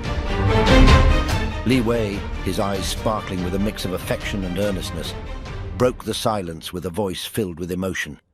Chen Mei, every moment with you is like a page out of a beautiful story. It's as if we're in our own little world, away from all the chaos and noise. Chen Mei's cheeks flushed a delicate pink, her heart fluttering at his words. Her voice, soft yet steady, carried the weight of her feelings. Li Wei, you've brought a sense of hope and joy into my life that I never thought possible. In the midst of our challenges, you are my sanctuary, my peaceful escape. Their hands connected across the table, fingers intertwining in a gentle, reassuring clasp. Li Wei's gaze held hers with unwavering intensity. Chen Mei, our love is more than just a feeling. It's a bridge between our worlds, a symbol of hope that understanding and compassion can flourish even in the most unlikely places. Chen Mei's eyes shone with a mixture of hope and determination. Our love is a beacon, Li Wei. It's proof that barriers can be broken and that hearts can find each other despite the odds. We are the living embodiment of change, of a future where love transcends all boundaries. The cafe seemed to fade into the background as they leaned in closer, their connection deepening, their spirits intertwining. Li Wei's voice was a whisper, yet it carried a promise that resonated through their very souls. Chen Mei, I vow to stand by our love, to nurture it against all odds. Together we'll weave a tapestry of unity and peace, showing the world the true power of love. Chen Mei's response was filled with a fierce resolve that matched his own. I'm with you, Li Wei, every step of the way. Our journey may be fraught with challenges, but our love will be the light that guides us through the darkness." In that beautiful moment, they lost themselves in each other's gaze, the world around them melting away. Their love was a rare gem, precious and strong, a testament to the idea that love could conquer all. As they reluctantly parted ways that evening, their hands lingering in each other's grasp, they carried a sense of hope and a shared dream. They yearned for the day when their love could shine openly, a beacon of harmony and understanding between their nations. Until then, they would cherish each encounter, each stolen moment, as a step towards a future where love reigned supreme, unhindered by the constraints of politics and prejudice. David and Emily, understanding the power of cultural diplomacy, meticulously crafted a strategic plan to foster deeper understanding between China and Taiwan. They focused on a student exchange program, a cornerstone of their mission to bridge the cultural divide. This program was not just an educational endeavor. It was a carefully orchestrated move to sow the seeds of long-term peace and cooperation. They initiated the program by collaborating with educational institutions in both countries, ensuring a robust and enriching academic experience. Through intermediaries, they contacted influential families in both China and Taiwan, inviting their children to participate. The program, while expensive, was made accessible to a broader demographic through discrete funding from various sources, ensuring inclusivity and diversity among the participants. Over 10,000 students eagerly signed up, embarking on what would be a transformative journey. In China and Taiwan, they were welcomed into host families, providing an intimate and authentic cultural immersion. The students attended classes, but more importantly, they engaged in daily life, gaining first-hand experience of the nuances and richness of each other's cultures. The outcomes of this program were extraordinary. Friendships were formed, stereotypes were shattered, and a mutual understanding began to take root. The success stories were numerous and heartening. Joint business ventures sprung up, born from the collaborations and ideas sparked during the exchange. Ambitious research projects took shape, combining the best of both Taiwanese and Chinese academic prowess. The impact of the student exchange program was profound. It fostered a newfound respect and appreciation for each other's heritage, laying the groundwork for a more harmonious future. As word of the program's success spread, it garnered more support and interest, setting a precedent for future cultural collaborations. David and Emily, witnessing the fruits of their labor, felt a surge of fulfillment. They knew their efforts were creating tangible changes, fostering an environment where the once unthinkable idea of peace and cooperation between China and Taiwan seemed within reach. Energized by this success, they began brainstorming new initiatives, each aimed at further strengthening the bonds between the two nations. Their strategic approach to cultural diplomacy was reshaping the geopolitical landscape, one student, one family, and one story at a time. They looked forward to exploring more avenues to deepen this newfound understanding, driven by the belief that empathy and shared experiences could pave the way to lasting peace. Meanwhile, in the parallel world, in the tense atmosphere of a high-level diplomatic meeting, representatives from around the globe convened to address the looming crisis between the US and China. The air was thick with a mix of urgency and apprehension, as each nation's delegate understood the high stakes involved in navigating the fragile geopolitical landscape. The Russian delegate, Ivan Petrov, broke the silence with a measured tone, emphasizing the need for collective action.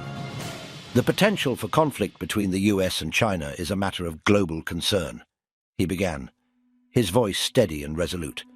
We must not underestimate the implications of such a confrontation. It is imperative that we collaborate to de-escalate tensions and seek a peaceful resolution. Ambassador Smith, representing the US, nodded gravely in response, his expression one of deep concern. Ivan, your point is well taken, he replied. The US is fully committed to diplomatic efforts and constructive dialogue with China. We recognize the need to approach this situation with caution and to avoid actions that might inadvertently escalate tensions. From the neighboring Asian country, Ambassador Lee shared his perspective, highlighting the regional impact of such a conflict. The prospect of a military confrontation between these two powers is alarming, he stated with urgency. Our region would bear the brunt of any such conflict. We must all work together to safeguard the interests of our nations while striving for peace and stability." The room was filled with nods of agreement as the delegates acknowledged the critical importance of diplomacy in resolving the crisis. The conversation shifted towards potential strategies for mediation and negotiation, underscoring the need for open communication and mutual understanding.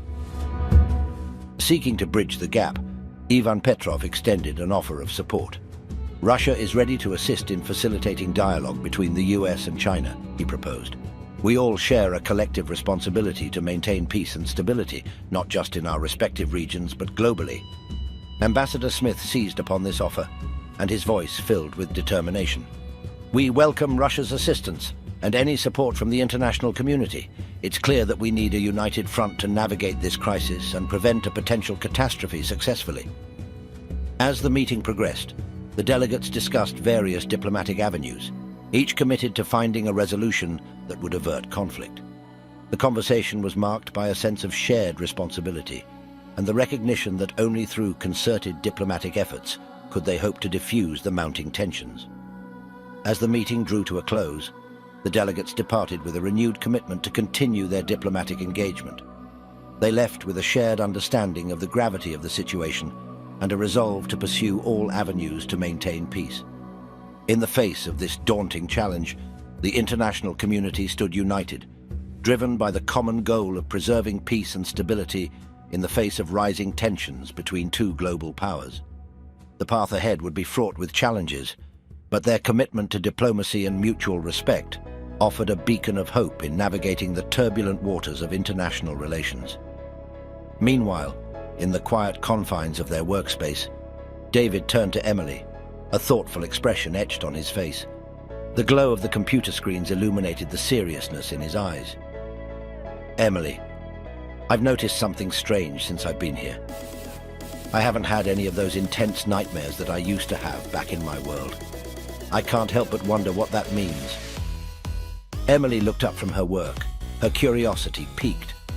"That is intriguing, David. It could be a sign that the conflicts and tensions that fuel your nightmares aren't as pronounced here. Or perhaps your presence here is somehow altering the course of events." David nodded, considering her words. "It gives me hope that we're making a difference, that our efforts here might be changing things for the better, not just in this world, but maybe even in mine." He then reached for a journal lying on the desk, its pages filled with detailed entries. "I've been keeping this journal," he explained, "documenting everything we do, every decision we make. I want my parallel self to understand our mission once I leave. It's crucial that he continues our work."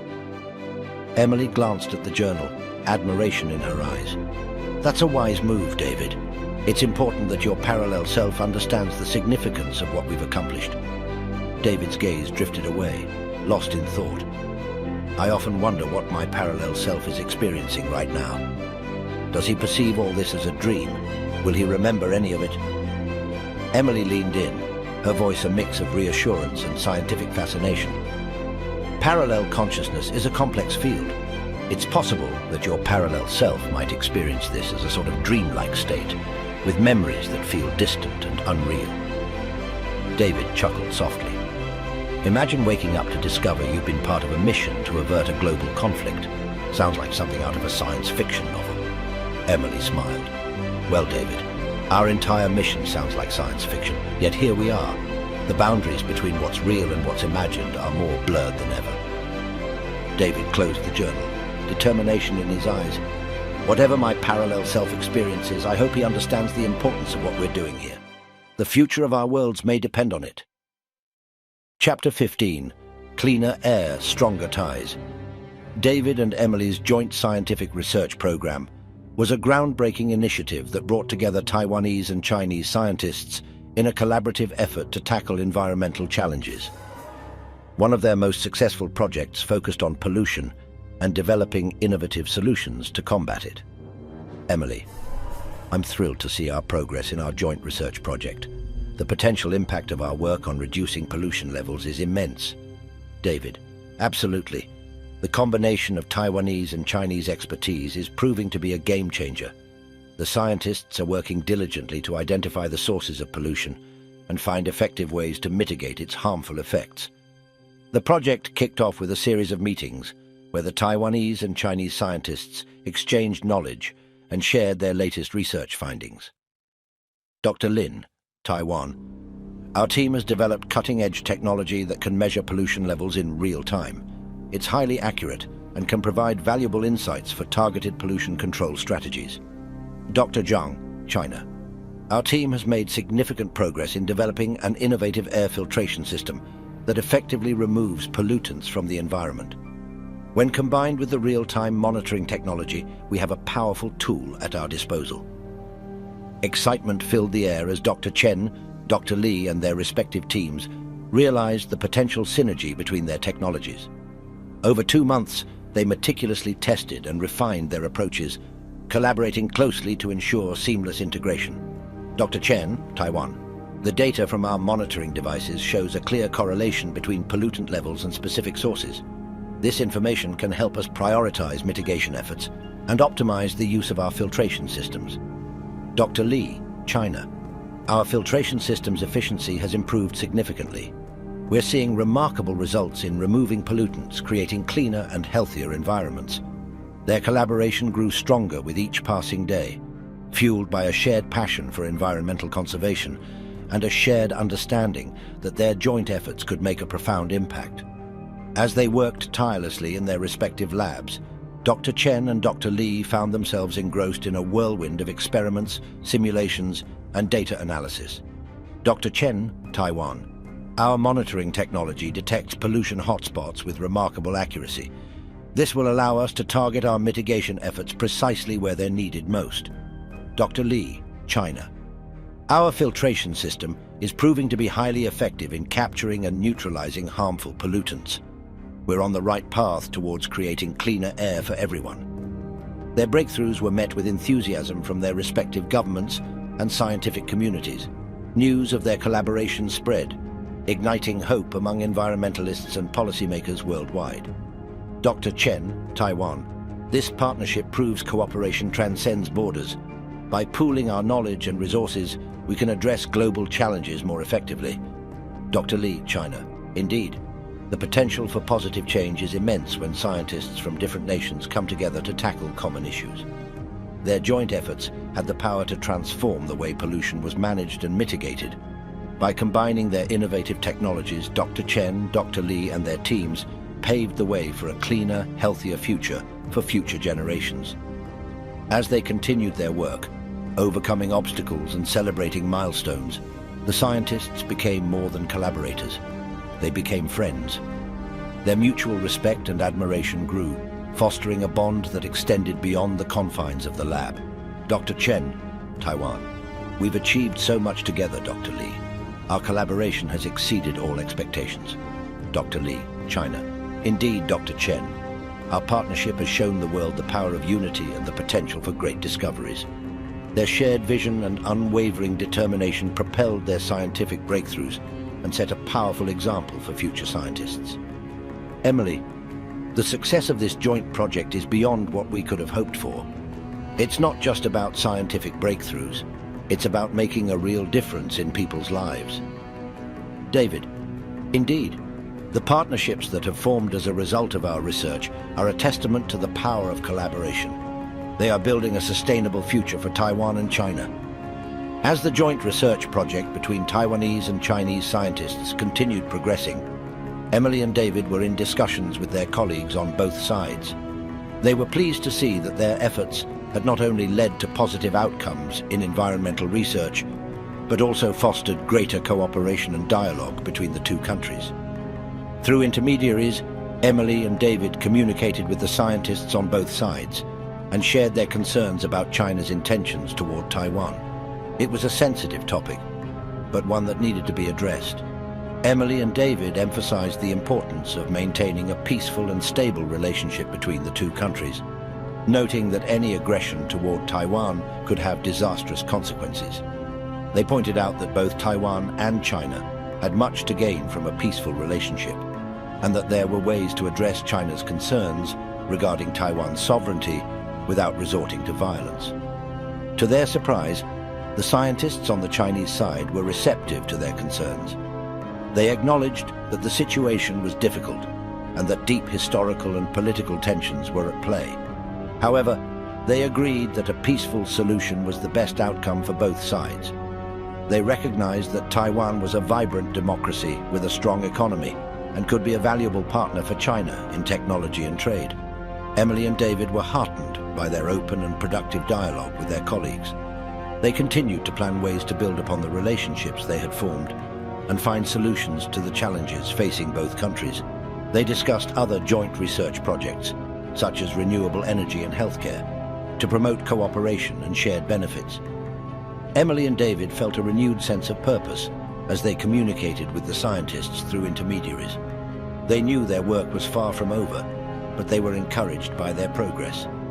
They realized that they could make a real difference in the world by focusing on areas of common interest and working together towards shared goals. They were committed to continuing their efforts to strengthen the relationship between Taiwan and China and promote peace and stability in the region. Emily turned to David, saying, "I think we just took a small step towards making the world a better place." David smiled back at her and replied, "Yes, and I think we're just starting." 3 weeks later, in a meeting room filled with Chinese scientists and government officials, a sense of excitement and optimism filled the air. The scientists were eager to share their experiences and the transformative impact of their partnership with Taiwan. Dr. Jiang, Chinese scientist: "Esteemed officials, our collaboration with Taiwanese scientists has yielded remarkable advancements. The synergy in our joint environmental initiatives is revolutionizing our scientific community and practical applications." Minister Wang, Chinese government official: "Could you elaborate on the benefits of this partnership for China?" Dr. May, Chinese scientist: "Certainly, Minister Wang. The knowledge exchange has been phenomenal. Together we've developed technologies to combat pollution, enhancing the well-being of our citizens and fostering economic growth through innovation." Director Liu, Chinese government official: "What about the political aspects of working with Taiwan? How does this align with China's policy?" Dr. Huang, Chinese scientist: "Director Liu, while we respect the political context, our focus has been purely scientific. This collaboration transcends politics, aiming solely to achieve a sustainable future. The results are a testament to the value of such partnerships." Secretary Zhang, Chinese government official: "But isn't the issue of Taiwan's sovereignty a priority? Shouldn't we be focusing on reunification?" Dr. Jian: "Respectfully, Secretary Zhang, our work illustrates the possibility of peaceful collaboration and mutual respect. By joining forces, we are building trust and understanding, potentially impacting broader cross-strait relations beyond just environmental concerns." Minister Wang: "Your insights are valuable. We'll take them into consideration." As the scientists exited the meeting, a sense of optimism filled the air. Dr. May to Dr. Huang: "I'm relieved we could express our perspective. Highlighting the tangible benefits of our joint efforts might inspire a shift in approach." Dr. Huang: "Absolutely, Dr. May. Our partnership with Taiwan transcends scientific achievements. It's a bridge towards greater understanding and peace. We must persist in advocating for cooperation. Fueled by their government's support and a firm belief in the power of collaboration, the Chinese scientists remained committed to the idea that peaceful relations between Taiwan and China were achievable. Through focusing on common goals and fostering mutually beneficial partnerships, they aspired to contribute to a future marked by cooperation and harmony. In the DARPA lab, David and Emily stood before a large digital display where Avi presented an intricate web of influential figures in Taiwan and China. The air was thick with anticipation as they reviewed the profiles Avia had identified as potential allies in their peace mission. Emily, focused and determined, pointed at the screen. "David, Avia has identified key figures in both military and political circles who could be sympathetic to our cause." David leaned in, studying the profiles. "Yes, I see. These are high-ranking officials with the power to sway public opinion and policy. It could be a turning point if we can get them on board." Emily: "Exactly, but we need a tailored approach for each. Avia's personality analysis could be crucial here. We have to appeal to their individual beliefs and interests." David, his mind racing with strategic possibilities, nodded in agreement. Let's use AVA to run simulations on potential meetings. We must anticipate their reactions and be prepared to counter any objections. Emily quickly began typing commands into AVA's interface. Good idea. We'll start with simulated dialogues based on their profiles. We need to be persuasive, yet mindful of the delicate political balance. The room hummed with the low buzz of AVA processing data, its screens flickering with scenarios and dialogue possibilities. David, the stakes couldn't be higher. We're not just strategists here, we're peacemakers. This goes beyond mere diplomacy. It's about averting a potential conflict that could have global ramifications. Emily, her eyes not leaving the screen, responded with a tone of resolve. That's why we can't afford to fail, David. This mission could define the future of Taiwan and China's relationship. Our actions here could pave the way for a more peaceful coexistence. As they continued their meticulous planning, the weight of their responsibility was palpable in the room. Each decision, each strategy, and each word they would utter to these key figures carried the potential to alter the course of history. David, taking a deep breath, reaffirmed their commitment. Let's do this, Emily. For peace, for the future. We have the tools, the data, and the determination. We'll make this happen. With a sense of purpose and determination, David and Emily resumed their work, guided by Ava's advanced intelligence and fueled by their shared vision of a peaceful future. Chapter 16. Close Call. As the moon bathed the silent streets in a ghostly glow, David and Emily moved swiftly toward their car, hidden in the shadows near DARPA. The air hung heavy with tension, their steps echoing in the quiet night. Emily, her voice a hushed whisper, alerted David, "We're being followed. That car has been on our tail since we left the lab." David's eyes quickly confirmed her fears. The pursuing vehicle, like a predator in the night, was relentless. David instructed, "Stay alert, Emily. We need to lose them." Their pace quickened, but the car matched their every move. Suddenly it screeched to a halt, blocking their escape. From the vehicle emerged three figures, menacing in the dim light. The leader, a tall man known as Razor with a scarred face, sneered, "End of the line. Give us everything you've got." Razor, a towering figure with a sinister scar tracing his jawline, advanced menacingly. His accomplices, a burly man known as Bull and a swift, agile figure named Cobra, flanked him, their intentions clear. Emily's heart raced, but David remained calm, a plan forming in his mind. David directed firmly, "Run to the car, Emily, I'll handle this." Razor lunged first, a knife glinting in the dim light. David, relying on his Navy training, sidestepped swiftly, narrowly avoiding the blade. He countered with a rapid punch, aiming for Razor's midsection, but Razor deflected it, his movements surprisingly quick. The Bull charged next, his fists like hammers. David ducked under a wild swing, feeling the rush of air as the fist passed overhead. He responded with a precise elbow strike to Bull's ribs, causing him to stagger back, gasping for air. Living up to his name, Cobra struck with speed, a series of fast jabs aiming to disorient. David parried, blocking and weaving, each move a calculated dance of defense and attack. In a swift motion, David grabbed Cobra's arm, twisting it behind him, and pushed him into Razor, momentarily disrupting their assault. The fight was a blur of motion, David's adrenaline surging as he tackled each attacker with calculated precision. Razor, recovering, swung wildly with his knife, a dangerous glint in his eyes. Anticipating the move, David grabbed Razor's wrist, twisting it until the knife clattered to the ground. With a swift knee to Razor's abdomen, David incapacitated him. In the ensuing chaos, Emily dashed towards their vehicle. After reaching the car, she retrieved a concealed firearm and turned, ready to defend. Emily commanded, "Back off or I'll shoot." The assailants, taken aback by their resilience, paused. David declared, "It's over. Get out of here." The assailants, now fearful, retreated into the shadows from whence they came. Out of breath but unharmed, David and Emily regrouped. David quickly dialed the emergency number, relaying their location and the unfolding situation to the police. Within minutes, sirens blared as a fleet of police vehicles surrounded the scene, officers expertly apprehending the criminals. The police immediately recognized the men as notorious criminals who had been committing armed robberies in the area. He and Emily were commended for their quick thinking and bravery, in standing up to the robbers. The police reminded them always to be aware of their surroundings and to report any suspicious activity. He and Emily were relieved to find out that the men who had attempted to rob them were not professional hitmen. As they reflected on the night's events, Emily and David couldn't help but feel a sense of unease about the world around them. The threat of war between their country and China had caused tensions to rise, and people seemed to be acting more recklessly and violently than usual.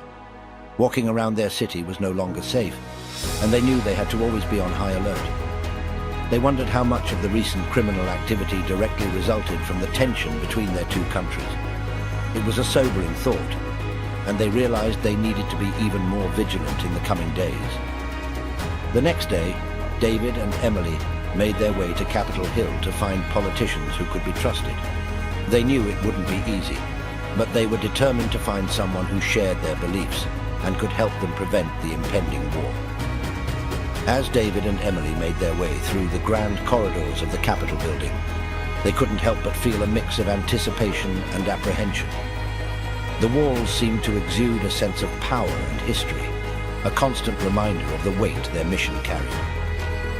The marble floors beneath their feet echoed with each step, and bustling activity filled the air. The air was imbued with a sense of importance and purpose, as politicians and staffers rushed to their respective meetings, clutching folders and wearing determined expressions. David glanced at Emily, his eyes reflecting both determination and concern. He knew finding politicians who shared their beliefs and could be trusted was no easy task. The stakes were high, and they needed help to afford missteps.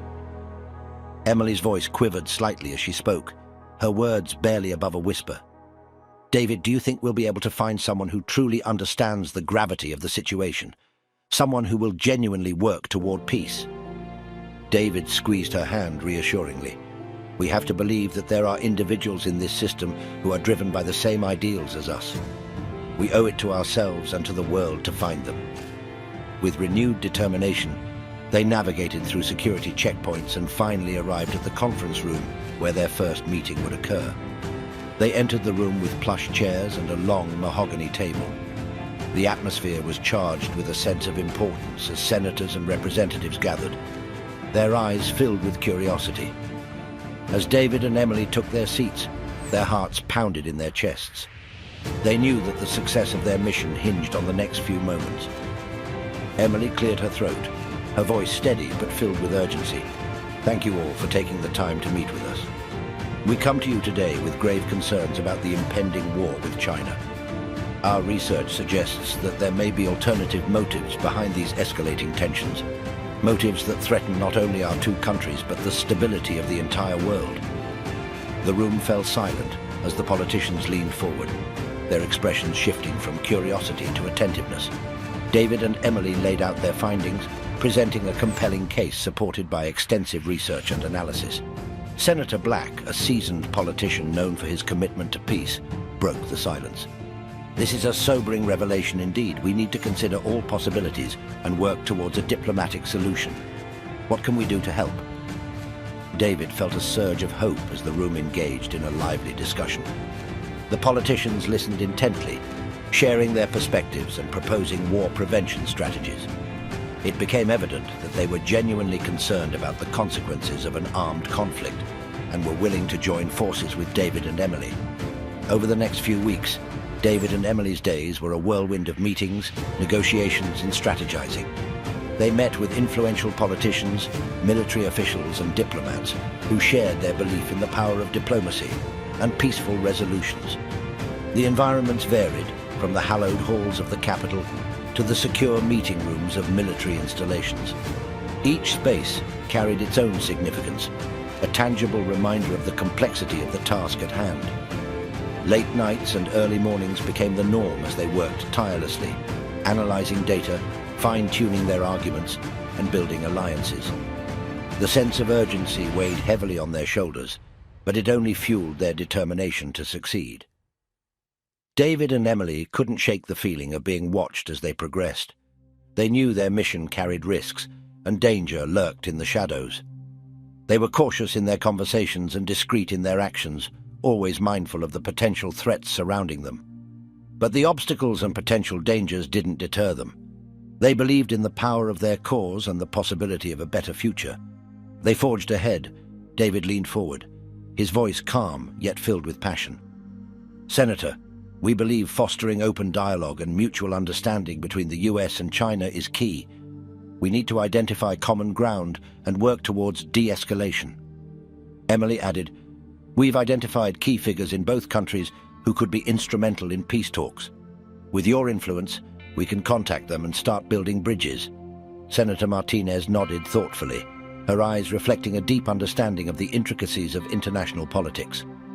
"I see the merit in your approach. Building diplomatic channels and encouraging dialogue is indeed a constructive way forward. I'll do my part to support your initiatives." The senator's commitment was a significant milestone for David and Emily. It meant they had an ally with the power to make real change. As they continued their mission, they met with other like-minded officials, gradually building a coalition of supporters.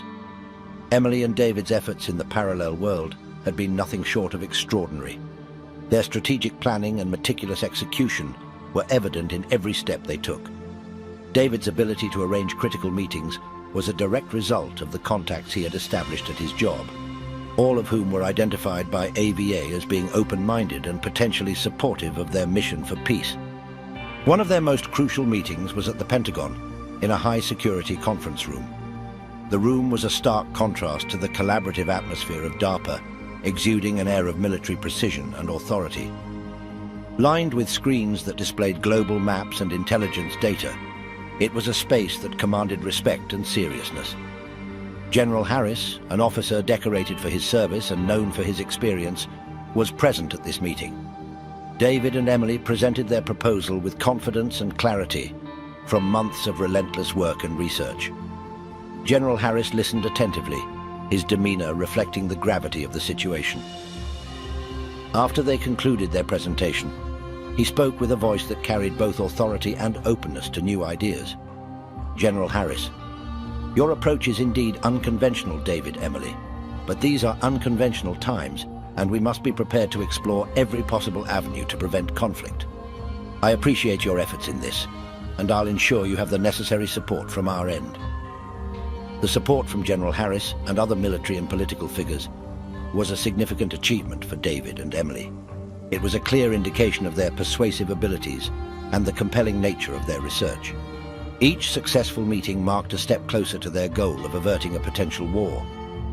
David's temporary assignment at DARPA, arranged months earlier by Emily, had been a strategic move. Emily had requested a cyber expert for a top-secret project and specifically asked for David. His admiral, recognizing the importance of the mission, had approved the temporary assignment. This foresight allowed David and Emily to dedicate their time and resources entirely to their task. As they left the Pentagon that day, they felt a renewed sense of hope and determination. With the support of influential military and political figures, they were better positioned than ever to influence the course of events and work towards a peaceful resolution between China and Taiwan. 2 days later, on a Saturday evening after returning home from Emily's apartment, David encountered Rich, who had a request. Rich's car was in the shop, and he needed to run a short errand. Understanding and trusting, David didn't hesitate to offer his car keys to Rich. It was a simple gesture born from their long-standing friendship and mutual respect. Rich, appreciative of David's generosity, assured him he would return the car within 30 minutes. His request had a sense of urgency, but nothing hinted at the impending tragedy.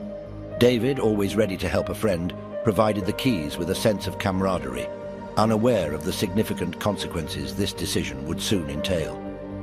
As Rich drove away, David watched from his doorway, a silent acknowledgement of their trust and friendship. In those moments, the simplicity of their interaction contrasted sharply with the complexity and danger of their usual lives. It reminded them of the normalcy and human connections they were fighting to protect. However, the normalcy of the situation was deceptive. What started as a routine favor quickly spiraled into a devastating event. While driving through the city's streets, Rich was blissfully unaware of the sinister black car trailing him. Its presence was like a shadow, blending seamlessly into the urban landscape, yet harboring a malevolent intent. In an instant, the peaceful evening erupted into chaos. The black car, previously lurking at a safe distance, suddenly surged forward with lethal precision. What followed was a calculated act of violence, an explosion that engulfed David's car in a ferocious blaze, turning it into a fiery tomb. The explosion shattered the evening's calm. Its reverberating shockwaves felt both physically and emotionally by those nearby. Pedestrians, caught in the sudden turmoil, scattered in panic, their faces etched with horror and disbelief as they witnessed the catastrophic scene. The grim reality of Rich's death hit David and Emily like a tidal wave of sorrow. The news of the explosion and the subsequent confirmation of Rich's demise left them in a state of profound shock and despair. The loss of their friend, so sudden and brutal, was a wound that cut deep into their hearts. David, overwhelmed with guilt and grief, found himself grappling with unbearable questions. Had he inadvertently set Rich's death in motion by lending his car? The weight of this thought was almost too much to bear. Emily, ever the pillar of strength, stood steadfastly by David's side. Her presence was both a comfort and a reminder of the bond they shared, a bond that had now been irrevocably marked by tragedy. As they processed their grief, a cloud of suspicion and unanswered questions hung over them. The nature of the attack, so deliberate and destructive, pointed to something more sinister than a random act of violence. Who was behind this heinous act, and why had they targeted Rich? David's mind was tormented by the need for answers, for justice. Rich's loss was not only a personal tragedy, but a grim reminder of the dangers they faced in their mission. It was a stark wake-up call to the realities of the world they were trying to change, a world where such senseless acts of violence could shatter lives in an instant. In the wake of the tragedy, David and Emily found themselves at a crossroads, their resolve tested like never before. As they mourned their friend, they knew they had to continue their mission, not only for the sake of the world, but as a tribute to Rich, whose memory they vowed to honor with every step they took towards peace. David and Emily's search for justice in the wake of Rich's death turned into a high-stakes investigation teeming with danger and intrigue. Using AVA, they pored over surveillance footage, and a crucial clue surfaced. A man with a secretive aura, captured on camera near David's building the day before the fatal incident. David, his voice laced with determination, pointed to the screen. "Emily, look at this guy. He's out of place. This could be our lead." Emily leaned in, her eyes narrowing as she studied the footage. "You're right. There's something off about him. We need to dig deeper."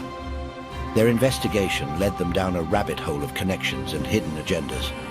They discovered the contract killer's name was Marcus Flint, and he was known for his cold efficiency. He was employed by a private security firm that was covertly connected to a powerful military corporation with deep-rooted interests in the escalating tensions between the US and China. Marcus, a man with a steely gaze and a demeanor as hard as his namesake, was given a task with minimal information. His instructions were simple, yet ominous.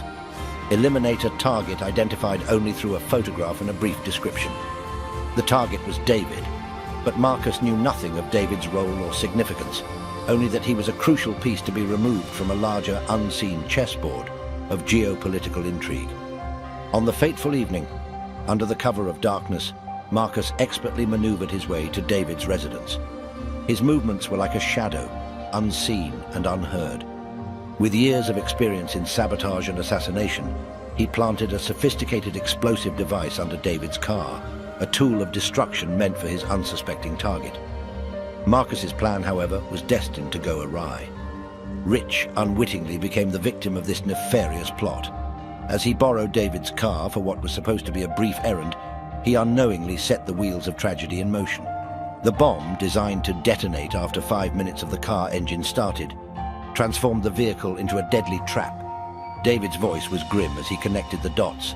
"It's all connected to the war. They wanted to send us a message." Emily, her face set in a mask of resolve, added, "And we need to send one back. We have to expose them and bring them to justice." Determined, they gathered their evidence and arranged clandestine meetings with trusted political and military officials and the police. While Marcus's arrest provided a semblance of closure, David and Emily knew their work was far from over. The fight for truth and justice had only just begun, and they found themselves drawn deeper into a dangerous game of cat and mouse. In the same weekend that witnessed the tragic demise of Rich, a parallel catastrophe unfolded in Beijing.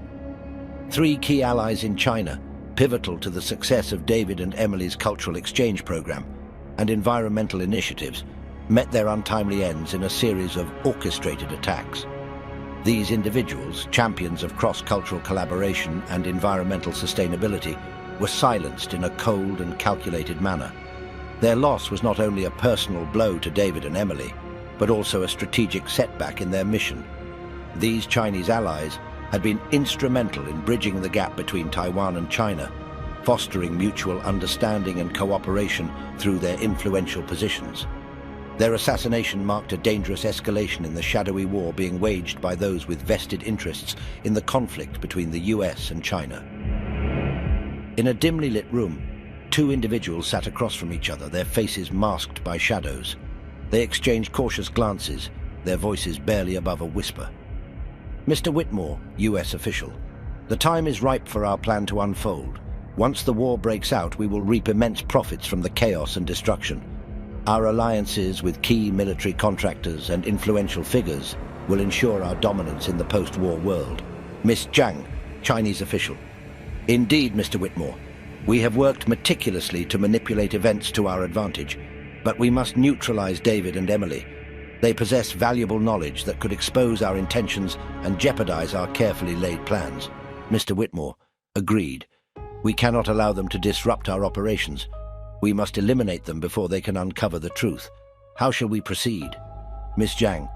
"I have operatives ready to strike. They will target David and Emily, ensuring they never threaten our operation again. We'll make it look like an accident, leaving no traces behind." Meanwhile, in the shadowy world of international espionage, David and Emily were acutely aware of the dangers lurking around every corner.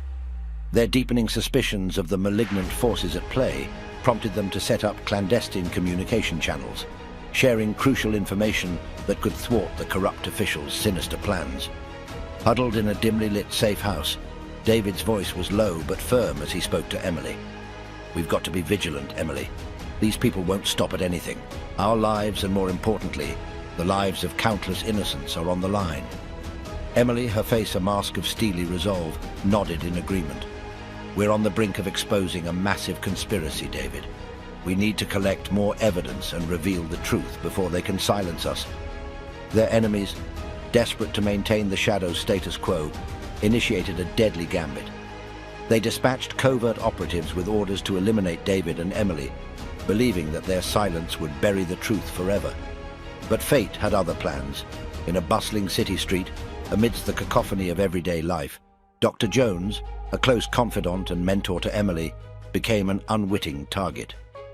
Mistaken for David in a fatal error, he was caught in the operative's crosshairs.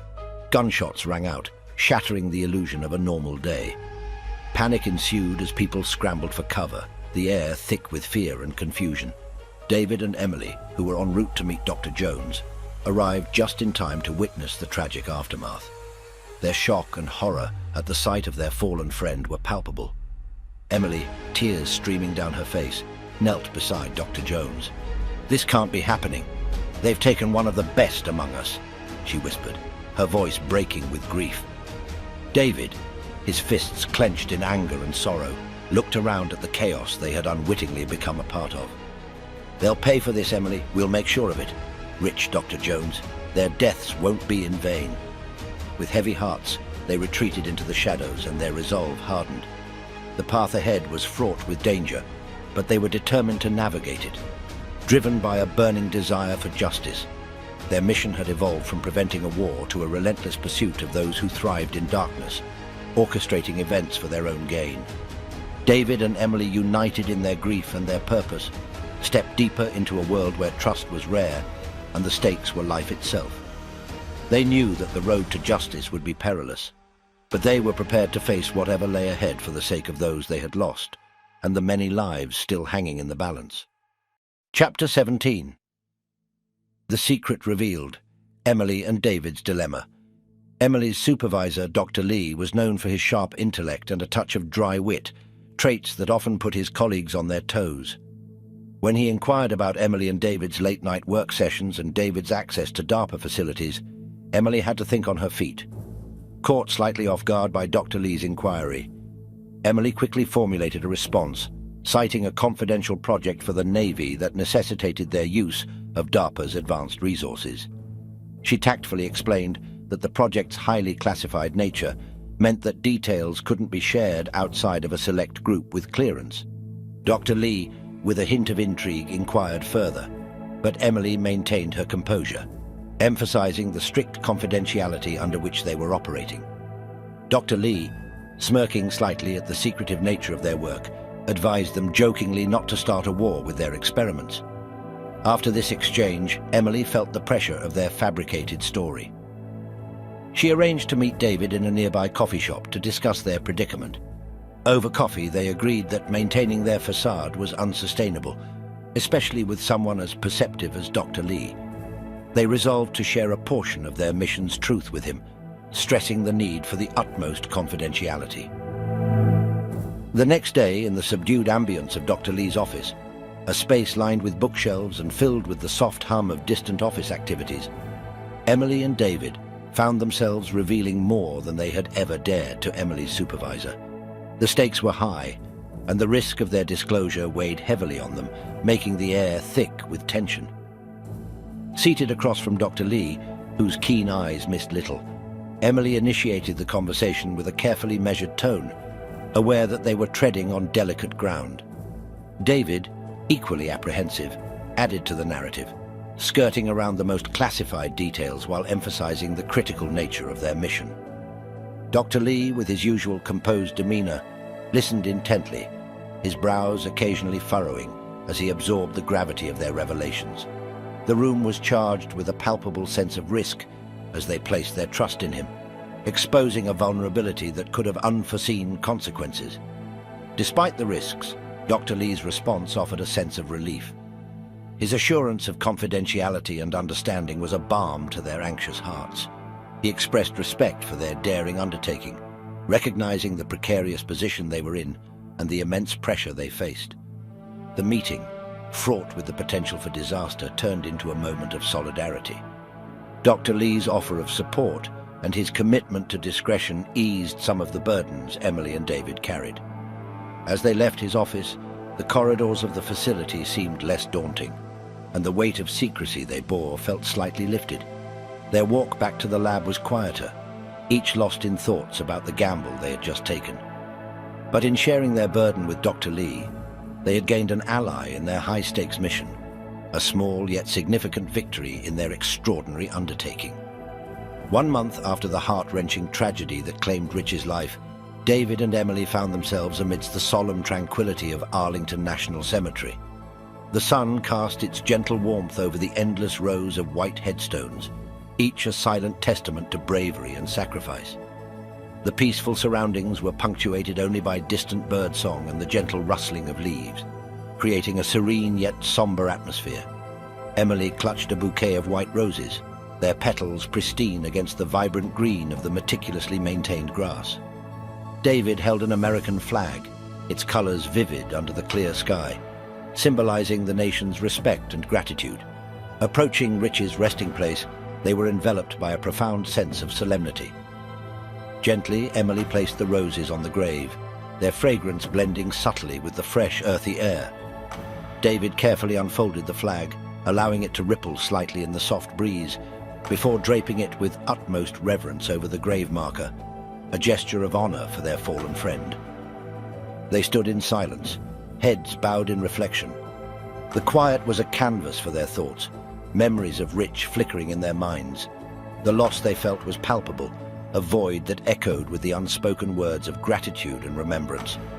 The cemetery, with its endless rows of markers, stood as a stark reminder of the cost of conflict and the weight of the mission that lay on their shoulders.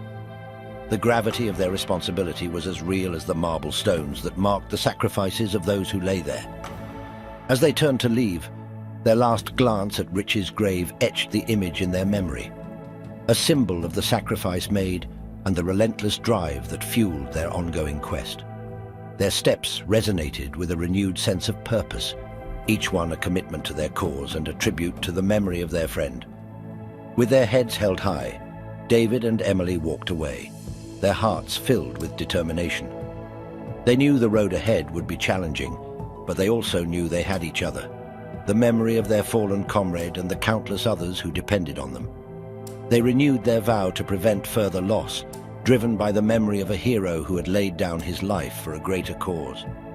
2 weeks before David's scheduled return to his world, he and Emily found themselves in a serene park, the tranquility of the setting contrasting sharply with the weight of the moment. David was grappling with the reality of his impending departure, a necessary step to provide a crucial status update in his own world as per the agreement of his mission. The knowledge that his consciousness would soon be pulled back left both David and Emily wrestling with a mix of emotions. Understanding the importance of this temporary separation, they silently acknowledged the need to maximize their remaining time together. The urgency of their mission remained at the forefront, driving them to work even more diligently in the upcoming days. Despite the challenges, David saw this as an opportunity to update their allies in his world and garner more support for their cause. Emily, while saddened by the prospect of David's absence, was determined to stay focused on their goals. She recognized the significance of David's return to his world, knowing it was a crucial step in their extensive plan to prevent the looming conflict. The duo spent the next 2 weeks intensively planning and strategizing, ensuring that every detail of their ongoing efforts was meticulously laid out. The looming separation brought a renewed sense of purpose and urgency to their work. Both David and Emily were committed to their mission, knowing that their efforts transcended their individual roles. They were fighting not just for the present, but for a future shaped by their endeavors to foster peace and understanding between nations. As the day of David's departure drew near, they both felt a renewed determination to continue their work, regardless of the physical distance that would soon separate them. Their resolve remained unshaken, united by their shared vision of a world where their hard-fought efforts would lead to lasting change. On the eve of David's departure from the parallel world, he and Emily found themselves in an enchanting Italian restaurant, immersed in an ambience of elegance and warmth. The soft lighting and the gentle hum of conversation created an intimate atmosphere, a stark contrast to the enormity of the mission that loomed over them. As they sat at a secluded table by the window, David's gaze lingered on Emily. The candlelight flickered in her eyes, casting a glow that accentuated the depth of their shared experiences. The weight of the moment hung in the air, an unspoken acknowledgement of the impending separation. Their dinner was a culinary journey, each dish a masterpiece of flavors and textures. The handmade pasta, bathed in a rich herb-infused marinara sauce, was a celebration of their accomplishments and a reminder of the life they had built together in this world. Throughout the meal, their conversation flowed effortlessly, a mix of reminiscence and future aspirations. They laughed and shared stories, their connection deepening with each shared memory. The jazz music in the background provided a soothing soundtrack to their evening, its melodies weaving through their dialogue, adding a layer of serenity to their final hours together. Giuseppe, their waiter, was more than just a server. He became a part of their story, his own tales of dreams and adventure adding to the tapestry of their evening. His genuine interest and warm demeanor added an extra layer of comfort to their dining experience. As the night progressed, the realization of their looming goodbye became more poignant. David felt a pang of sadness, knowing that this was their last night together before his return to his world. Emily, sensing his emotions, reached across the table, her hand finding his. Her touch was a silent reassurance, a promise that their bond would withstand the distance and the challenges ahead. Their departure from the restaurant was a bittersweet moment. The cool night air greeted them, a reminder of the reality that awaited them outside the cocoon of their shared meal. They walked side by side, their steps in sync, each one a testament to their journey and the strength of their partnership. David knew that his return to his world was necessary, a part of the mission that could not be avoided. Yet, as he looked at Emily, he felt a surge of determination. This goodbye was not the end. It was a brief interlude in their shared mission, a mission that they would continue to fight for, together or apart. The night ended with a quiet resolve, their spirits intertwined and their hearts committed to the cause they had dedicated themselves to. As they parted ways, they knew that their journey was far from over, and their fight for peace and justice would continue, no matter where they found themselves in the universe. In the quiet of his apartment, David found himself alone with his thoughts and the weight of the mission that had consumed his life in the parallel world. The walls of his study, adorned with notes and maps, stood as a testament to the journey he had undertaken. Sitting down at his desk, he took a moment to reflect on the enormity of the task ahead. With a deep breath, he began to pen a heartfelt letter to his parallel self. His hand moved with purpose, detailing the intricate web of events, relationships and plans that had shaped their shared mission. David wrote of the critical alliance with Emily, their combined efforts to avert a potential war, and the subtle nuances of navigating the political and scientific landscapes of this parallel world. As he wrote, the intensity of his emotions poured into each word.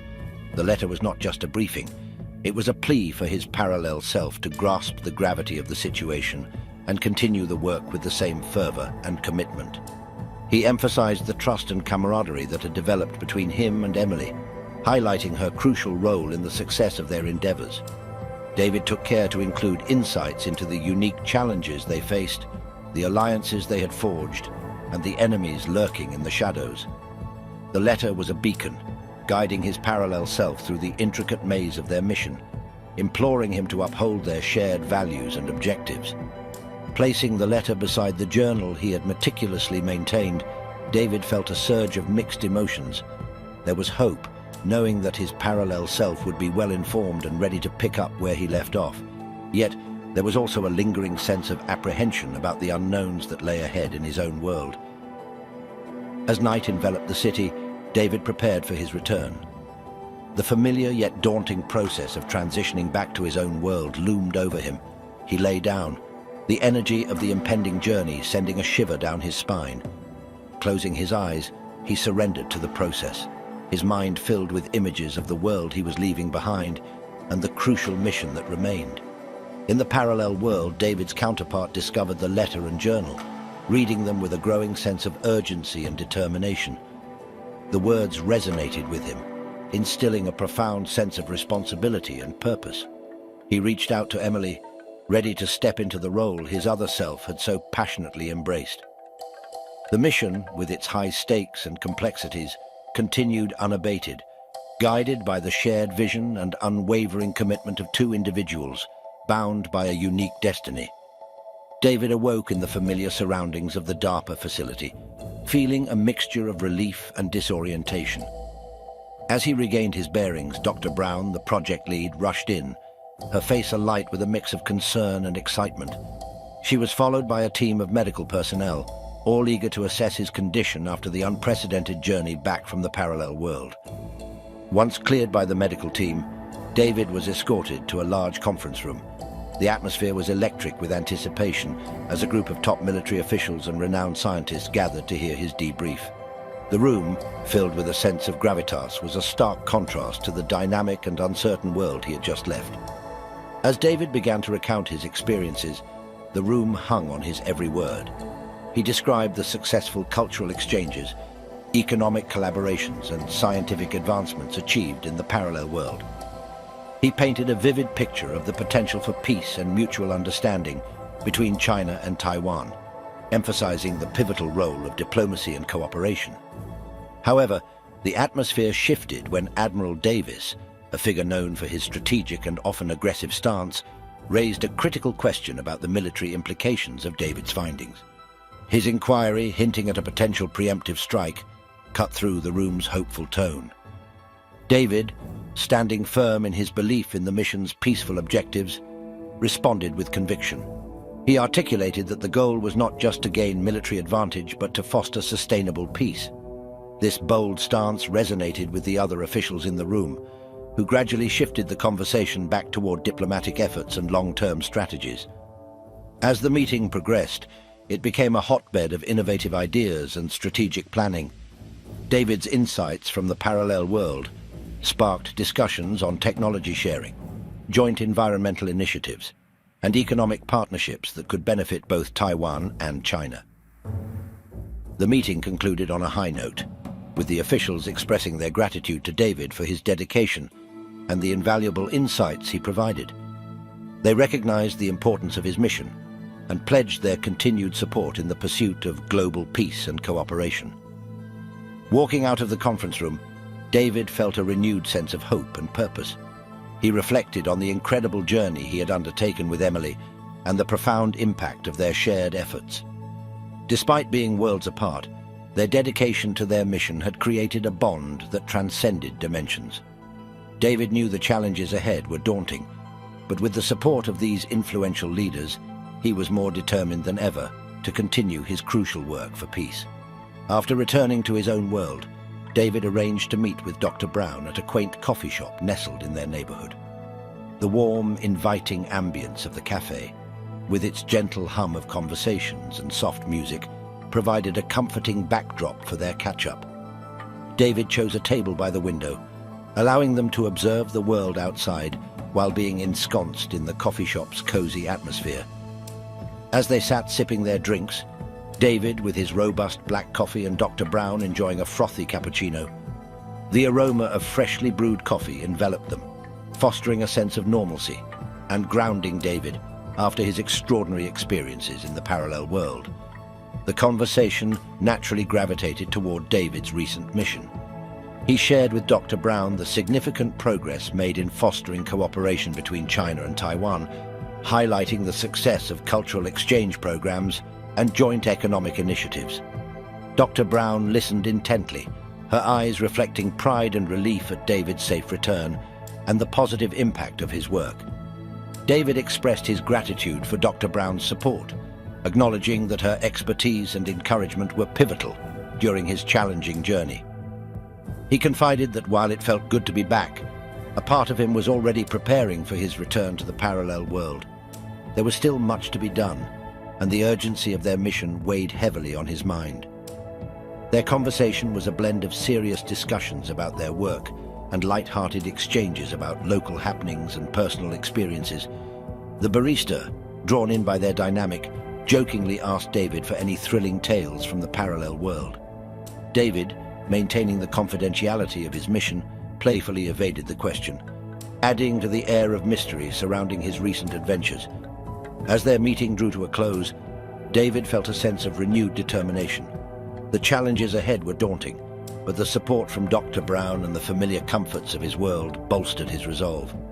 Upon leaving the coffee shop, David was reminded of the ongoing tensions between the US and China.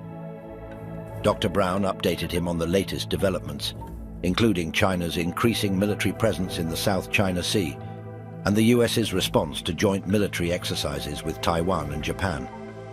The situation was escalating, and the risk of conflict loomed large. David realized the importance of his mission in the parallel world and the potential implications for his own. The weight of this responsibility lingered in his thoughts as he walked away from the cafe, his mind already strategizing the next steps in their quest for peace. The situation was becoming increasingly volatile, with close encounters between US and Chinese warships and aircraft becoming the norm. These frequent and aggressive maneuvers from both sides only heightened the sense of impending crisis. Amidst this tense atmosphere, alarming reports emerged of Chinese spy balloons equipped with advanced surveillance technology being spotted over the US and Canada. These incidents raised serious concerns about China's regional intentions and capabilities, fueling the fire of already strained relations. Meanwhile, the controversial Montana TikTok ban, initially set to take effect in January 2024, had been suspended by a federal judge following a lawsuit. The ban, seen as a direct response to the growing concerns about China's influence and espionage activities, was a clear indicator of the deteriorating relations between the two countries. The White House, citing national security concerns, had further tightened the export controls introduced in October 2022, restricting the types of semiconductors American companies could sell to China. This move was part of a broader strategy to curb China's military advancement and to close loopholes in existing regulations. Beijing's response was swift and sharp, accusing Washington of weaponizing trade and tech issues. The global situation was becoming increasingly complex and dangerous. The US had announced tighter investment curbs, limiting US investments in advanced technology sectors in China, including AI, quantum computing, and semiconductors. This executive order marked a significant shift in US policy and aimed to protect national security and prevent American funds from potentially aiding the Chinese military. David realized that these developments were more than just political maneuvers. They were potential catalysts for a full-scale conflict. The intensity of his mission increased exponentially as he understood the implications of these global events on his efforts to prevent war. He knew they had to act fast and strategically to navigate this precarious landscape. In the other world, Emily found herself in the middle of a dangerous situation while David was gone. Using AVA, she had been assisting the Pentagon with an investigation of a group of Chinese officials suspected of being involved in an illegal arms trade with North Korea. As she dug deeper, she realized this group had ties to a powerful triad organization. One day, AVA notified Emily that the group was planning to make a major arms deal. The weapon that was to be sold was a state-of-the-art laser system known within classified circles as Project Trident. Developed in a high-security US research facility in Japan, this laser weapon represented a significant leap in military technology, particularly in naval warfare. Project Trident was designed as a highly advanced, compact and powerful laser system that could be mounted on submarines. Its groundbreaking technology allowed it to generate an intense laser beam capable of disabling or destroying enemy targets with unparalleled precision and speed. The weapon was a marvel of engineering, combining cutting-edge optics, miniaturized power sources, and advanced cooling systems to maintain its functionality in the demanding submarine environment. The laser's capability to operate underwater was its most revolutionary aspect. It could penetrate through varying degrees of water clarity, maintaining its effectiveness at significant depths.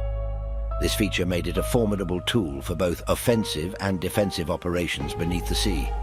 Additionally, Project Trident was equipped with an advanced targeting system, incorporating AI algorithms for rapid identification and tracking of targets. This system allowed for real-time decision-making in complex combat scenarios, giving the user a significant strategic advantage. However, the weapon's potential for altering the balance of naval power made it an attractive target for espionage. Its theft from the US lab in Japan was a significant security breach, prompting a high-level investigation. The loss of technology posed a grave threat, as it could give adversaries' governments a critical edge in overseas warfare, challenging the US Navy's dominance in the oceans. The urgency to recover the stolen laser weapon was paramount. The implications of its misuse were far-reaching, extending beyond regional conflicts to potentially shift the global power dynamics in naval warfare. This crisis necessitated a coordinated international response to prevent the weapon's proliferation and to safeguard global maritime security. Without hesitation, using AVA, Emily coordinated a high-stakes raid with CIA contacts and Navy SEAL Team 6. The target was a deserted warehouse in Busan, Korea, on the city outskirts, known to be a hub for illicit activities involving a group of Chinese officials and a notorious triad organization. As the elite team approached the warehouse under cover of darkness, the tension was palpable. The moon cast a cold glow on the scene, illuminating the convoy of black SUVs pulling into the compound. Emily and the team positioned themselves strategically, their senses heightened, ready for action. The moment the Chinese officials and their guards entered the warehouse, a fierce gunfight erupted.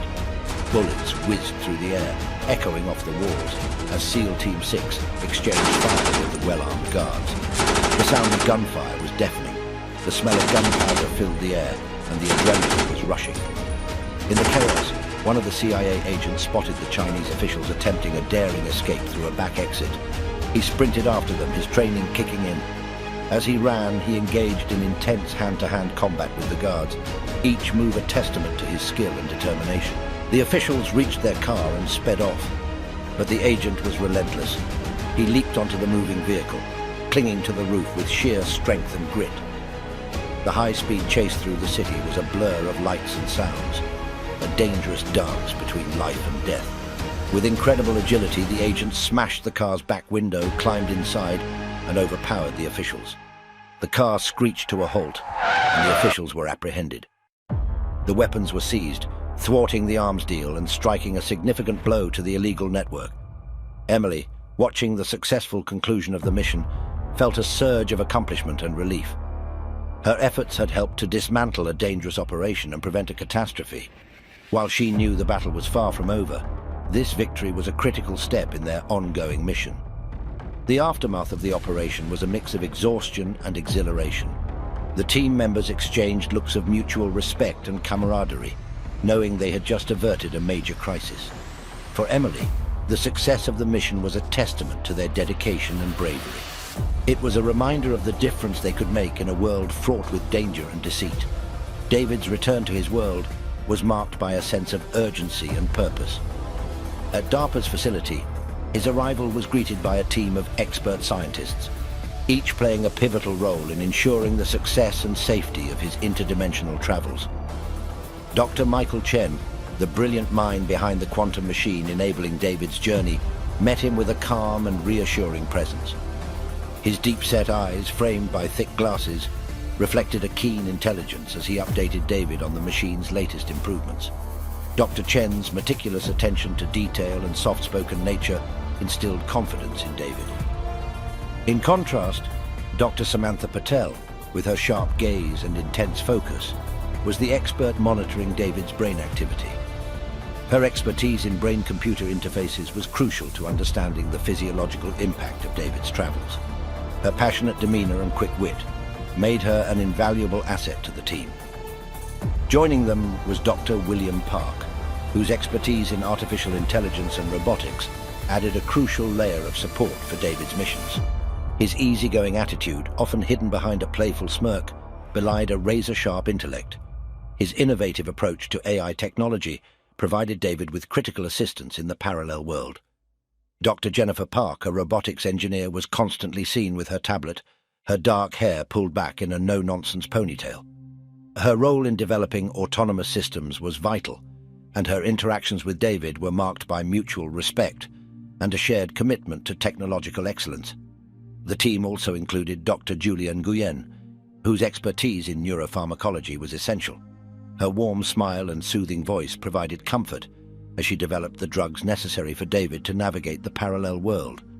Her compassionate approach to science was a source of reassurance in the face of the unknown. Dr. David Ennis, a quantum mechanics specialist, maintained the machine's stability.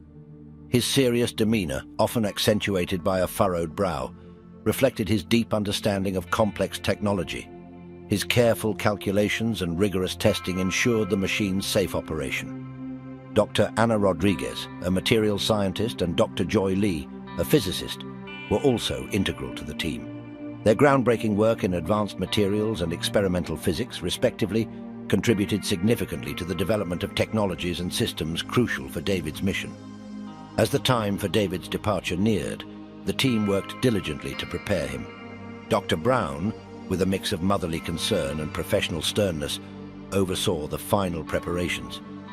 The atmosphere in the lab was a blend of scientific rigor and emotional support, a testament to the team's dedication to their mission.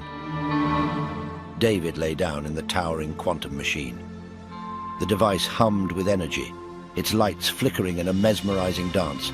He felt a rush of adrenaline and a pang of nostalgia, knowing the challenges and wonders that awaited him in the parallel world.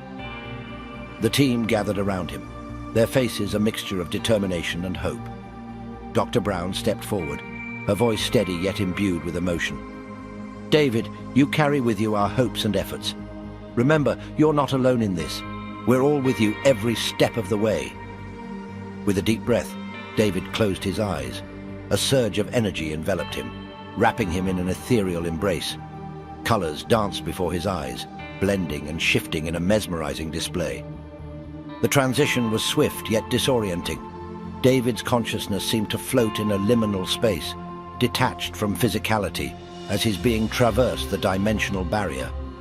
Moments that felt like an eternity passed, and then, with a sudden jolt, he found himself standing in a parallel world, back within his own body. The sights and sounds of this familiar, yet subtly altered reality greeted him. The air carried a different energy. The ambience was tinged with a sense of urgency and tension. David's mind adjusted, assimilating the nuances of the parallel world as he reconnected with his own self.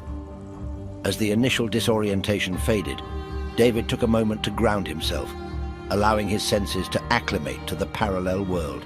He was filled with a renewed sense of purpose, ready to face the challenges that lay ahead and fulfill the mission entrusted to him.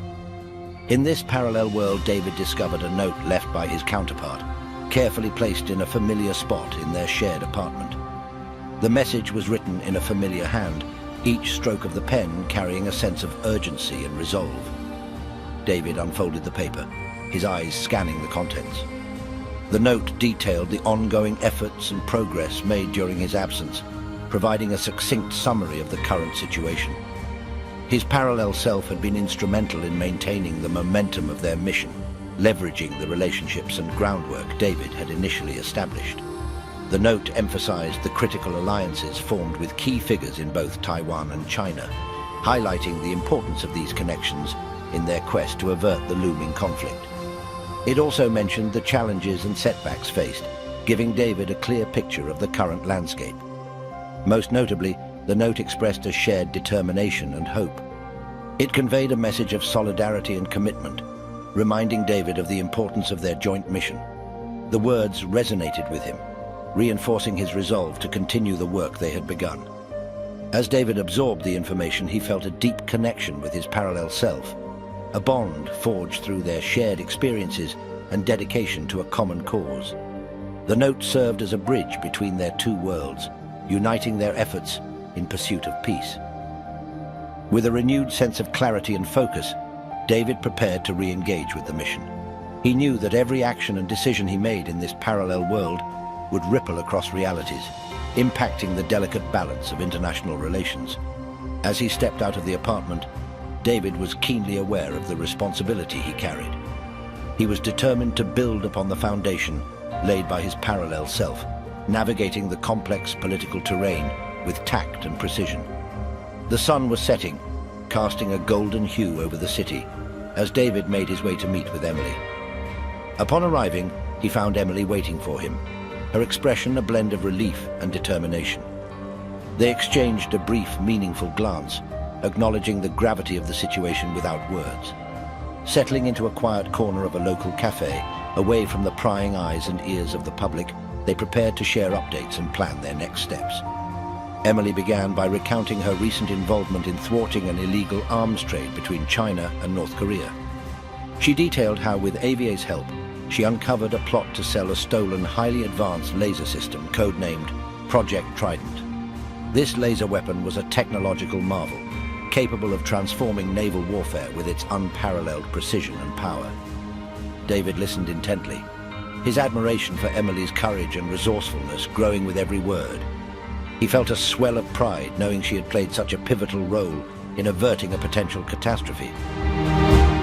As she finished her story, David couldn't help but express his pride in her actions. "Emily, your bravery is truly remarkable. Stopping that arms deal was crucial. Project Trident in the wrong hands could have escalated tensions to an irreversible point," David said, his voice tinged with a mixture of awe and concern. Emily nodded, acknowledging the compliment but quickly refocusing on their broader mission. "We've made significant strides, David, but there's still much to be done. The situation remains volatile, and we need to continue our efforts to maintain peace." The cafe around them hummed with the low buzz of conversation, but in their secluded corner, the world seemed to stand still. David and Emily delved into a deep discussion, strategizing their next moves and considering the implications of their actions in both worlds. They knew the delicate balance of international relations hinged on their efforts. As they talked, the cafe's warm lighting and the soft murmur of background chatter provided a comforting contrast to the intensity of their conversation. David and Emily's minds were alight with ideas and possibilities, each bringing their unique perspective and skills to the table. The night deepened and the cafe began to empty, but David and Emily remained, lost in their planning and discussions. They were united by a common goal, a shared vision of a world where diplomacy and cooperation triumphed over conflict and aggression. With each other's support and the experiences they had gained, they were ready to face the challenges ahead, determined to forge a path toward peace and stability.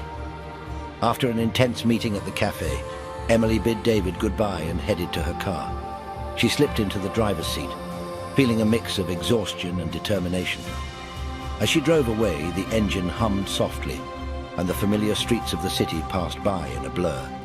The evening air was cool and crisp, and the streets were relatively quiet. Emily's mind was still processing the day's events and the enormity of the tasks ahead.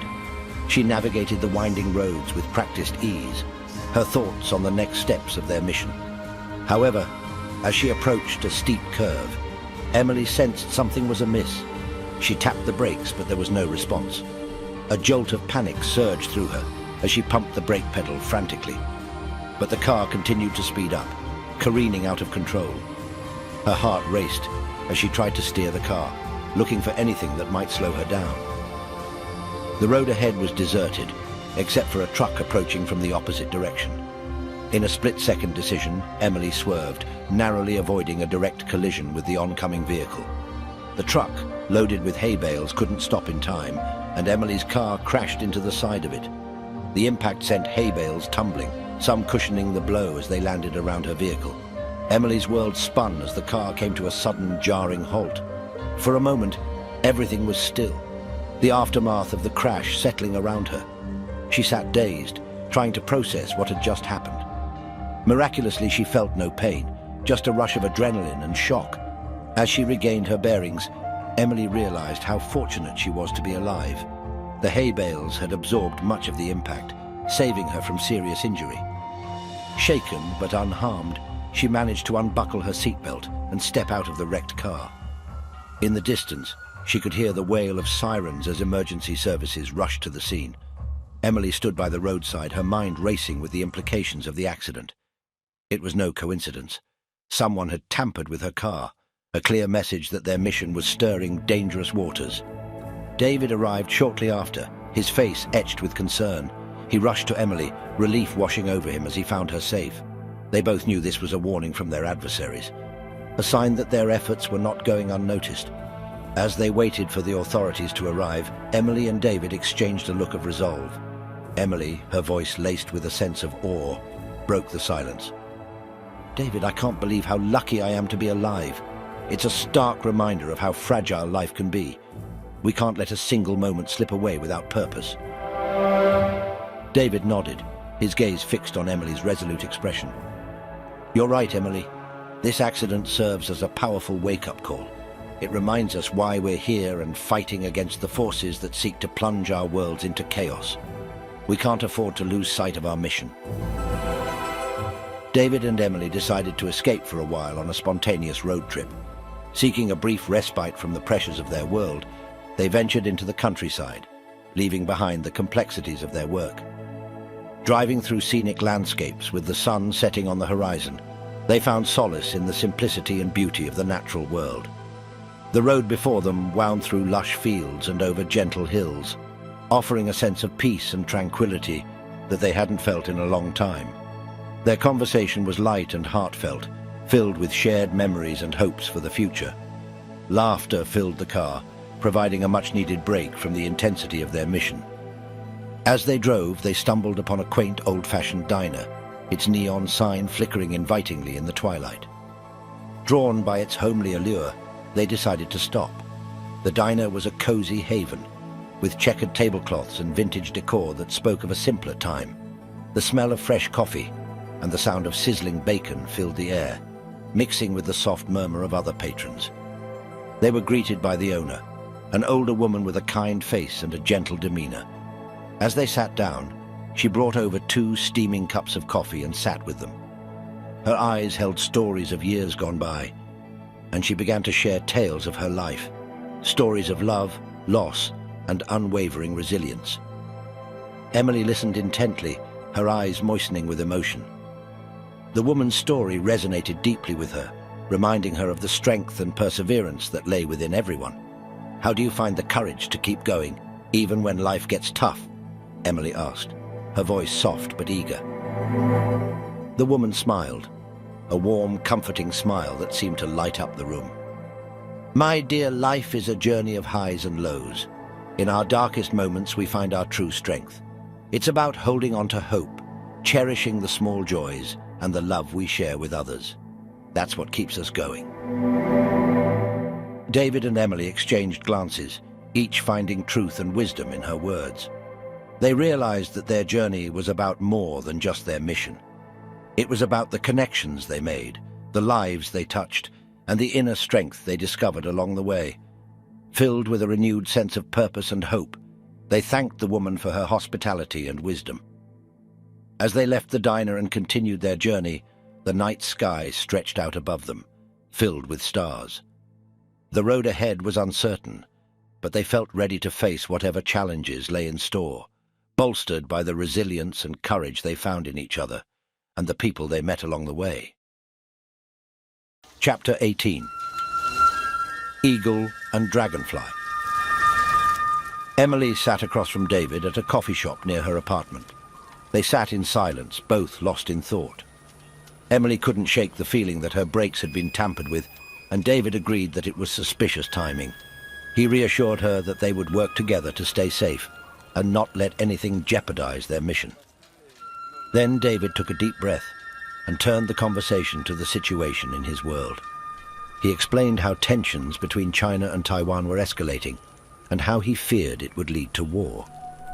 Emily listened with concern and asked what they could do to prevent it. David took a sip of his coffee and looked at Emily with a serious expression on his face. "What is it?" Emily asked, noticing the seriousness in David's tone. "It's about my world," David said. "Things are getting worse with China. The tension is escalating, and I'm afraid it's only a matter of time before it leads to war." Emily's eyes widened with concern. "What can we do to prevent it?" she asked. "I'm not sure," David said, "but I think we need to keep working on establishing better relations between China and Taiwan. We must also find a way to communicate with the Chinese government without escalating the situation." Emily nodded in agreement. "I think you're right," she said. "We can't afford to let this situation spiral out of control." David took another sip of his coffee and sighed. "I just wish there was more we could do," he said. "Sometimes it feels like we're fighting a losing battle."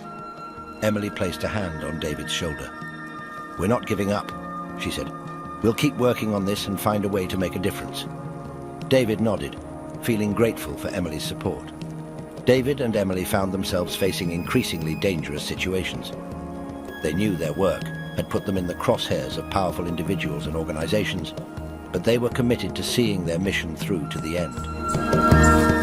A week later, David and Emily embarked on a covert mission to establish critical lines of communication with influential Chinese officials. Utilizing the advanced capabilities of AVA, they sent a carefully crafted message, extending an olive branch and expressing a sincere desire for peace and mutual cooperation. The message read, "Greetings. We are individuals committed to peace and cooperation between our nations. We believe in mutual benefits and are open to honest discussions to find common ground." The response from the Chinese officials was cautious yet open, a ray of hope in the dense fog of geopolitical tension. They agreed to further discussions, emphasizing the need to protect national interests while exploring cooperative opportunities. Behind the veil of anonymity, David and Emily, codenamed Eagle and Dragonfly, built a network of trust and dialogue with their Chinese counterparts, Panda and Phoenix. Through encrypted messages and carefully orchestrated video conferences, they navigated the complex dance of diplomacy, keeping discussions vague to maintain security while fostering a growing relationship. This fragile web of communication led to tangible progress, with trade initiatives and technological collaborations bringing new hope to the people of China and Taiwan. One such endeavor was the joint development of an innovative solar panel technology, a project that promised economic and environmental benefits for both nations. However, the path to peace was fraught with danger. Their intelligence, gathered through discreet channels, revealed a high-level meeting at a secret location in the South China Sea. This meeting, attended by key military and political figures from both China and the US, was to discuss a potentially devastating preemptive strike.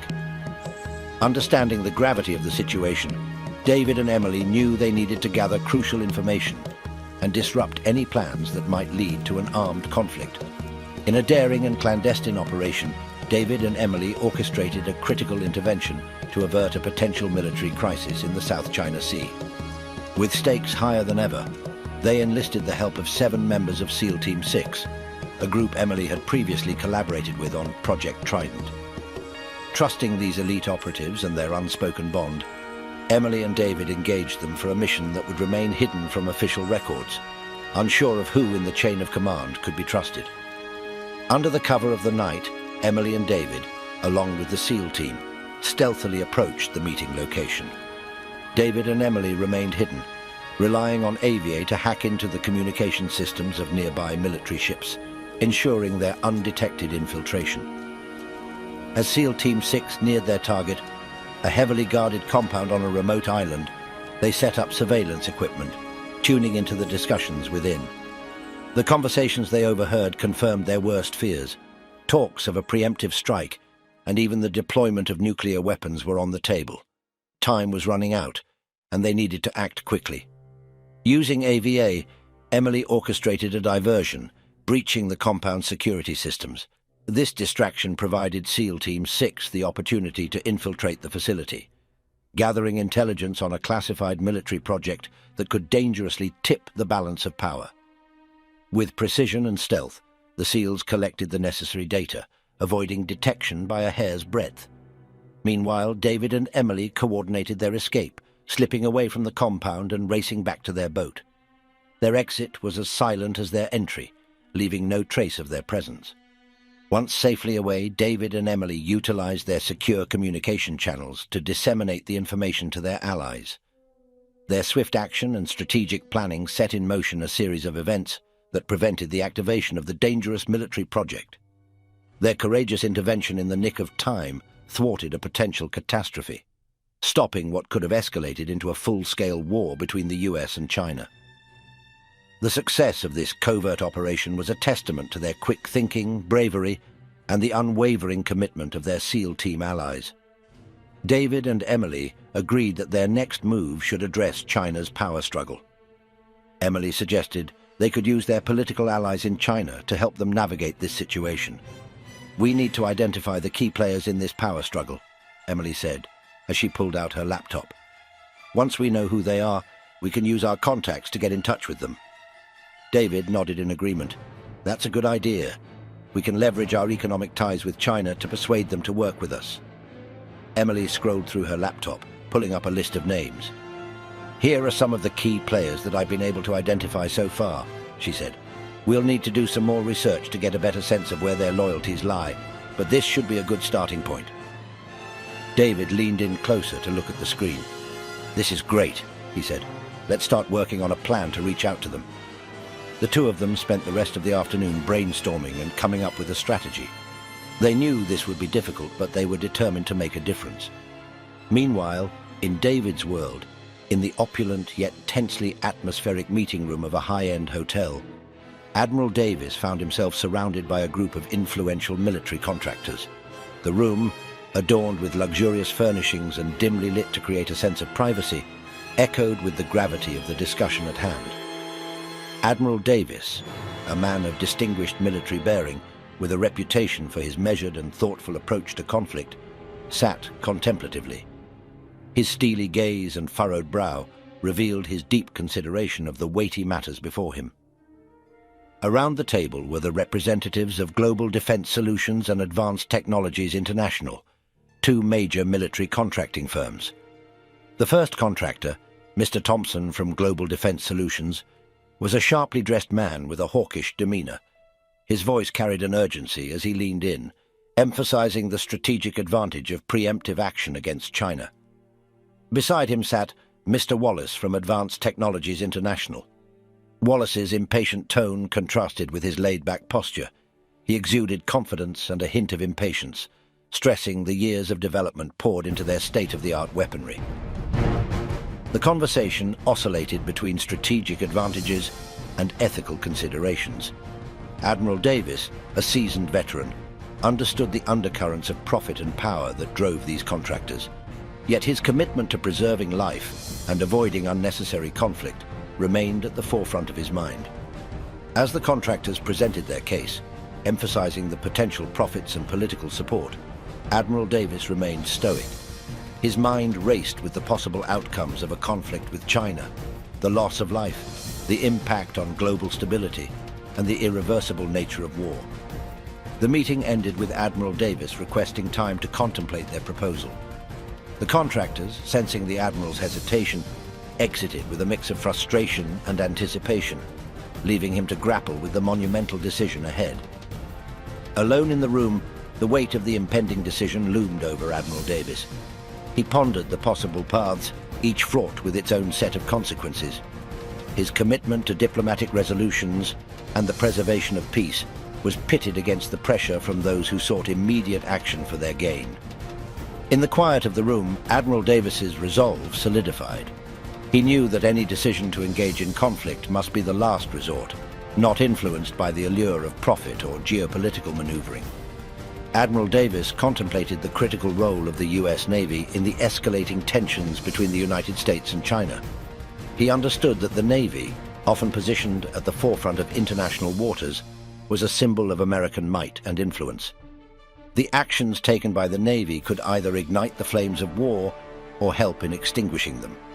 He knew that an attack on a US Navy ship, whether intentional or accidental, could be perceived as a direct assault on the United States, thus propelling both nations into an unwanted war. The Admiral considered the recent close encounters between US and Chinese warships, each incident bringing them perilously close to confrontation. The tension in these waters was palpable, with every maneuver scrutinized and fraught with the risk of misinterpretation or miscalculation. The stakes were high, and the margin for error was slim. In this delicate balance of power, Admiral Davis recognized the importance of maintaining a strong yet measured naval presence. He believed in the Navy's ability to deter aggression through its mere presence, showcasing strength while avoiding provocation. He also understood the importance of clear communication and established protocols to prevent misunderstandings that could lead to unintended escalations. Admiral Davis's thoughts turned to the broader implications of any military action. He considered the impact on international relations, the global economy, and the lives of service members and civilians. The Admiral knew that the path to peace was complex, requiring patience, strategic thinking, and a commitment to diplomacy. Determined to prevent a catastrophic war, Admiral Davis resolved to advocate for strategic restraint and diplomatic engagement. He planned to work closely with other military leaders and government officials to formulate a comprehensive strategy that would protect national interests without resorting to unnecessary aggression. He felt a profound sense of responsibility as he looked out of his office window, gazing at the vast ocean the US Navy patrolled. He knew that the decisions made in the coming days could shape the future of international relations and peace. With a firm resolve, he prepared to engage in discussions with top military officials and policymakers, advocating for a course of action that prioritized stability, peace, and the prevention of a needless war. As David and Emily continued their efforts in the parallel world, their unwavering commitment to peace began to reshape the geopolitical landscape. With each passing day, their tireless work was slowly dismantling barriers and altering perceptions. In their quest for peace, David and Emily harnessed the power of dialogue and diplomacy, reaching out to influential figures in China and Taiwan. They sought to bridge the gap between divergent views, promoting understanding over aggression. Their approach was marked by respect and empathy as they listened to concerns and fears, addressing them with well-thought-out solutions. The pair's efforts began to bear fruit as they successfully convinced a growing number of officials in China to reconsider their stance on Taiwan. By highlighting the potential for economic growth, technological advancements, and regional stability, David and Emily were able to shift the conversation from conflict to cooperation. With the help of AVA, their trusted ally and confidant, they were able to navigate the complexities of international diplomacy. They brokered a historic meeting between the leaders of China and Taiwan. The talks were held in secrecy, with only a select few aware of David and Emily's pivotal role. As negotiations progressed, tensions gradually eased, and the leaders began to recognize the futility of war. The proposed peace deal, carefully crafted by David and Emily, addressed the concerns and aspirations of both nations. It encompassed economic cooperation, cultural exchanges, and a commitment to resolving disputes through dialogue and diplomacy. The Chinese government, uncertain of the orchestrators behind the scenes, marveled at the mysterious force that had brought them to the brink of peace. They realized that someone or something was working tirelessly to prevent the outbreak of war. In the end, it was David and Emily's unwavering dedication and belief in the power of peace that triumphed. Their tireless efforts, combined with the support of their allies and the persuasive influence of AVA, led to a groundbreaking peace agreement. The world watched in awe as China and Taiwan took a significant step toward a future defined by cooperation, understanding, and shared prosperity. David and Emily, their identities still concealed, looked upon the fruits of their labor with a profound sense of satisfaction. They knew their work was far from over, but for now they allowed themselves a moment of respite, celebrating the triumph of diplomacy and the potential for lasting peace in a world once teetering on the brink of war. A few US politicians took notice of David and Emily's efforts. The agreement signing took place in Taipei, the capital city of Taiwan, with officials from both sides present. The agreement marks a significant step towards peace and stability in the region. The peace agreement includes several provisions, including a commitment to non-violent resolution of disputes, increased economic cooperation, and cultural exchange programs. Both sides have pledged to respect each other's sovereignty and territorial integrity, and to work towards a peaceful and prosperous future for their people. The signing of the agreement has been hailed as a major diplomatic breakthrough, with leaders worldwide expressing their support and congratulations to China and Taiwan. In public, the US welcomed the move as a positive step toward regional stability and security. In the White House Situation Room, the president sat at the head of the table with his top advisors and military brass flanking him on either side. The room was dimly lit, with a large screen at the front of the room displaying a map of the Pacific. The president spoke first. "Gentlemen, we've received word that China and Taiwan have signed a peace agreement. This is good news for the region, but poses a problem for us." The Secretary of Defense spoke up. "Sir, with the threat of war in the region diminished, we need to reassess our military posture." The Director of National Intelligence chimed in. "We've been monitoring China's military buildup for years. We must ensure they're not using this peace agreement as a smokescreen for something more sinister." The chairman of the Joint Chiefs added, "We need to be prepared for any eventuality. We can't let our guard down."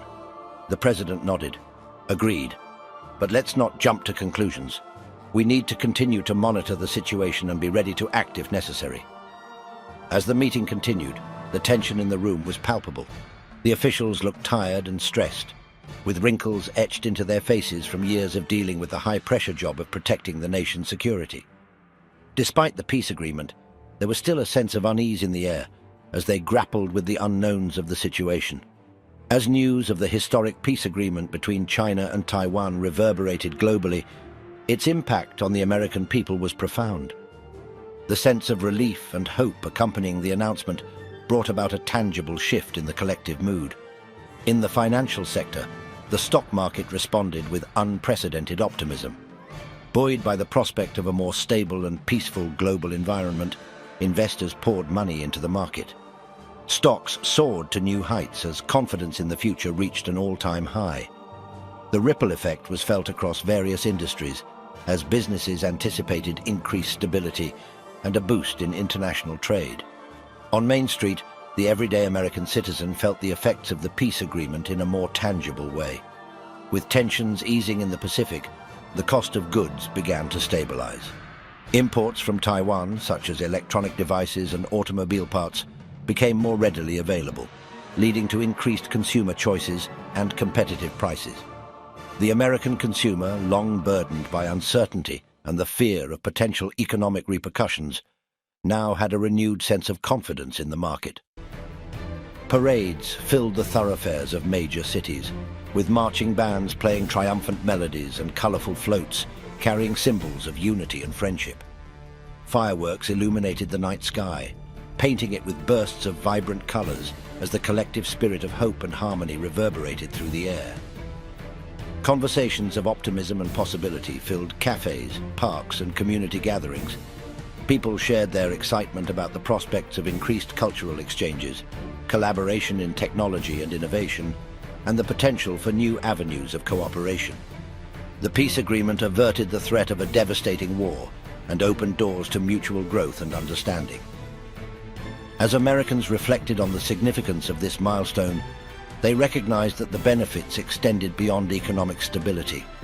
The peace agreement fostered an atmosphere of global cooperation and goodwill, reaffirming the belief in the power of diplomacy and dialogue to resolve conflicts. It served as a testament to the collective determination to build a more peaceful and interconnected world. While challenges and obstacles remained, the peace agreement between China and Taiwan provided a solid foundation for further progress. It sparked a renewed sense of optimism, inspiring individuals to engage in meaningful conversations, bridge cultural divides, and work towards a future defined by collaboration and mutual respect. Chapter 19. Warmonger. In the dimly lit confines of his office, General Johnson brooded over the recent developments in global politics. His office was a reflection of his tumultuous state of mind, with military maps and confidential reports strewn about, illuminated only by the flicker of his desk lamp. He was a man in his late 50s, with a hardened exterior forged by years of military service. His face, usually stern, was now twisted in a scowl, reflecting the inner turmoil he was grappling with. General Johnson's personal life was in disarray, marked by a recent and bitter divorce that left him feeling betrayed and alone. His anger and frustration extended beyond his personal life, seeping into his professional duties. The sense of abandonment he felt in his personal life seemed to mirror the broader geopolitical shifts he was witnessing, compounding his resentment. His career was nearing its end, and with retirement looming, General Johnson was in negotiations with a major defense contractor for a lucrative executive position. This potential career move was more than just a job. It was his chance to maintain influence and power, something he felt was slipping away in his current role. The news of the peace agreement between China and Taiwan was a severe blow to his plans. He had long advocated for a more aggressive stance against China, viewing conflict as a necessary step to assert American dominance in the region. The prospect of peace threatened his hardline stance and, by extension, his future aspirations with the defense contractor. As he watched the news reports, General Johnson's anger reached a boiling point. He saw the peace agreement not as a triumph of diplomacy, but as a strategic loss for the United States. He picked up the phone and made a series of calls to his allies within the government and military, rallying support for his cause. During a tense meeting in his office, General Johnson met with a like-minded ally, a burly man known for his blunt approach and shared skepticism of China's intentions. They discussed various strategies to undermine the peace agreement, driven by a belief that conflict was inevitable and necessary. Later, as General Johnson paced his office, his phone rang with an intriguing offer. A contact from the defense industry presented him with information about a revolutionary new weapon, a highly advanced railgun that could be a game-changer in naval warfare. The prospect of having such a weapon at his disposal reignited General Johnson's ambition. He saw it as an opportunity to leave a lasting impact and secure his legacy. Driven by a combination of personal grievances and a staunch belief in military superiority, General Johnson began to plot his next moves. He envisioned a bold strategy that would leverage this new weapon to reassert American dominance, convinced that it was the only way to safeguard national interests. In his dimly lit office, General Johnson sat deep in thought, contemplating the chessboard of international politics. His decisions and actions in the coming days would not only shape his future, but also potentially alter the course of global events. Meanwhile, David and Emily continued their efforts to promote peace between China and the US with the help of AVA. They identified and neutralized several threats that could have led to a new conflict, and the tensions between the two countries began to ease. However, General Johnson's pursuit of the new weapon had drawn the attention of several influential people in the government who saw the potential for profit and power in a new arms race. They began to lobby for increased military spending and more aggressive foreign policies. As the situation became more tense, David and Emily realized they needed to take drastic action to prevent a new war. With the help of AVA, they organized a secret meeting between high-level officials from both China and the US, where they presented a bold, very profitable proposal for a joint space exploration mission. As the proposal for a joint space mission between the United States and China was put forth, the air was thick with anticipation and the promise of unprecedented collaboration. The plan, meticulously crafted, emphasized the myriad benefits for both nations, pooling resources and expertise, fostering groundbreaking technological advancements, and propelling global scientific progress. Beyond the tangible gains, this mission was set to symbolize a new era of cooperation and understanding between two global powerhouses amidst a backdrop of brewing political tensions. The decision-making process was fraught with deliberations and analyses as both sides weighed the implications and potential outcomes of such a collaborative endeavor. Finally, after thorough consideration, the proposal was greenlit. The two countries would embark on a journey of joint exploration, charting a path toward mutual progress and understanding. This landmark decision had a ripple effect, significantly easing the geopolitical tensions that had been simmering. General Johnson, who had been fervently advocating for a more aggressive stance against China, found his war-driven plans crumbling. The emergence of this collaborative venture rendered his pursuit of the advanced laser weapon system futile. Reluctantly, he was compelled to abandon his militaristic ambitions. In the following weeks and months, a wave of optimism and change swept across the United States. Businesses, which had previously been hampered by uncertainty and apprehension, now forged ahead with expansion and investment plans, invigorated by the newfound stability in international relations. The American public's outlook grew increasingly hopeful, and a sense of positivity permeated the national atmosphere.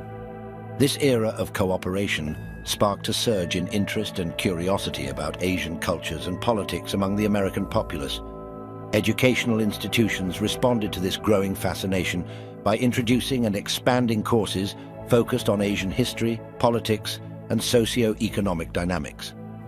Language departments witnessed a remarkable uptick in enrollments for Mandarin and other Asian languages, reflecting a keen desire to bridge cultural gaps and foster more profound understanding.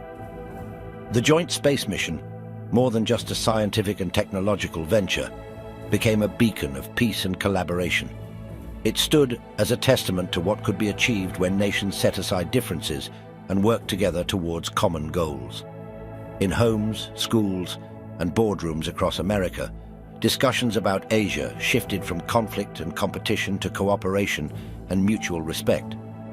This paradigm shift marked a turning point in international relations, showing the world that even amidst tension and rivalry, the pursuit of knowledge, progress, and mutual respect can pave the way for a brighter, more harmonious future. Meanwhile, in the quiet confines of the DARPA facility, David and Emily shared a poignant moment, their hearts heavy with the complexity of emotions that swirled between them. They had just witnessed a monumental achievement. Yet amidst this triumph, a sense of melancholy lingered in the air. David, his eyes reflecting a deep resolve, finally broke the silence that enveloped them. "I have to go back," he said, his voice tinged with determination and regret. "I need to see what's happening in my world, but I promise I will return one day."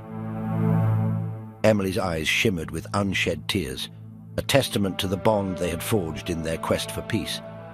She understood the necessity of his departure, yet the thought of his absence tugged at her heartstrings.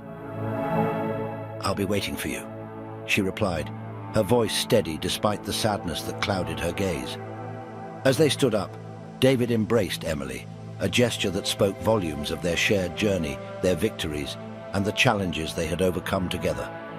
Before embarking on his journey back to his world, David made his way to Arlington National Cemetery. There, amidst the solemn rows of white headstones, he stood before Rich's grave. The tranquility of the cemetery contrasted sharply with the turmoil in his heart. As he paid his respects, David grappled with the surreal reality. Rich was still alive in his world, a living contradiction to the solemn marker before him. David's visit to the cemetery was more than a farewell. It was a moment of reflection, a reminder of the fragility of life and the sacrifices made in the pursuit of peace. He stood there, lost in thought, his mind a whirlwind of memories and possibilities. With a final glance at the grave, David turned away, his steps firm and purposeful. He carried with him not just the memories of the world he had come to know, but also a renewed sense of purpose. His journey was far from over, and he was ready to face whatever challenges lay ahead in his own world, bolstered by the strength and courage he had found in the parallel world. As he left the cemetery, the sun dipped below the horizon, casting long shadows over the hallowed grounds. The day was ending, but for David a new chapter was beginning, a chapter filled with hope, resilience, and the unbreakable bond he shared with Emily. In the solitude of his room, David sat down to pen a heartfelt letter to his alternate self, a guide to aid him in navigating the new complexities of his world. He also prepared to leave the journal he had meticulously kept, documenting their progress, challenges, and the intricate web of relationships they had built. David began his letter with a sense of urgency, aware that every word he wrote could shape the future of this world and the fate of those within it. Dear David, as you read this, know that you are stepping into a role of immense responsibility and potential. Over the past several months, Emily and I have worked tirelessly to sow the seeds of peace between China and Taiwan and China and the United States. We've built bridges where there were none and fostered understanding in the face of adversity. You will find a journal accompanying this letter. In it lies the detailed account of our journey, the challenges we faced, the allies we made, and the strategies that proved effective. It is imperative that you continue to monitor the relationships between all three countries with the same fervor and dedication. One of your most critical allies will be Emily. She is more than just a colleague. She is a cornerstone of this mission. Her intelligence, courage, and compassion have been instrumental in our successes. I urge you to trust her, to lean on her wisdom, and to provide her with the support she needs. She is a remarkable individual whose commitment to peace is unwavering. Remember, the path to peace is fraught with obstacles, but it is a path worth treading. The relationships you foster, the dialogues you initiate, and the understanding you build are the tools that will prevent a war that could devastate both worlds. Our actions in your world have changed the course of history. Be mindful of the weight of your decisions and the impact they hold. Approach each day with a sense of purpose, knowing that your efforts are crucial in shaping a more peaceful future. Take care of Emily. She has been a beacon of hope in this journey, and her well-being is paramount. Together, you have the potential to continue making a profound impact. I leave this world in your hands, confident in your ability to steer it towards a brighter, more harmonious future. With all my wisdom and hope, David. With the letter and journal side by side, David felt a sense of completion, a chapter closing as he prepared to embark on a new journey back to his own world. The words he had written were more than mere guidance. They were a legacy he was leaving behind, a testament to the efforts and dreams of two Davids working towards a singular goal: peace. When David awoke in his original world, the sense of familiarity and relief was overwhelming. Dr. Brown, who had been anxiously awaiting his return, was the first to greet him. Her face lit up with a mix of relief and joy as she saw him regain consciousness. David sat up slowly, his mind still grappling with the transition between worlds. He felt a deep sense of gratitude for being back, yet part of him longed for the parallel world where he and Emily had achieved so much. He was met with a warm embrace from Dr. Brown, her presence grounding him in the reality of his home world. As they sat together, Dr. Brown eagerly filled David in on recent developments. She detailed the efforts they had been making in his absence and the progress towards preventing a potential war. David listened intently, his heart swelling with pride and hope at the strides they had made. Meanwhile, Admiral Davis reached out to David. The Admiral, who had been contemplating the escalating tensions with China, sought David's insights. During their meeting, David shared his experiences from the parallel world, emphasizing the power of diplomacy and strategic communication. He argued that a war would not only be catastrophic in terms of human lives, but would also destabilize the global order. Admiral Davis, visibly moved by David's recounting, pledged to advocate for peace talks with China.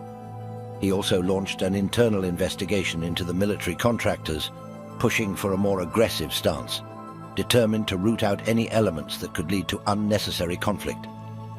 David's return marked a turning point. The strategies he brought back from the parallel world, combined with the efforts of Dr. Brown and others at DARPA, began to reshape the course of events in his world. Emily's colleagues at DARPA were equally astonished by David's experiences and the knowledge he had acquired. Motivated by his journey, they redoubled their efforts to innovate and develop technologies that could address global challenges and promote peace. One significant breakthrough was the development of Jade, inspired by Ava from the parallel world. David played a pivotal role in guiding the DARPA scientists in creating this new AI system. Jade, or Joint Autonomous Decision-Making Entity, was designed to work alongside human decision-makers, providing nuanced and data-driven recommendations. Despite initial skepticism, David's detailed descriptions of AVA's capabilities convinced the team of the feasibility of such an AI system. The development process was fraught with challenges, but David's unique perspective and guidance proved invaluable. After months of dedicated work, Jade was finally operational. It stood as a testament to the potential of human and AI collaboration, a legacy of David's extraordinary journey between worlds. When David first interacted with Jade, he was amazed at how advanced it was compared to anything in his world. Jade could process vast amounts of information in real time and make predictions based on that data. David felt a sense of pride knowing that he had contributed to this technological breakthrough. As Jade was tested and refined, it became clear that it had enormous potential for military and civilian applications. Dr. Brown worked to ensure that Jade was used for the greater good and not just as a tool for war. They believed that Jade could be used to solve some of the world's most pressing problems, from climate change to poverty and inequality. Ultimately, Jade became a symbol of hope for a better future. It was a product of collaboration between two worlds, and it served as a reminder that even the most complex problems could be solved if people worked together with a common goal in mind. Dr. Brown's work at DARPA was recognized, and she was promoted to a high-ranking position within the organization. Her innovative ideas and dedication to using technology for the greater good earned her respect and admiration from her colleagues.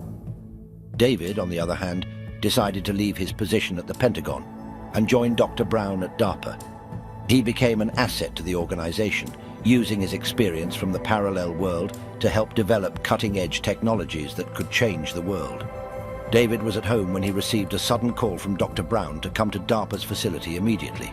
He quickly took the metro to get there, and upon arrival, he was greeted by Dr. Brown, the group of DARPA scientists, and Admiral Davis. The air in DARPA's Advanced Research Lab was thick with anticipation as David and Dr. Brown discussed the groundbreaking discovery made by Jade. The atmosphere was charged with a mix of excitement and apprehension, the weight of their discovery hanging heavily in the room. Dr. Brown, with a serious expression, briefed David on Jade's remarkable finding. The AI had not only identified the existence of two additional parallel worlds, but had also managed to simulate various scenarios within these realities. Among these simulations was a particularly alarming one, a potential war between the US and China. David's heart raced as he processed this information. The DARPA scientists had a theory that events in one parallel world could potentially influence outcomes in others. This theory now seemed more plausible than ever, making their mission all the more critical. Jade's deep analysis revealed starkly contrasting situations in the two newly discovered worlds. In one, tensions between the US and China were at a breaking point, teetering on the edge of an all-out war. The other world was already in the throes of a devastating conflict, with the two nations locked in a fierce battle. David felt a surge of responsibility and urgency. This was no longer just about his world or the one he had visited before. It was about altering the course of history in multiple realities, each with countless lives at stake. The DARPA team quickly convened to formulate a plan. They decided to harness the power of Jade and the interdimensional travel technology to send David into these new worlds. The mission would be fraught with unknowns and dangers, but the potential to avert war and save millions of lives was a risk David was willing to take. Preparations were made with meticulous care. The lab was abuzz with activity, as scientists calibrated the equipment, ensuring that it was capable of navigating the complexities of interdimensional travel. David underwent intense training to prepare for the mission. Before David departed on his mission to explore these parallel worlds, he met up with Rich for a beer. They hadn't seen each other for several months. Rich leaned back in his chair and took a sip of his beer before beginning his story. He told David about the time he crossed the equator and became a shellback. He described how the sailors were initiated into the Order of the Shellbacks by King Neptune himself. They had to undergo a series of bizarre and sometimes painful rituals, such as being covered in slimy substances and crawling through tight spaces. The sailors were also required to take an oath to King Neptune, pledging their loyalty to the sea and the sailors who sailed upon it. Rich recounted how he had been nervous about the initiation, but how the experience had turned out to be one of the funniest moments of his life. He and the other sailors laughed and joked throughout the ceremony, even as they were being coated in gooey substances and pelted with rotten vegetables. David listened intently, laughing along with Rich as he described the absurdities of the ceremony. He couldn't help but think that Rich was the type of person who could find humor in even the most stressful situations. As the evening wore on, David and Rich continued swapping sea stories, each more amusing than the last. It was a fitting send-off for David as he prepared to embark on his adventure, exploring parallel worlds and working to prevent war. At that moment, David felt grateful for the camaraderie and brotherhood of the Navy and the opportunity to serve his country alongside men like Rich. Rich tells David to be safe on his next mission. David looks at Rich and asks him how he knows. Rich smiles and says, "How do you know I'm not from another place too?" David smiles back and departs. Later, David ponders whether what Rich hinted at was true or a joke. However, he decides that the conversation will have to wait until he returns from his mission. They both parted in good spirits. Walking down the street, he noticed the hustle and bustle of everyday life in the city. People going about their business, cars honking, and street vendors selling their wares. But amidst all the noise and chaos, David felt a sense of calmness as he remembered his conversation with Rich. As he boarded the metro to DARPA's facility, David looked out the window and saw the city gradually fading away. He closed his eyes and took a deep breath, trying to calm his nerves. He felt a sense of anticipation building up inside him as he thought about what he might discover in these other worlds. Dr. Brown and DARPA's team greeted him as he arrived at the facility. The scene in the DARPA lab was electric with anticipation as David prepared to embark on what was thought to be another mission of critical importance. The machine that would transport him to another parallel world hummed to life, its lights casting an otherworldly glow in the dimly lit room. Dr. Brown and the team watched intently, their faces etched with a mix of concern and hope. As David braced himself for the journey, his mind was a whirlwind of strategies and plans, ready to tackle the challenges of averting a potential conflict between the US and China. But as the machine reached its peak operation, something unexpected happened. The world was on the brink of war, but the year was 1995.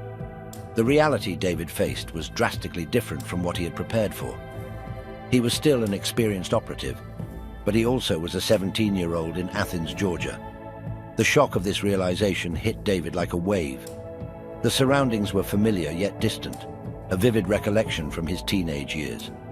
The streets of Athens in 1995 were bustling with the energy and vibrancy typical of the era, a stark contrast to the high-stakes world of international diplomacy and covert operations he had left behind. David walked the streets in a daze, trying to comprehend this unexpected turn of events. He saw landmarks and faces from his past, each evoking a flood of memories. The realization dawned on him that Jade had made a miscalculation despite its advanced capabilities. The potential conflict it had identified was from a time when David was just a high school student, far removed from the world of international politics and military strategy. As he navigated the familiar yet distant streets of his youth, David grappled with the implications of this era. He wondered about the significance of being sent back to this particular point in time. Was there something he needed to learn or change here, or was it merely a glitch in the system? The serene atmosphere of Athens in 1995 was a stark contrast to the tense and urgent environment of the DARPA lab. David felt a mix of nostalgia and disorientation, unsure of his purpose at this time. He contemplated the possible reasons for his unexpected journey to the past, pondering whether his actions here could have repercussions in his present world. As the day turned to evening, David found himself sitting on a bench in a quiet park, lost in thought. The sounds of the city in the evening provided a soothing backdrop to his contemplations. He knew that to return to his mission and the reality he knew, he would need to understand the reason for this unexpected detour. In the peaceful ambience of the park, David's thoughts were abruptly interrupted by a teenage girl's voice. "Excuse me, do you have the time?" she asked, her tone friendly and innocent. Startled, David glanced at his watch and relayed the time. The girl thanked him and casually mentioned that her family was taking a break in Athens, having just visited Disney World in Orlando. She added that they lived in Arlington, Virginia, and her name was Emily. David's heart skipped a beat at the mention of that name. "Emily Brown?" he asked tentatively, his voice laced with disbelief. "Yes, that's right. How did you know my last name?" she replied, a look of surprise crossing her youthful face. David's mind raced as he grappled with the uncanny coincidence. He was struck by the surreal nature of this encounter. In his world, Emily Brown was his colleague and friend, a key figure in his mission to prevent a war. And now, here he was, face to face with a teenage Emily Brown in 1995. It felt like the universe was playing an intricate game with him. Compelled by a strange sense of destiny, David made a decision that defied logic. He began to share his story with young Emily, recounting his journey between parallel worlds, his mission, and the role the adult Emily Brown played in it. As he spoke, he watched her face, expecting disbelief or confusion. To his astonishment, teenage Emily listened intently, her eyes wide with wonder. "I don't know why, but I believe you," she said after he finished. "And I feel like I've known you for a long time. Maybe I'm meant to help you." David was taken aback by her response. Here was a young girl, seemingly unconnected to the complex web of his mission, yet she resonated with a sense of understanding and purpose that was far beyond her years. It was as if the universe had orchestrated this meeting for reasons beyond his comprehension. As they sat there, the evening sun casting long shadows across the park, David and teenage Emily discussed what this all could mean. Was it a mere coincidence, or was there a deeper connection between their timelines? Could this meeting somehow influence the course of events in David's original world? The conversation flowed seamlessly as if they were old friends. David shared insights about the future, careful not to reveal too much, while Emily listened eagerly, her youthful curiosity mixed with a surprisingly mature understanding. As the sky darkened and the stars began to twinkle, David felt a profound connection with Emily, a bond that transcended time and space. This extraordinary encounter left him with more questions than answers, but he couldn't shake the feeling that it was a pivotal moment, one that might hold the key to his mission's success. Before parting ways, Emily gave David her home phone number in Arlington. David's determination was unwavering. He knew that the adventure ahead would test his limits, but he was prepared to face whatever challenges lay ahead. As he embarked on this new chapter, his thoughts returned to the Emily he knew in his own world, her wisdom and courage fueling his resolve. With a final glance at the receding car carrying the young Emily, David turned and walked away, his mind focused on the mission ahead. He knew that getting to Arlington and gaining access to the Pentagon was crucial. It was a daunting task, but he had an idea that might work. In this version of 1995, his old friend Rich, a figure central to his mission in the parallel world, should still be in the military, possibly holding the rank of a full-bird captain. Rich's connections and military credentials could be the key to infiltrating the Pentagon and uncovering vital information needed to avert the impending crisis. With a sense of urgency, David began to sketch out a strategy. He would need to locate Rich and convince him to join this unusual mission. The task would not be easy, especially considering the need to explain the complex situation without alarming or confusing Rich. David had to tread carefully, balancing the truth with the need to protect the integrity of his mission. David felt a mix of excitement and apprehension. He was embarking on a new adventure, one filled with uncertainties and risks. But he was not deterred. The stakes were high, and the potential impact of his actions was immense. With every step, David was weaving a new thread into the intricate tapestry of time and fate. Thank you all for embarking on this extraordinary journey with me. And there we have it, the conclusion of our thrilling adventure through the intricate tapestry of diverging realities, unraveling the threads of time. We've followed David, a former Navy sailor, as he grappled with his haunting nightmares, revelations of parallel universes, and the daunting task set before him by DARPA. His journey was not just a mission to avert a catastrophic war, but a voyage into the depths of destiny and the power of human will. In a world brimming with tension and uncertainty, David and Emily's tireless efforts have led to a monumental achievement, a peace agreement in Taipei, a beacon of hope in a sea of conflict. This diplomatic triumph, a testament to their unwavering dedication, has ushered in a new era of cooperation and understanding, not just for China and Taiwan, but for the entire world. Yet the journey does not end here. Dr. Brown and the enigmatic AI Jade have unveiled a reality more complex and intertwined than we ever imagined. The discovery of additional parallel worlds and the simulation of potential futures only deepens the intrigue and the stakes. David, now faced with the knowledge that his actions resonate across multiple realities, finds himself in a race against time and destiny. But as with all great tales, there is a twist. Our hero finds himself in a world far removed from his expectations. The year 1995 in Athens, Georgia. An experienced operative in the body of his 17-year-old self, David's adventure continues in this new, unexpected reality. The story may have reached a pause, but the adventure is far from over. I invite you to explore more tales on the Marv Author YouTube channel, where the wonder and mystery continue. I, MM2, will be there to guide you through each perplexing twist and exhilarating turn. Until our paths cross again in the realms of imagination and beyond, I bid you farewell. May your minds remain curious and your hearts brave.